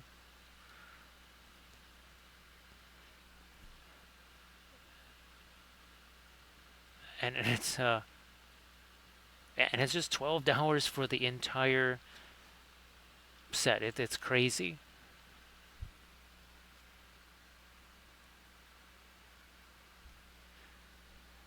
So yeah, you cannot find stuff at a much better price than that.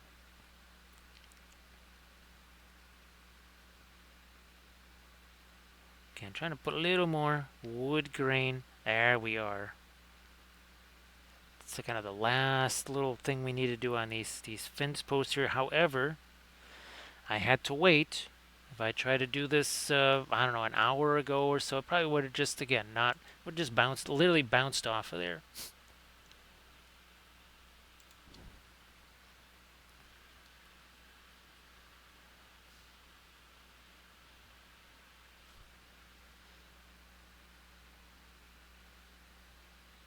More of that right here.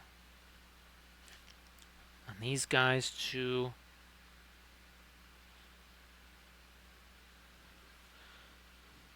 And it's not just shading, the way they're going kind of light to dark like that. I want maybe some staining on there, right? The water hits here and the the mud and everything bounces back up onto the boards, the slats here.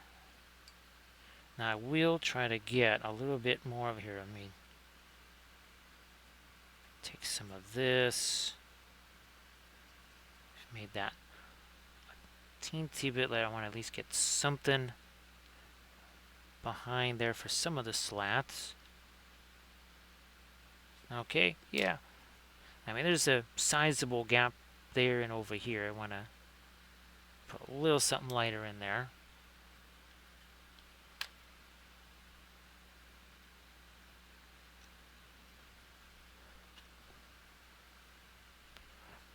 Now, with the oils on the FDM, especially the FDM style terrain,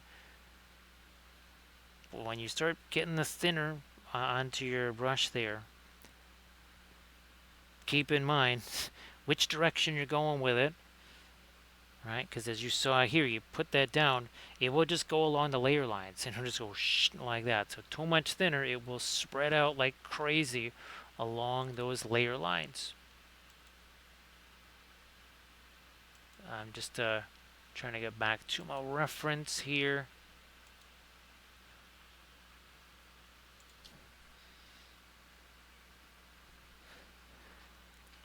So these interiors are definitely really fun. I wasn't sure how much I could actually get the brush into these interiors, but it looks like it's I can do a fair amount on the interior.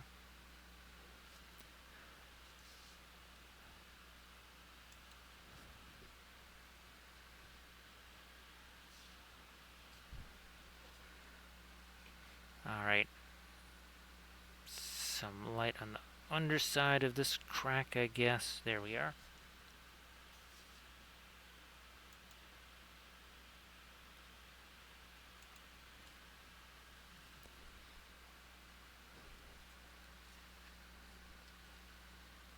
I don't want to go too late on these. No, let's not do that.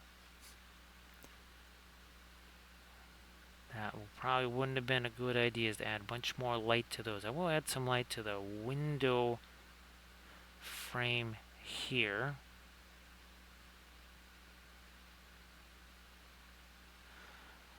That really does clean up some of the edges on the window frame.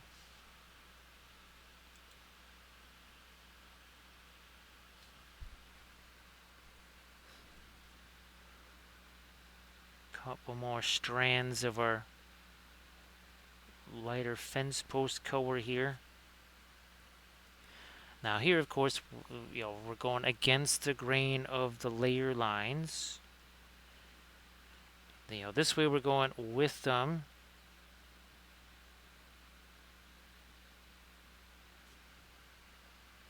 So that if I again put a whole bunch of thinner in there, I have to be ready for it to go and just expand along those layer lines.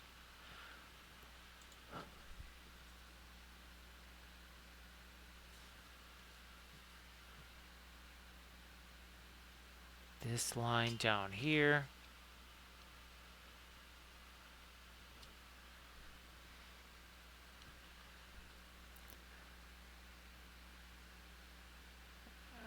Yeah, we'll do this a little lighter here. Oh yes, there's a couple of gaps here. We should get some lighter stuff down in there. Oh, especially this one.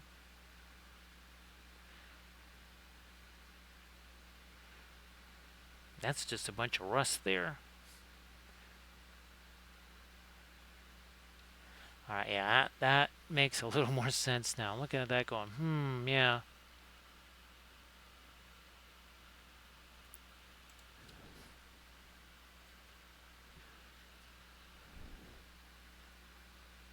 I'll try to lighten this up a little.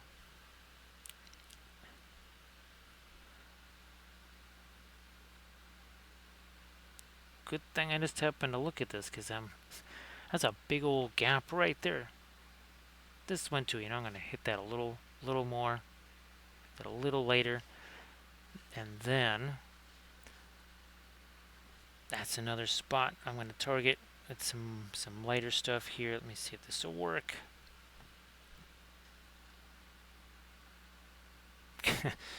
Eventually, I am going to just not even have my hand on the brush, and it will literally be one of those self-painting brushes.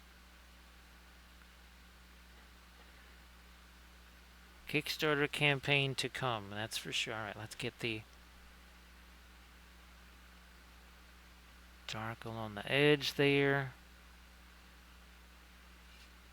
Alright, that's some of that light there. Here, let me take my blending brush to that.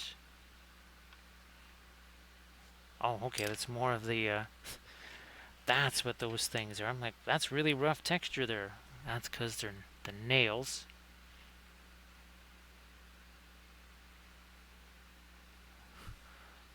Yeah, that was a really rough spot for them printing over there. Alright, we got some of this perline black. We'll drop that down in a couple of these recesses here. Not in a bunch. Perline black used to be a printer's ink many, many years ago. Somehow it ended up becoming an artist color. I don't quite remember how. I don't even know if that was exactly explained, but it did go from printer's ink to artist color at a certain point in its history.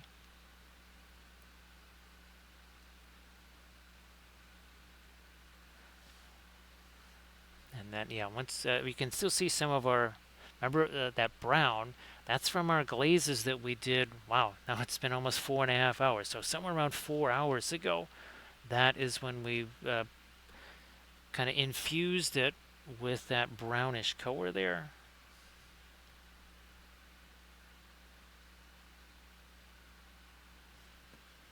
Gonna take this.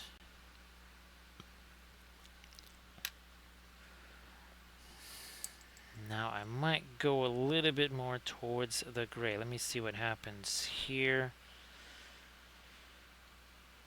Some of the brown, more of that brown.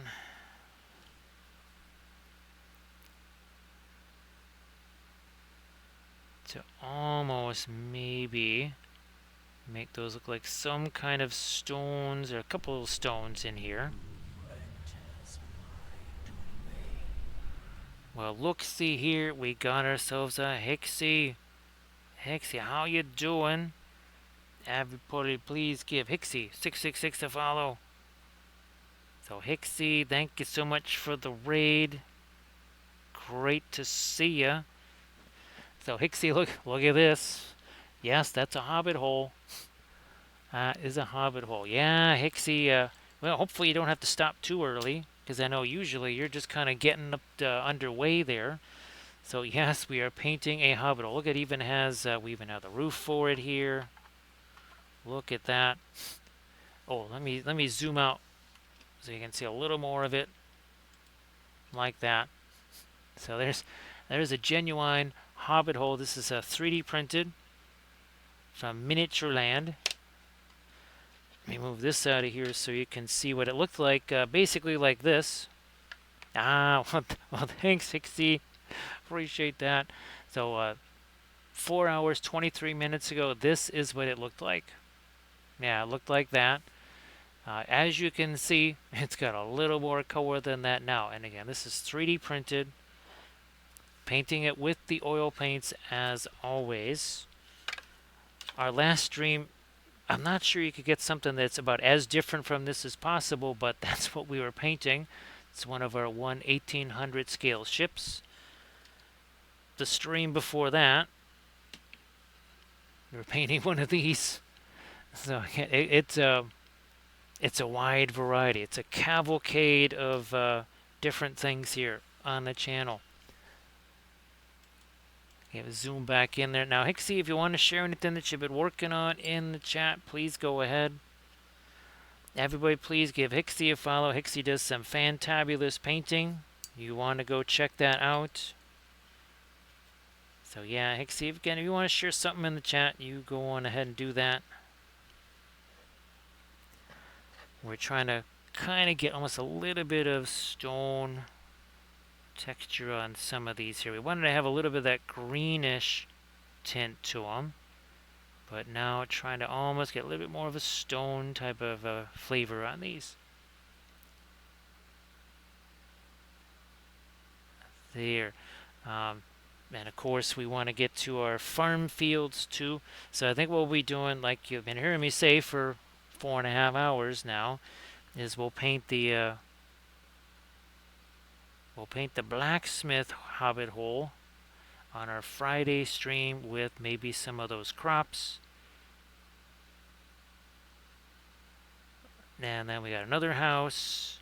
There's also like a lumberjack's house, which is pretty cool.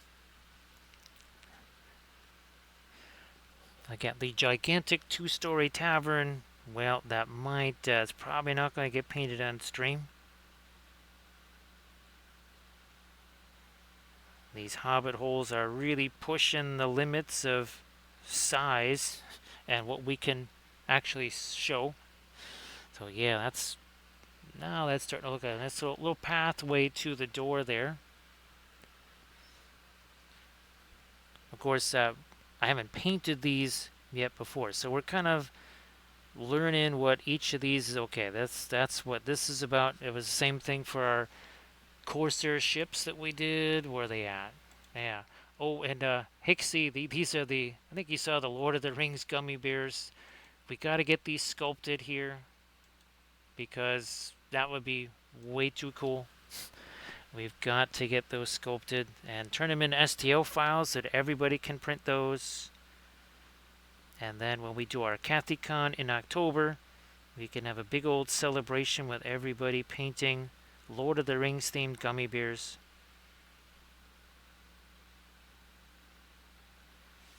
And where's the first two that these actually did get sculpted, and we painted those on Kathy's birthday. So there's her Gollum and Galadriel, or Gumlum and Gumladriel as we call them.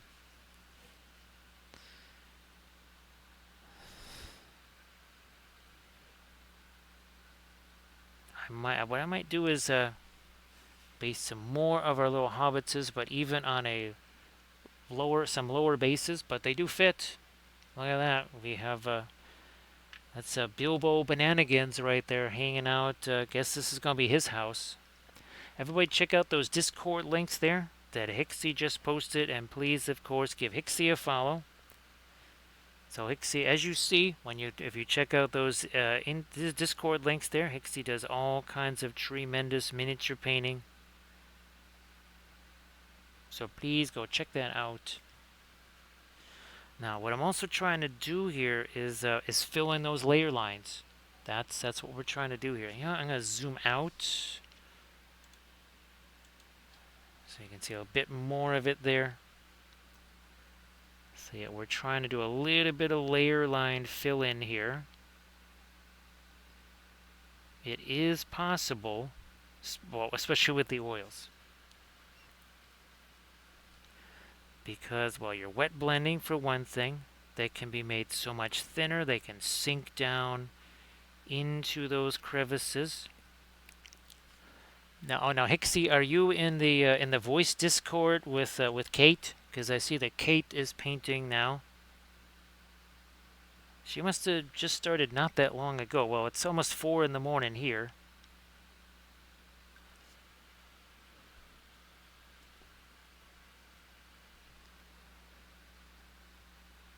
Can't dropping down a little bit. Oh, I'm gonna hit this one too.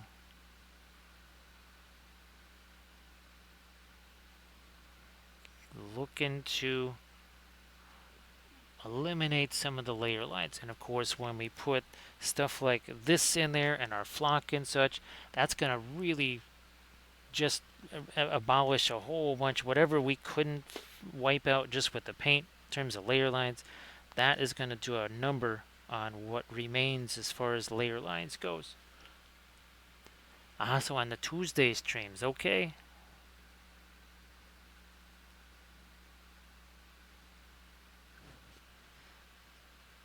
So yeah, because I remember, I thought maybe I'm like, well, it's impossible for me to have 2 streams open on my phone, but I'm here in Hixie, but it's Kate's channel.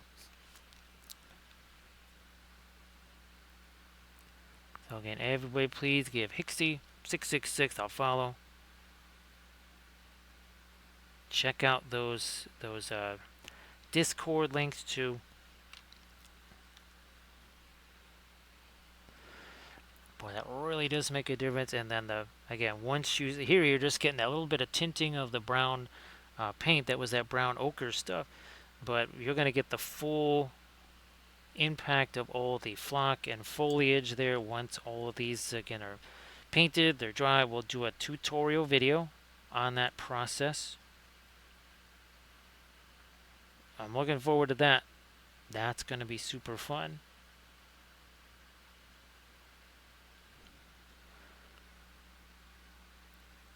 Just like I can't wait to get, I got I think 3 of those great eagles that need their snow and icicles.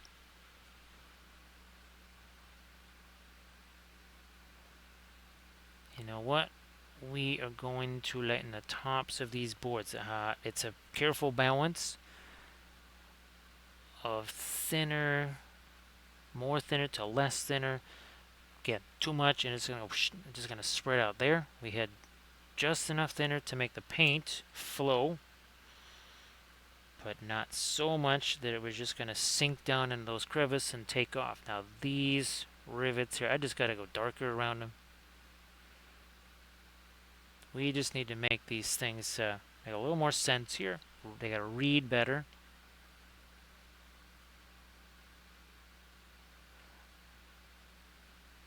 Like that.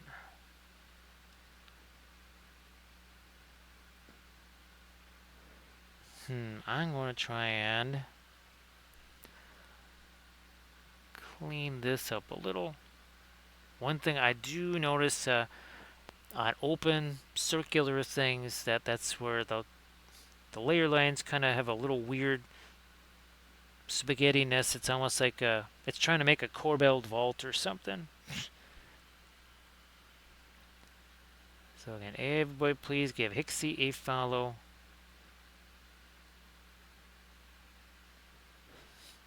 Let me take some more of my Van Dyke brown to some of these front stones here all the way down on the bottom here.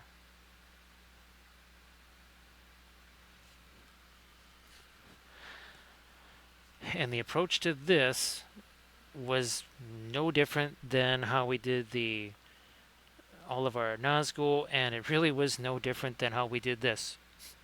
You couldn't get 2 things that are more different. The approaches were virtually the same. We did the lighter dry brushy stuff, then we did some kind of glaze things over that, and then we just started doing all the mid-tones and letting things mix along the way.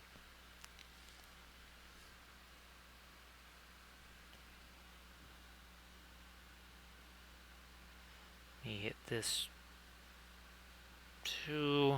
There we are.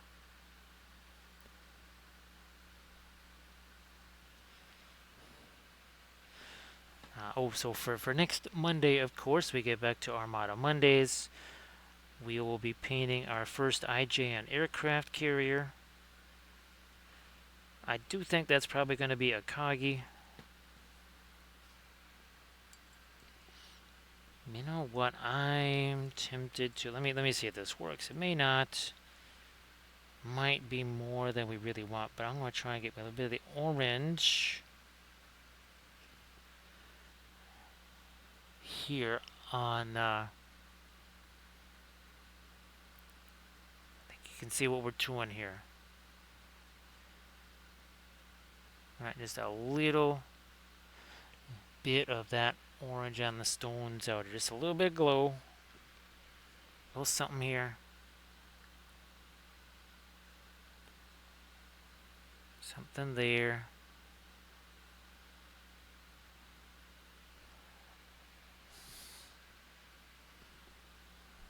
I think we can get away with some. Oops, okay. Well, some. Not one looking for quite that much, but we'll roll with it.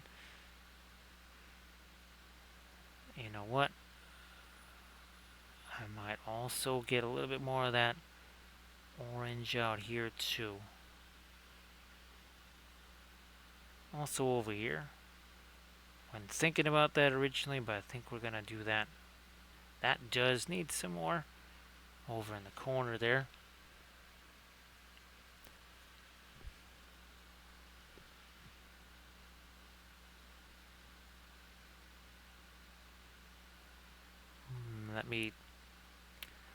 Let some of that blend in with what's there. That's, again, the advantage of the oil paints, right? Now, see that dark sitting on the end of the brush? That's, with each and every brush stroke, I'm taking some of the paint that's on there off of there. It's going on the brush. That's going to mix with the paint that we got on the brush. Now, you can utilize that to do all kinds of nifty mixing stuff. However, when you do something like that, now you're starting to get more towards the making mud range. You're getting closer and closer to making mud, which is why we tend to go back to the palette. We get some fresh paint. Go from there. Now let me see if I can take again some more of this here orange. That is the Naphthol Scarlet. It looks so much like cadmium orange. It does a lot of the same things at half the cost. I mean, maybe okay. Maybe the cadmium scarlet would be more intense than this, but still, at half the cost. You see what I think you see where I'm going with that.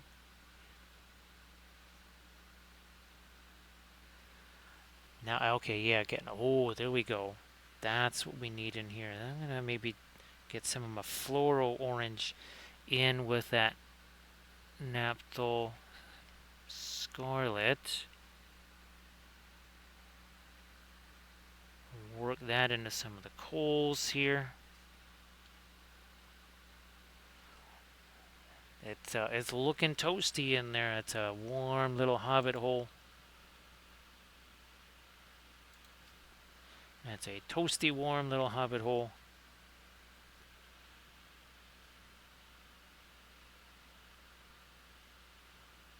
Let me see.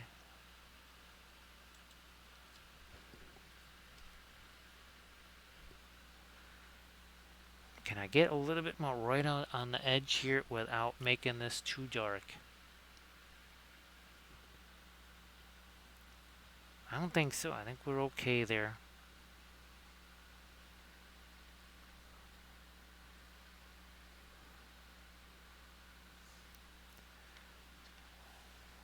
Now there's a couple little spots here where we accidentally got some of our really dark glaze, pinline wash coat, or whatever you want to call it, into our fireplace there. It wasn't supposed to be there.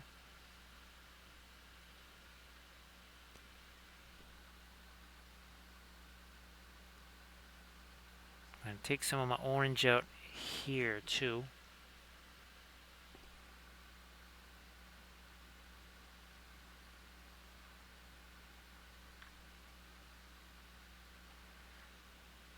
Yeah, I don't want to, if I get back too far here, we're almost going to be reducing our source light effect. I don't want to do that.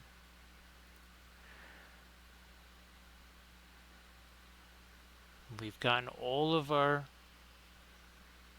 cracks here in between all of these little flagstones pretty much as dark as we can get them. We also made sure that we infused them with a little bit of the bluish gray, so that would be like what we got here. Van Dyke Brown, Payne's Gray. That's the Williamsburg Payne's Gray, which it's so much like indigo. It's just, I keep calling it indigo. It's not. It's actually even more blue. It's almost like it's got ultramarine blue in it or something.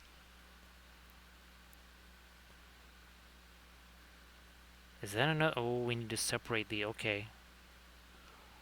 We need to separate those flagstones a little more now that we've done that. I'm not going to bother with it here because I want to actually paint or use my flock and stuff in between those stones to get grass and moss in between them.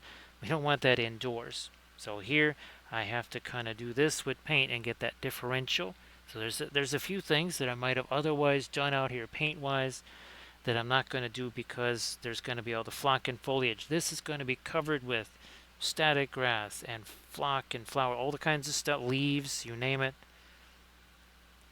So all we did here was we did a cursory little glaze thing, some dry brush, that's it. We did try to make these a little lighter. Probably even did too much stuff on those for how that is also going to be covered up.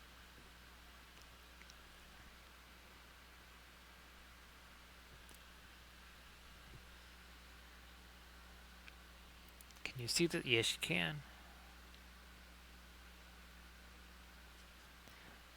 This is more about definition than trying to make these darker. Looking to get a little more separation in these flagstones down in here. And again, you can take a nifty little light like this. You stick it to the ceiling, right? That's kind of the ceiling here, and you hang it there, and it literally looks like you've got a lamp hanging inside the building. And you want to turn it off. Now, obviously, some of these have switches, but these smaller ones, you just take this little tab here. You interrupt the batteries. These come in all kinds of different colors: blue, green, orange, white, yellow, purple, red, whatever. You can get them usually in batches of 50 to 100.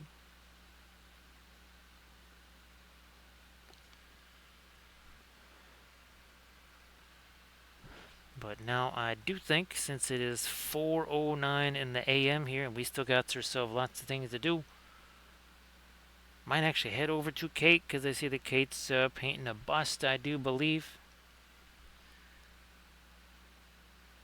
Which means I want to say thanks to Armored Wolf for doing all the moderations. Sorry that this started so late. We do want to say thanks for all the bits and the subs, the follows, the cheers, also the raids. Thanks, Hixie, for the raid. Appreciate that. And of course, we have been showing what we will be painting on our next stream. That would be at least our blacksmith shop. Gonna be, you thought there was glowy stuff here. We got a whole bunch of glowy stuff to do on this thing. Yep, lots of glowy stuff going to happen there. So I think, going to get my raid countdown underway here to Kate.